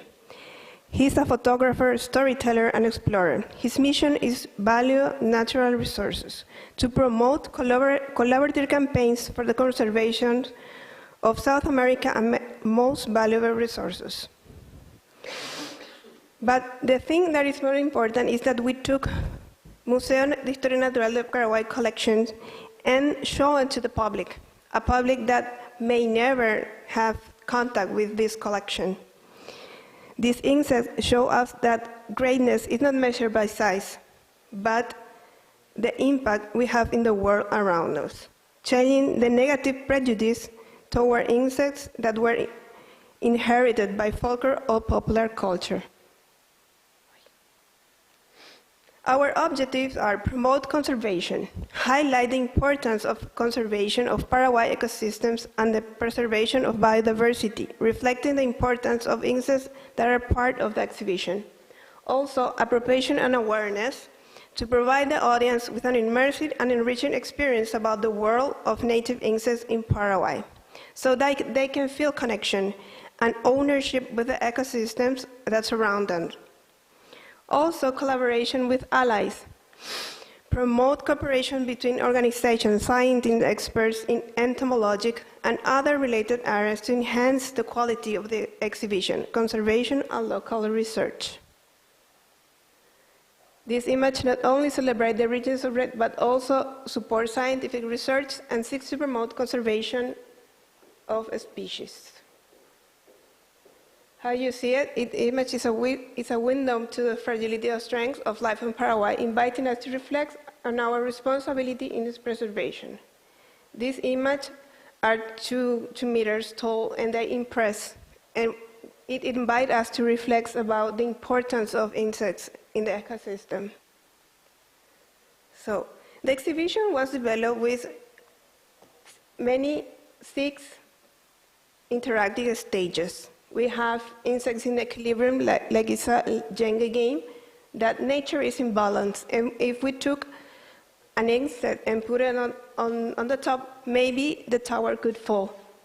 Living collections, here we invite the public to speak about collections and insects, that their importance and the biodiversity and the place that they are. Also, Insect Searcher is a place when it's like a ball pit, when they have fake insects where the kids can search, removing their prejudice. John Erman's Bloom Mark, it's a bloom. John Erman is a professor of the University of Stanford, a designer and a sculptor. And he designed a kinetic art when we show Fibonacci sequence, and so showing to them about showing the public the Fibonacci section and teach all the children. Magnificent glass table, we invite them to observe, to look, and also reflects about insects. Also, we have our map, Paraguayan map, with our 7 ecoregions, and we show them the nature and the environmental of every insect. So, education in sustainability. Education in sustainability at Shakevicho was given through what we presented in the museum, through the exhibition and how the elements that compound itself. The photographic communication invites us to see this large image that not only captures the intrinsic beauty and amazing details of these tiny beings, but also invite us to appreciate their importance for a new perspective, allowing us to look at them more closely and reflect on insects and our responsibility in preservation of ecosystem and natural habitats. In the interactive museums, communication and learning takes place in an interactive and playful way, through interactive elements. The museum labels cooperate with what the museums want to tell. Education is also provided through communication with mediators. Mediators are eloquent, curious people whose objective is to serve the public and accompany them in their approach to science. The role of a mediator in a science interactive museum is to accompany the audience with the objective that the public could draw their own conclusions by encouraging them with a critical thinking, since we work on a social museology. We also have audio guides in Guarani or native language, Spanish and English, so that language barriers can restrict the public from what Shakevicho wants to tell them. In Shakevicho exhibitions, where everything comes together, is an interactive science museum, which is a communication machine, and through communication, we educate public on the values of native insects, ecosystem insects, and care and sustainability. So, Shakevicho was one of the most beloved exhibitions in Paraguay, till now in the history of MUSI. Perhaps it was an exhibition where we as Paraguayans felt identified and reflect the sense of belonging unconsciously, or maybe because insects awaken our curiosity. It is an exhibition that taught us to see insects with different eyes, removing prejudice. The public that visit us acquire knowledge to actively promote sustainable development through education on the importance of role in existence in nature.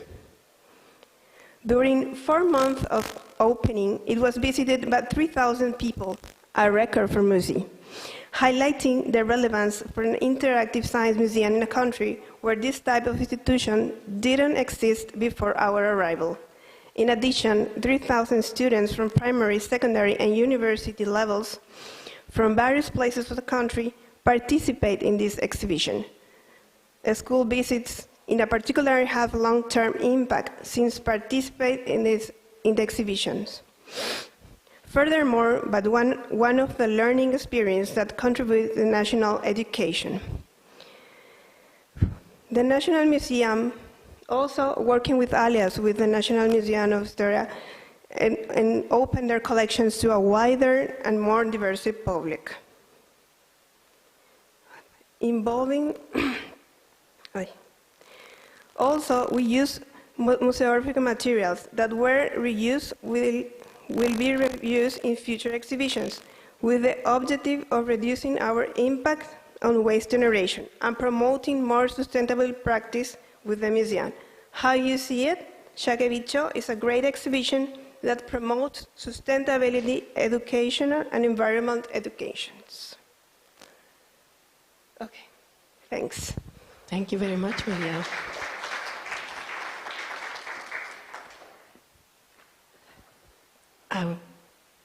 So our next speaker is going to have a remote presentation pre-recorded. Julio González Liendo from Colombia is going to present a sustainable museum management model. Just a couple of minutes until we sort out the video.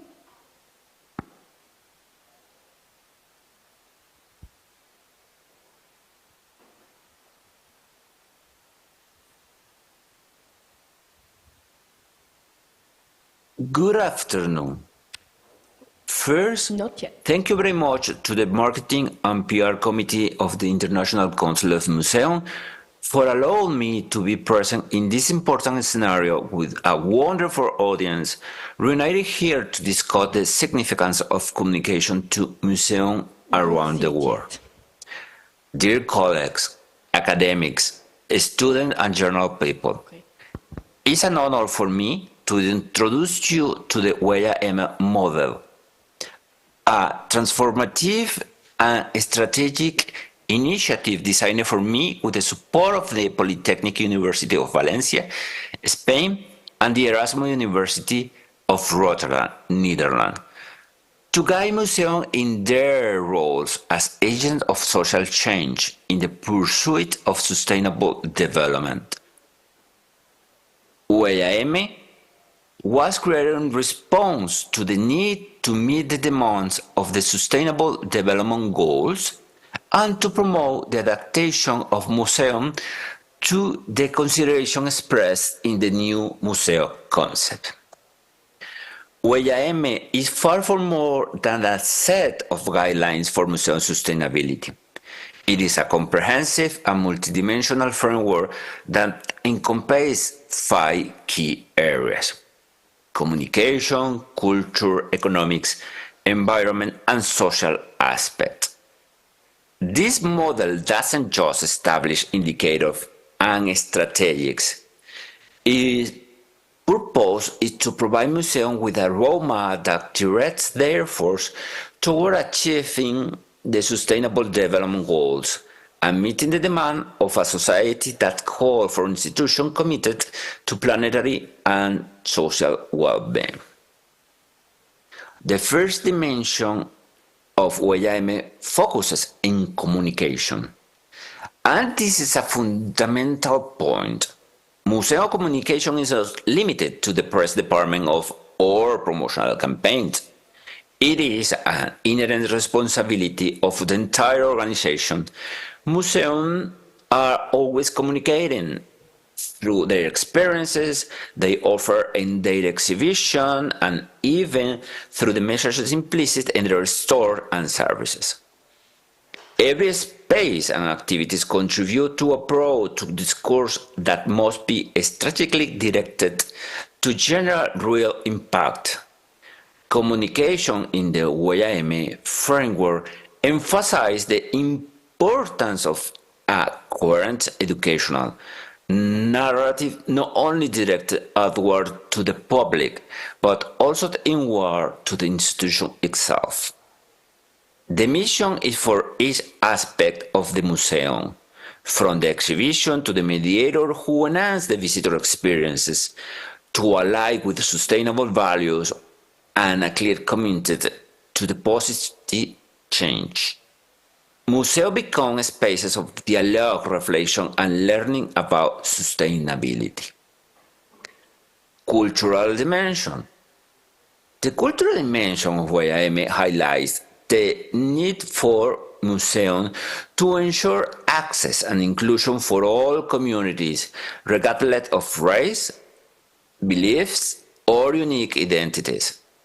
This dimension promotes an understanding of the importance of preserving both ancestral legacies and contemporary cultural expression, allowing communities to pave their path toward a sustainable future.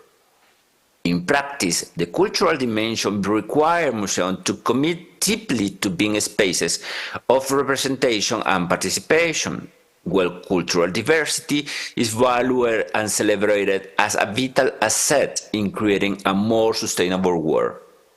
Museums, in this framework, are not merely guardians of heritage, but active agents promoting social cohesion and building a collective identity that propels sustainable or sustainability forward. Economic dimension. The economic dimension of UAM addresses the financial sustainability of museum institutions and proposes strategies that go beyond mere economic survival. In a context where resources are increasingly limited, museums must explore innovative ways to fund their work. UAM suggests methods such as micro-patronage, collaboration with commercial brands to create collections inspired by cultural heritage, and the use of new technologies like NFTs to diversity revenue streams. The economic dimension is essential to the viability of any sustainable action. Without adequate financial support, any environmental, cultural, or social effort becomes compromised. For this reason, the UAM model provides tools to manage resources efficiently and sustainably, ensuring long-term sustainability and allowing the museum not only to exist, but to try and evolve as an institution of sustainable impact. Environmental dimension. One of the most pressing challenges of our time is, without a doubt, environmental sustainability. UAM proposes a vision in which museums lead by example, adapting practices and management systems that minimize their environmental impact.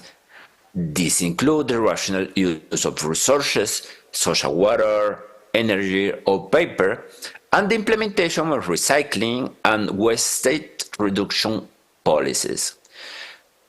The environmental dimension not only seeks to make museums greener, but also aspires for them to become role model for a society.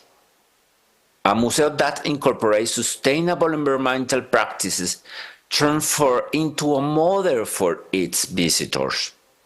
Another institution in this sense, communicating this effort becomes essential. Museums must share and publicize the environmental achievement, not only to demonstrate their commitment, but to inspire others to adopt similar measures. Social dimension. Finally, the social dimension of UAM emphasizes the transformative role of museum as promoter of more just, inclusive, and equitable society. Under this dimension, museums position themselves as spaces that foster quality education, gender equality, health, and well-being, and the elimination of poverty. UAM encourages museums to implement policies and strategies that increase access and participation in decision-making with an inclusive approach that recognizes their diversity of their audiences. The social commitment becomes tangible through the educational programs, community initiatives, and collaboration with local organizations, contributing to the social development of their surrounding communities. In conclusion, the UAM model presents us with an integral vision for sustainability in museums.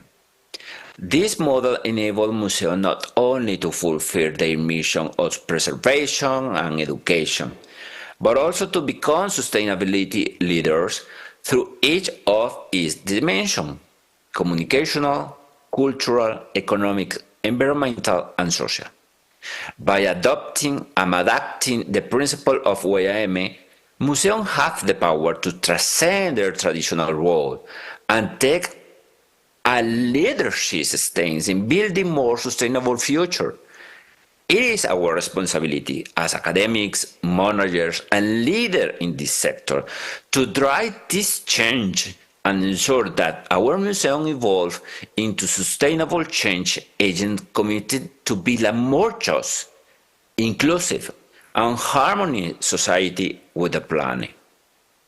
I sincerely thank you for your attention and invite you to reflect on how, from our institution and sphere of influence, we can contribute to the development and implementation of UAM's principle. Together, we can create a positive, lasting impact in our communities and the world. Thank you very much, and good afternoon. Thank you. And the last presentation for this session, also remote, is from Roberto Torres from Chile, and he is going to talk to us about how people make museums. Hello, Georgia. Hello, everyone. My name is Roberto Torres. First of all, I would like to thank ICOM NPR and ICOM Georgia for organizing this conference that allow us to share experience and bring together people who loves museums.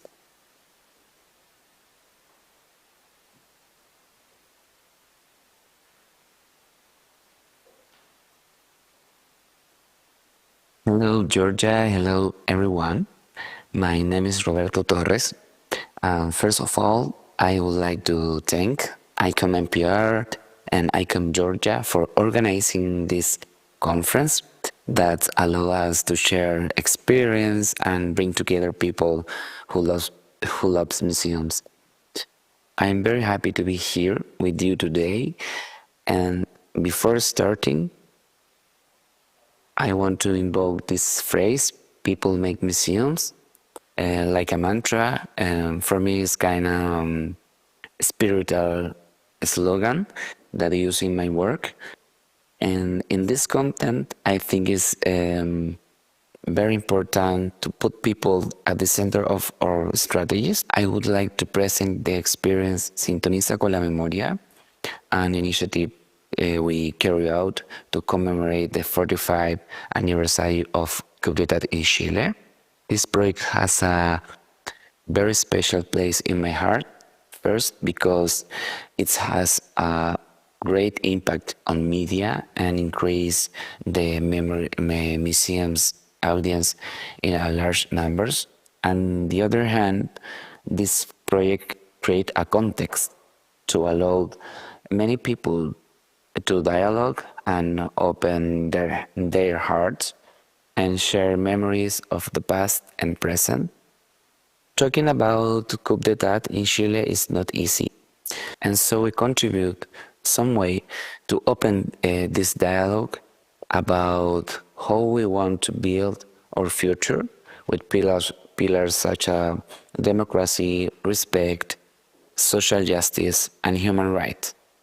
The Museum of Memory is a place that brings together many people with different cultures, people with different interests, demands, and backgrounds, because it's like a bridge between the past and the present.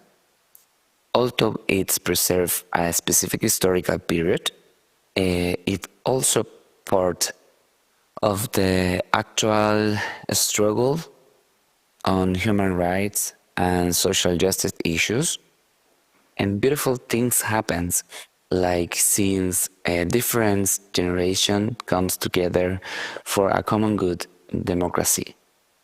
And we start with the challenge, how we can use archives, which are part of a museum collection, to generate meaningful experience to promote social justice and human rights advocacy. And we have a radio archive platform, but with a categorization and usability designed for researchers. And it's a huge database, but only for queries. It doesn't offer the possibility to create narratives to link all the material together. With this action, we want to generate an experience of memory that offers the possibility of understanding how September 11, 1973 was experienced, especially for the new generations who did not live through the historical event. In this way, the action opened a space for national reflection on the importance of respecting human rights and democratic values in order to not repeat the mistake of the past. Just one more thing before I show some videos. The radio was the only media to record the first code signals, delivering important information will later become an important part of the country's political and cultural heritage. And well, what did we do at the museum? First, we start a desert type campaign for create expectation about what was going to happen. That's September 11, and share this video in social media to see the reactions. It's in Spanish, but it's too short.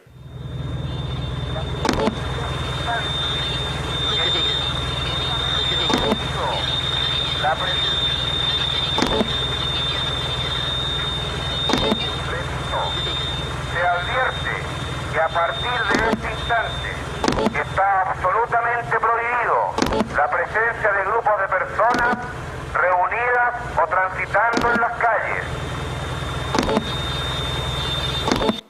The video created a lot of expectation, but we never anticipate the number of people who were going to participate in the digital experience. And the long-awaited moment has arrived. Here is a summary of everything we did at the moment and part of the result generated by the action. Chile has its own 9/11, but it was in 1973 when the military forces of Augusto Pinochet took over the Chilean government, starting 17 years of one of the bloodiest dictatorships of South America. 37 years later, the Museum of Memory and Human Rights was opened to keep the memory alive of the thousands of people who disappeared and who were tortured during those years. Despite the fact that Pinochet's dictatorship is globally rejected, in Chile the denial and minimization around the human rights violations is common among the younger generations, and even some politicians have justified these acts. El pronunciamiento militar fue justificado, lo que generó en la libertad de Chile de vivir en un marxismo. Es un museo de la izquierda para contar una versión falsa de la historia de Chile. How can we help a generation who didn't live in those times understand what really happened during the dictatorship? Museum of Memory presents The Memory Dial. We used the radio, the medium with less military censorship during that time, to create an audio gallery that relayed the 11th of September 1973, just how it happened. We recovered, edited, and organized in chronological order more than 550 audios. yo no voy a renunciar. Pagaré con mi vida la lealtad del pueblo. Tiene la presidenta sacar del país, pero la vez se cae y cuando vaya a volar, conforme. We compiled all this material in a minute-by-minute timeline that was streamed on several radio stations during the 11th of September 2018, on the memorydial.cl, on a streaming via Facebook Live, in schools, and even in the very same Museum of Memory. Proyecto que se llama Sintoniza con la Memoria. Ellos van reviviendo el golpe de Estado todo el día. Me pone los pelos de punta, es muy escalofriante, la verdad. So what you're hearing on that tape is while Allende is giving his last speech, which was his most moving speech.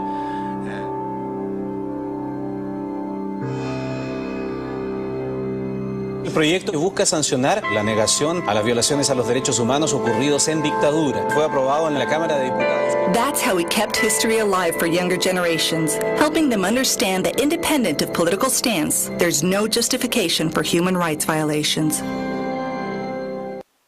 The broadcast was listened to by nearly 4 million people in 75 countries, and we never expect this action go so far.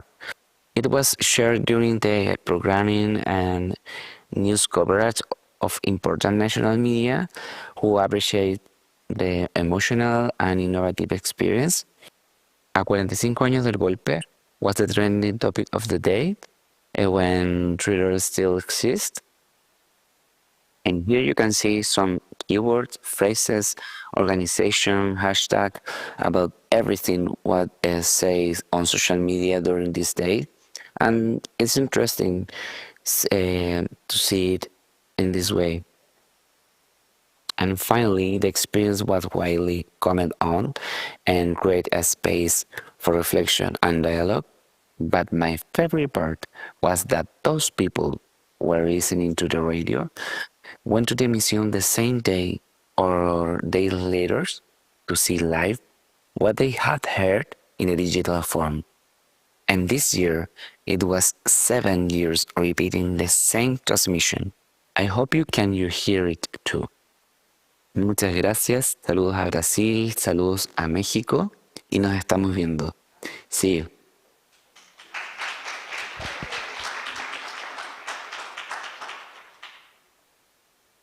Okay. So our remote presenters are not on the line, so any questions for our live presenters?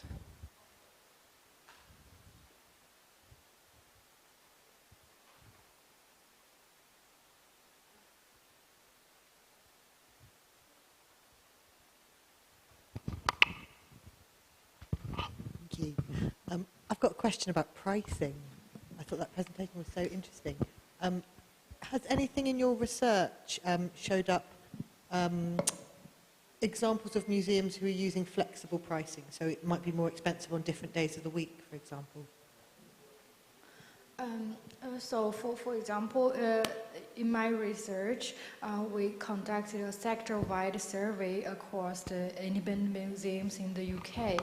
So, the main scope is in this sector. So most of museums, it depends on their funding. Some offer free entries, and others offer a mixed pricing strategy on special hours. After the 4 o'clock, maybe there are fewer visitors in the museum. The museum will enter a discount when they enter the museum, and they can have a cheaper price at the cafe or restaurant. Thank you. Any other questions?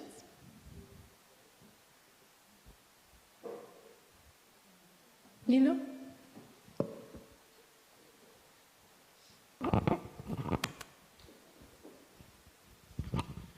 First of all, I want to thank you all. I know it is the last session, but it doesn't mean, we didn't pay attention. It was very nice. But I have a question, which might refer more to Jessica and Maria. How do you find to practice such social museology? I found in Latin American countries are pushing the way forward a lot in their manner. They do not somehow follow classic museology that's brought from the European countries to us, which we are dealing in Iran. And you make some kind of contribution with your people. It is like it feels so natural. Can you? Thank you, Nilo. Yes, we work so many times with our community. We are engaged with them, and we invite to see them, to see what we have to offer in the museum, and we also listen to them. It's very important to listen to our community, and that's the thing that I think my museum is working very well. That's why we engage our community. Thank you, Nilo. I think because public demands it. To work with them, to hear them. It's very difficult to put feminist themes in these places, but when you invite people to hear them, they came. So I think the main thing museums have to do is not always give the discourses, more to give the spaces to the discourses of the public to be shown. So is that we are engaged people not only to came to visit an exhibition, so make the exhibition with them. Thank you. So thank you, everyone. We are going to wrap up this session, and now it's time for the conference takeaways.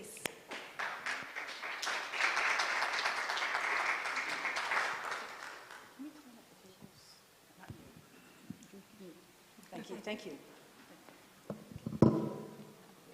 So I'd like to call, let's see, our travel grantees to the lovely clean bottles.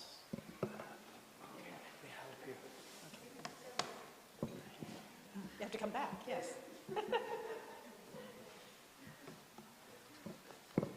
We need a few more chairs.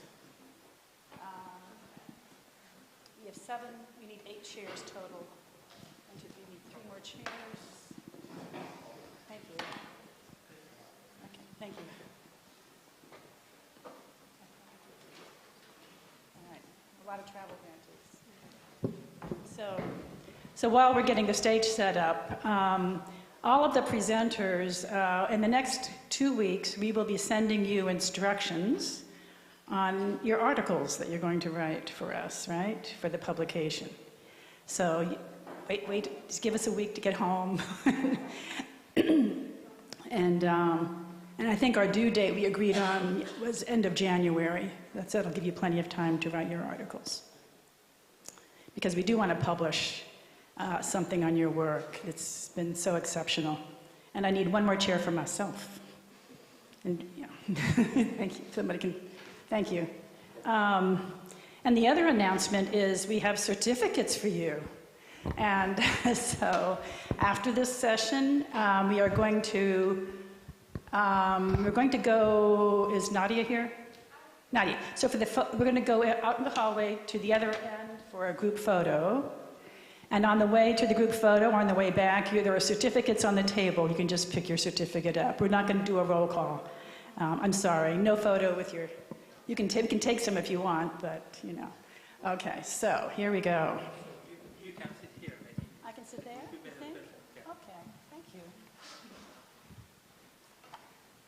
So here we are. This is, so NPR has a requirement that all of our travel grantees go home and they reflect on their experience, and then they send us a homemade video and we put it online. Yes, yes. Right, you did that, you know. Yes, but we thought there were so many, and we're so busy going back that we thought we have this wonderful camera crew that's been doing such great work for us, by the way. Thank you. Yes, we really appreciate your professionalism. That we thought we would use this opportunity to have you on the stage, and you can do our takeaways. I mean, who better to hear from than this wonderful group of people who have been awarded, who answered our call for travel grants, and were chosen from quite a few people, by the way. And so what we'd like from each of you, and so this will be your video. We're fulfilling your video requirement. Done. Check it off. Okay? Now all we need is all your receipts and all the other information. And then we're done. But not done forever, because we're going to stay in touch. Yes. The relationship's just beginning. And we've already been on relationship with Maria, which has been... We started on Mexico, and then Paraguay, and now here. Now here. She's a veteran of our programs here. So I'd like to start. Where shall I start from? Which end? Let's start with Daria. Okay. And so, please tell us a little bit more about yourself. I think just tell us. Because people might forget. There's so many of us in here. Just give us your name, your job title, what you do, and then just give us your reflections on your week or your whole. You've been here, last few days. Okay, my name is Daria. I am from the Hanenko Museum in Kyiv, Ukraine, and first of all, I would like to say thank you, all of you. For organizing this brilliant conference, of course, and for all these opportunities that we have now and we had all together. I'm really happy to be here in Georgia now, in this historical moment. I'm really happy to share my support to Georgian people. We are with them always and forever, I hope. And what else? It was really fruitful for me. I have a lot of thoughts now. I got a lot of new information for me, and I'm really happy to have all this luggage of knowledge. I think that I have now. Well, what else? I should share some. What was your most memorable experience of the past 5 days? Of course, after the fight that I can see every day here in Georgia, this fight near the museum and these brilliant museums who supporting the protests, it is my first great memory for all my life, I think. I should also say that I really loved my panel discussion part with my colleagues from Georgia. What they told us about their connection with their people, with all these programs for refugees, it was really informative. It is we have I feel the links with our programs in Ukraine because we have the same problem, and I realized that we did not enough for our Ukrainian people, and now I saw what Georgian people can do, and well, I think we can use it for our future job with our people. What else? Also, it was brilliant about the human rights in Iran. Your part of discussion. It was really interesting and new for me. And well, now I know better and what it is to be the museum worker in Iran. Well. Thank you so much for everything. Thank you. And what's so fascinating, what's interesting about you, I think the last few things you talked about was the exchange of information that you had with other cultures and how that related to what you were doing in Ukraine and what you could do in Ukraine. And that's a great takeaway. Thank you very much. Thank you very much. Okay. Maria, so thank you. And now our veteran, conference goer and workshop goer, Maria. Okay. I would like to thank you all for this conference. It was really interesting. I learned many things about, and also get noticed that we are working in the same line. We are working with our community. We are working with the people and listen to them. And I think that this captured me the most. Also, I really enjoyed it. It was a presentation that it was online, the museum theater. That's really like it because implementing theaters in our museums could be interesting in enhancing people and coming to them and showing and telling them that history. It would be more fun if we open that reach of theater in museums. I really like it. Thank you. That's fabulous. I'd love to see how that works. You can come back and tell us. Yes. That's when you have something tangible to take with you and implement in your own museum. I think that's one of the most exciting things that can happen out of a workshop and a conference. Just give for our people at home watching online, just give us your name and your job. And yes, okay. Yeah. I'm Maria Brites. I'm from Paraguay, and I'm working in MUSI, Museo de Ciencias. I'm PR and also I'm in charge of school booking at the museum, and right now we already have, I think, like almost 10,000 students that are coming to our museum, and we taught them in a playful way. And that's the thing that I really like the most. Thank you. That was really reflected in your presentation. Thank you. And we had our conference in Paraguay last year, and your museum is in Asunción, right? Yes. And Paraguay, you were a wonderful host. Thank you. Yeah. We are welcome, and we are waiting for all to come. It'll be really nice again. And see Iguazu Falls afterwards. Yeah, very exceptional. Okay, Jessica from Thank you. From my favorite place. Thank you. Okay, thank you. So Jessica, tell us about yourself and then your most memorable experiences, your takeaways. And Mexico City is one of my, I live in Washington, D.C., but Mexico City, I could go live there a day. It's the best city in the world. I love it. I mean, Tbilisi is great, but Mexico City is fantastic. Anyway, yeah. Tbilisi is great. Number 2. Tbilisi is number 2.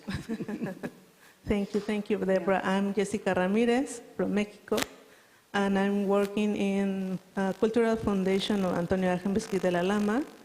We have 3 house museums and work with several types of public, and I'm not just a designer there in a special program to do some special projects for the community.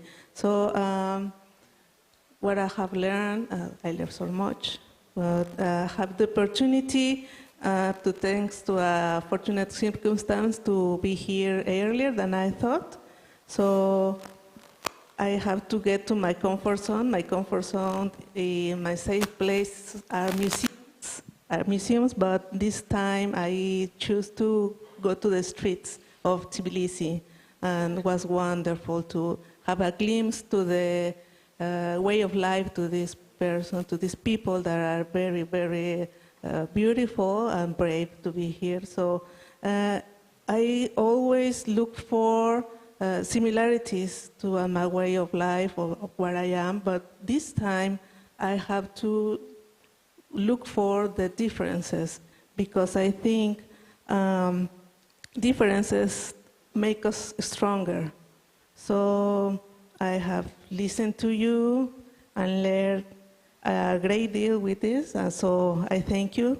I thank you for your strategies, your practices, your work in museums. And I also had the chance to talk with you, some of you, and discover new ways to think and interact with audiences.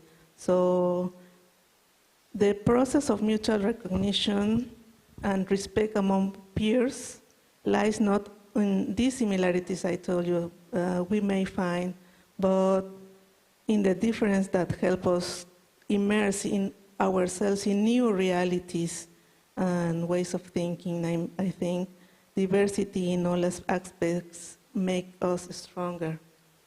So this in turn allows us to generate new knowledge to benefit our museums.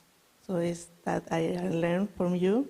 Thank you, Deborah. Thank you, NPR and ICOM Georgia, as our great host and the warmest conference I have been.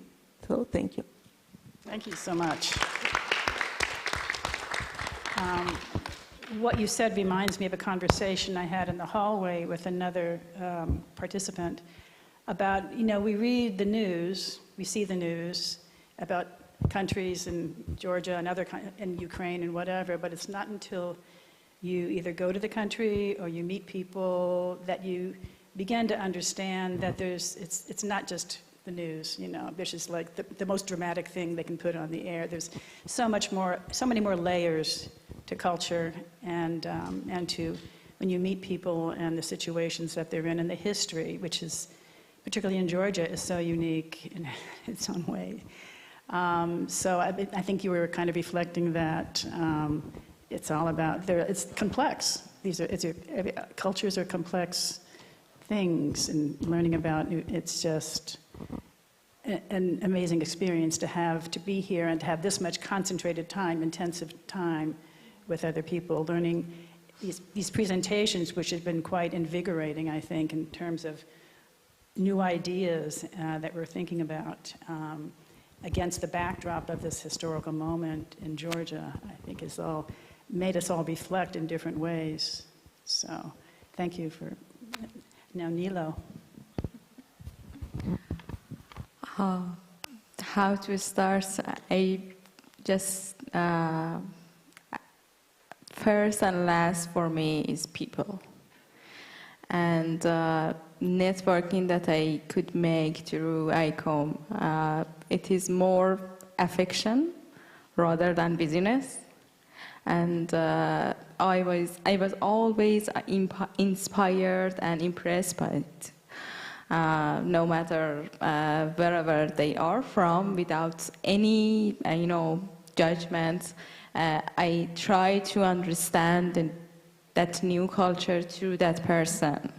From Lana that I have met in 2016, we made a nice friendship to all the volunteers of ICOM Georgia that I have felt their warm hospitality. I felt like I am home. And through all participants, we made a great friendship by visiting a museum and just analyzing each aspect of it. And after I had a speech, when I sat down, I have received hundreds, not hundreds, but maybe 30, 50, 60 images from friends. And it is the most valuable things that I could have with all my life, I think. And apart from that, this conference absolutely was an amazing opportunity for me because I just have started my career more into the museum communication, shifting from museum education to museum communication. And it is my first attempt to maybe show the global presence of Irandal's museum, which they have done a lot, but nothing in terms of marketing, public relation, even in Iranian context, because they wanted to go on. They didn't want to something would stop them.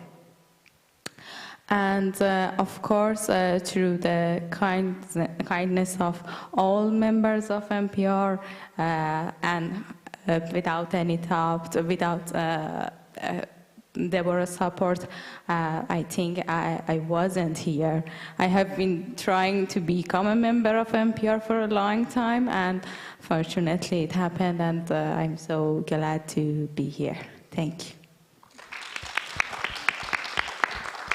And Nilo and I first met in 2016, right, in Milan. Well, actually, it was on an excursion outside of Milan. Very hot day, looking at the ruins.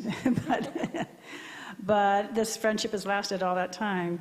And how many years ago is that? Can anybody count? Is that 8 years? So I just have a little announcement.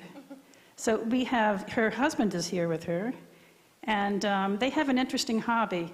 They this is their 7th anniversary? No, 8th, I'm sorry, 8th anniversary. So for their first anniversary, they went to a museum conference. Here. And now they're back for their 7th anniversary, here, for a museum conference. So what a cool couple. So congratulations, anyway. And now we're going to hear from Vladislava and Marina from Ukraine. Yes, okay. Hello, everyone. My name is Vladislava Dermanska, and I'm from Kharkiv Literary Museum. First of all, I want to say thank you for organizers. I'm glad to be here. It's really great opportunity, and also I want to share my support for Georgian people. We really stand with you, and it's really important for us, your future. So we are with you, our people with you, our country with you. And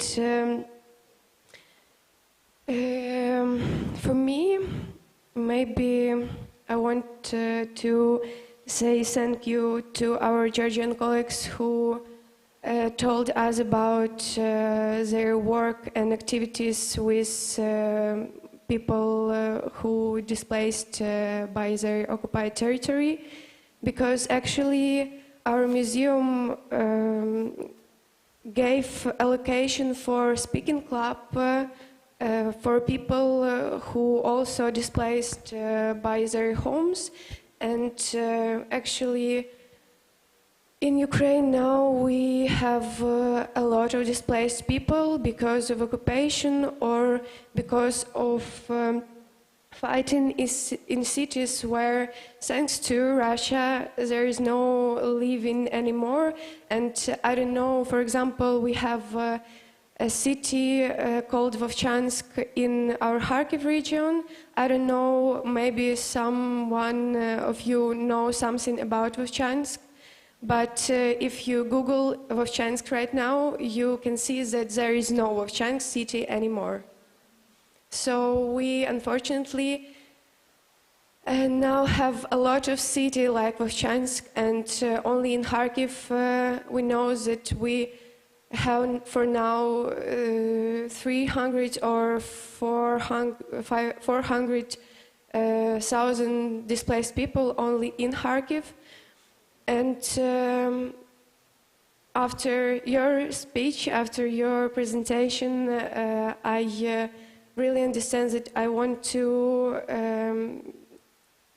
doing more for our displaced people, and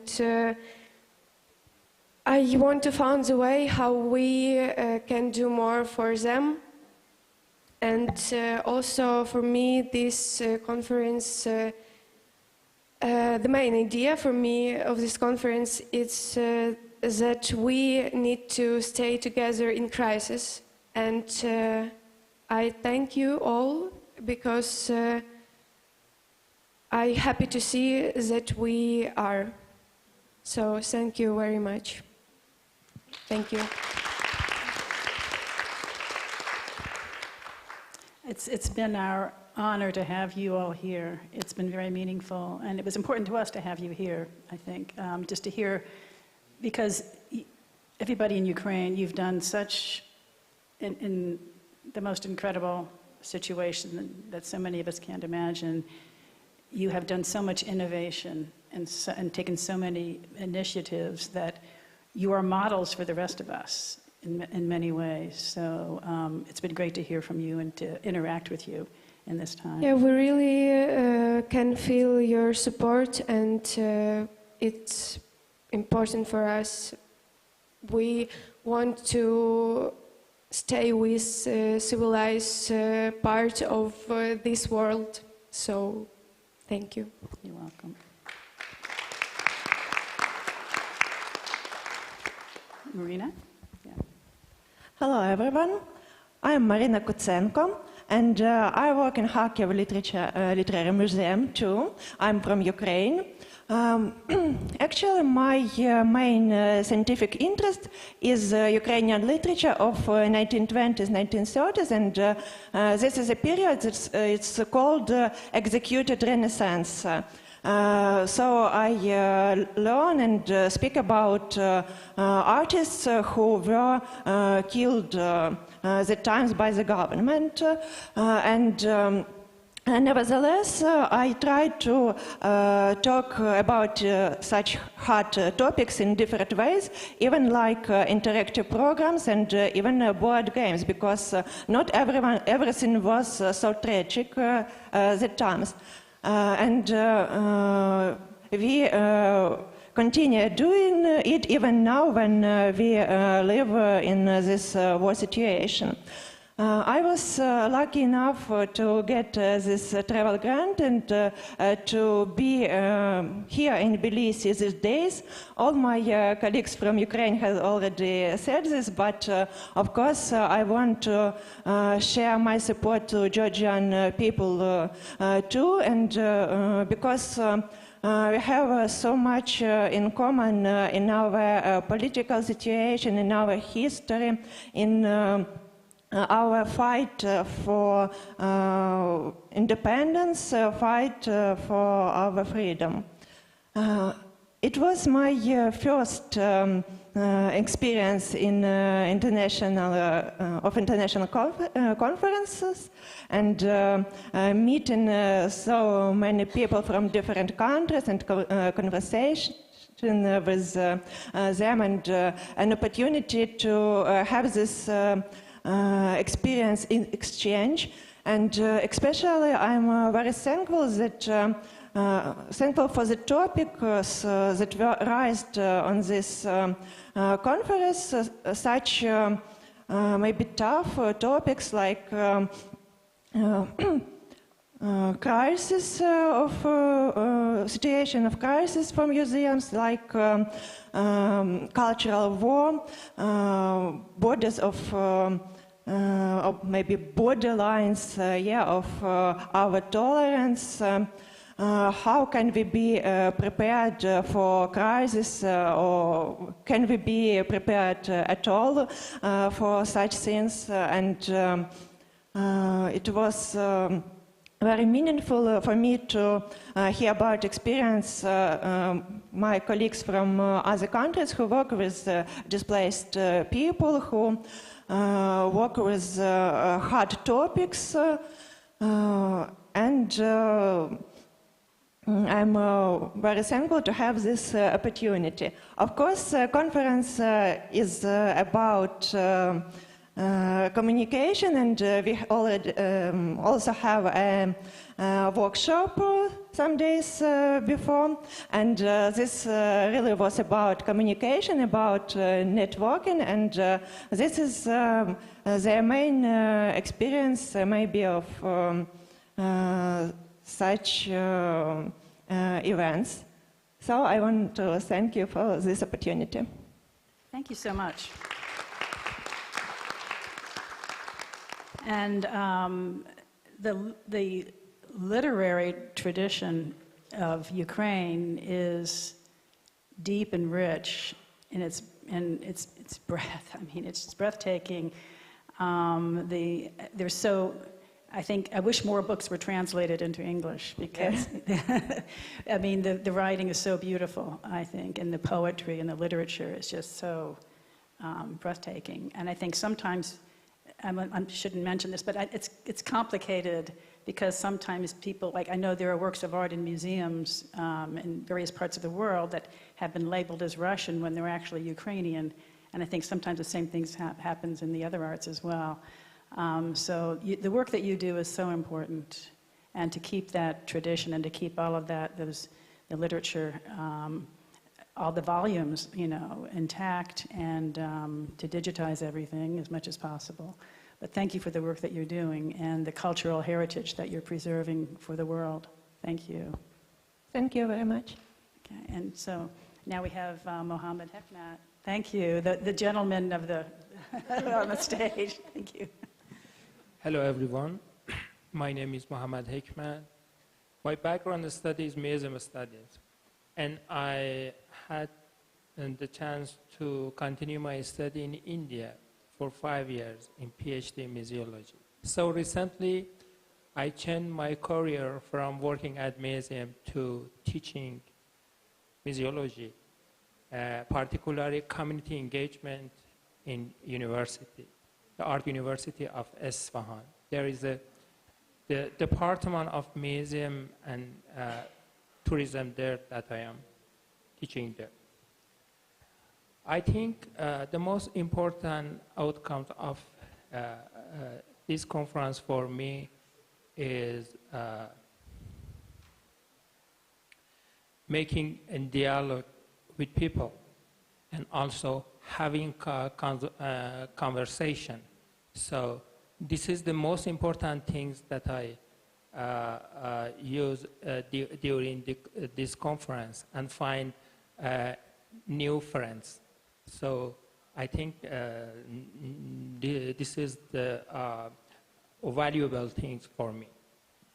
And then we have, of course, a shared and common heritage with Georgian friends in terms of minority diaspora community that we have in Iran, the Georgian community in center of Iran, and also in the north of Iran near the Caspian Sea we have.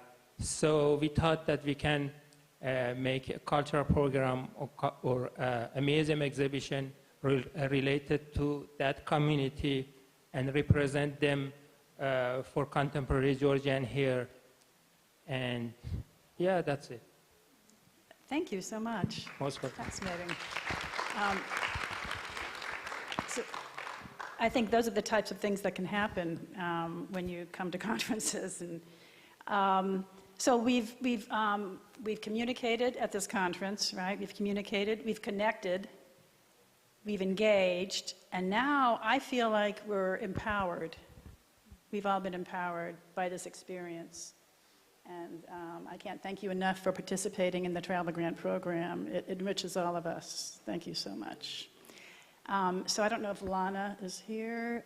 She was going to make an announcement about tomorrow. Nadia, Lana. Was there anything you wanted to say about tomorrow? Okay. Okay. So for the group photo, I asked, and I was told that in front of the screen it's okay. It will be wonderful, so we can stay in the room and yeah, have the banner, the right banner, the first Should we get banner. the original one, the original with the design, right? Yeah, okay. So we should maybe. No, I think we should it will be closing remarks, and then. We have closing remarks? Yes. Yes, Lana has some closing remarks. Sorry, we'll stay here. Yeah.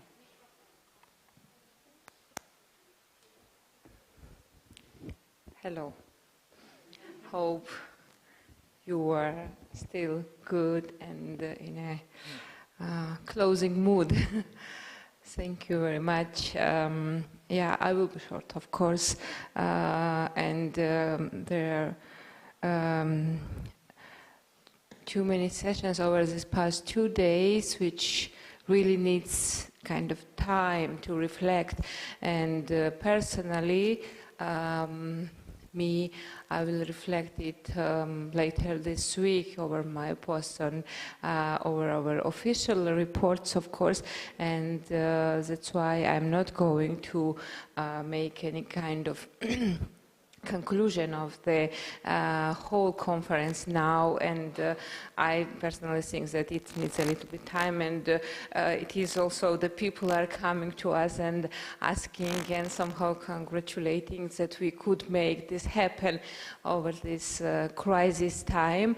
But I'm really glad that we could make this happen, and once again I would like to thank each of our presenter and delegate and all the participants here who came and who engaged very actively, and this is in some way, this is a as I say, a kind of solidarity action that we are talking about the museum communication, about the role of museum in the society during this crisis time. Of course, when I'm talking about this conference and about this organization, I should definitely have to mention that this conference could not be organized and be happen without the big project consortium which we had for this project. And as I already mentioned at the opening, we had a quite challenging kind of process how we came to this project, and I may say that I am really happy that we could make this. And first of all, thank you ICOM MPR for this collaboration, and I think that it was successful, and we will just reflect, and maybe we will draft up some new perspectives also for the future collaboration. And I'm quite sure that you also, the participants, speakers, delegates, you had also the chance, also workshop participants, to network with each other, and I have already heard some potential collaboration perspectives from our beneficiaries, and I'm really glad for this. I would like to thank, first of all, the ICOM Georgia group, and particularly the vice chair of ICOM Georgia, Nini Sanadiradze, who is at the same time representative of Tbilisi Museums Union, one of the main partners of this project. Thank you very much. Particular thanks to Mariam Chaidze. Please, I would like to ask you to stand up, all of you. Nini, I would like to ask Nini to come with me. Nini, Mariam Chaidze, and another board member of ICOM Georgia, Maka Waratshelia. Thank you very much. And our great volunteers, Mariam Chorgoliani, who is at the same time, of course, our member of ICOM Georgia, and another lady who is not here now, Tamta, who helped us so much over these past 2 weeks, and Tamar also, she is here, and yeah, of course, we will greet all of them also maybe tomorrow and next week, and we will have our discussion and of course our discussion about those two projects which we could organize over these past 2 weeks, and as I said, we will reflect on our results and outcomes. I would like to thank particularly Tbilisi Museums Union for the great collaboration. Natia already wrapped up this wonderful work what Tbilisi Museums have done for this project, and I would like to invite Nini Sanadiradze, General Director of Tbilisi Museums Union, together with me for the closing.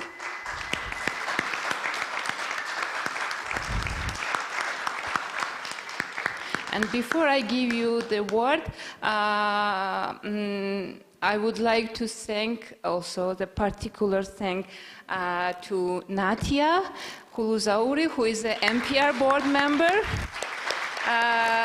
Of course, she is MPR board member, and it is another responsibility, but she is our first of all, ICOM Georgia part, I mean. So thank you, Natia, for the collaboration and for everything we have done together. I already mentioned, and my special thanks also goes, of course, to ICOM MPR for this collaboration, and great gratitude to Georgian Museum of Fine Arts, and I would like to express also the particular thanks to Georgi, who is not here actually, and who is working always behind, but thanks to him we are just really on a safe side always. He is very helpful, he is always silent, always behind the scene, but he is really great, great partner and great supporter to all of our projects. So thank you very much to the Georgian Museum of Fine Arts. Of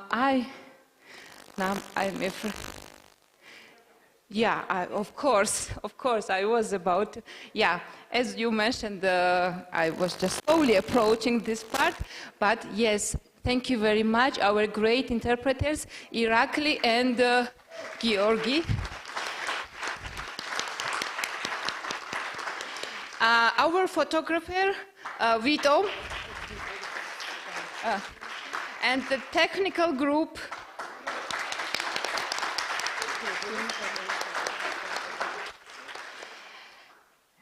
last but sweet gratitude to Deborah, Luis, Anna, Caroline, and who I missed.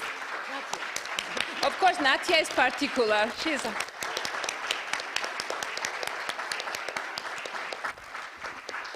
Thank you very much. Of course, I have not mentioned those people who are also working behind the scene of this project and will continue the work after the project is completed. And thank you very much in advance those people who is not together with us and who are working hard for this project. Thank you very much. I apologize if I missed someone, but just feel my heartfelt gratitude to you all. Thank you very much. Mimi, please. First, I would like to say thanks for everybody, to everybody, and Lana said so many, everything it was from the heart, and it was impossible to, sometimes, some days it was impossible that we will be together. Sometimes it was something like the miracle we will have this evening. And thanks for this, that all the time that I believe that tomorrow will be better days, we will be strong, all together, and as we mentioned here, it's a matter of the solidarity. If we will be together, we will have the better world. Thank you. Thank you, everybody.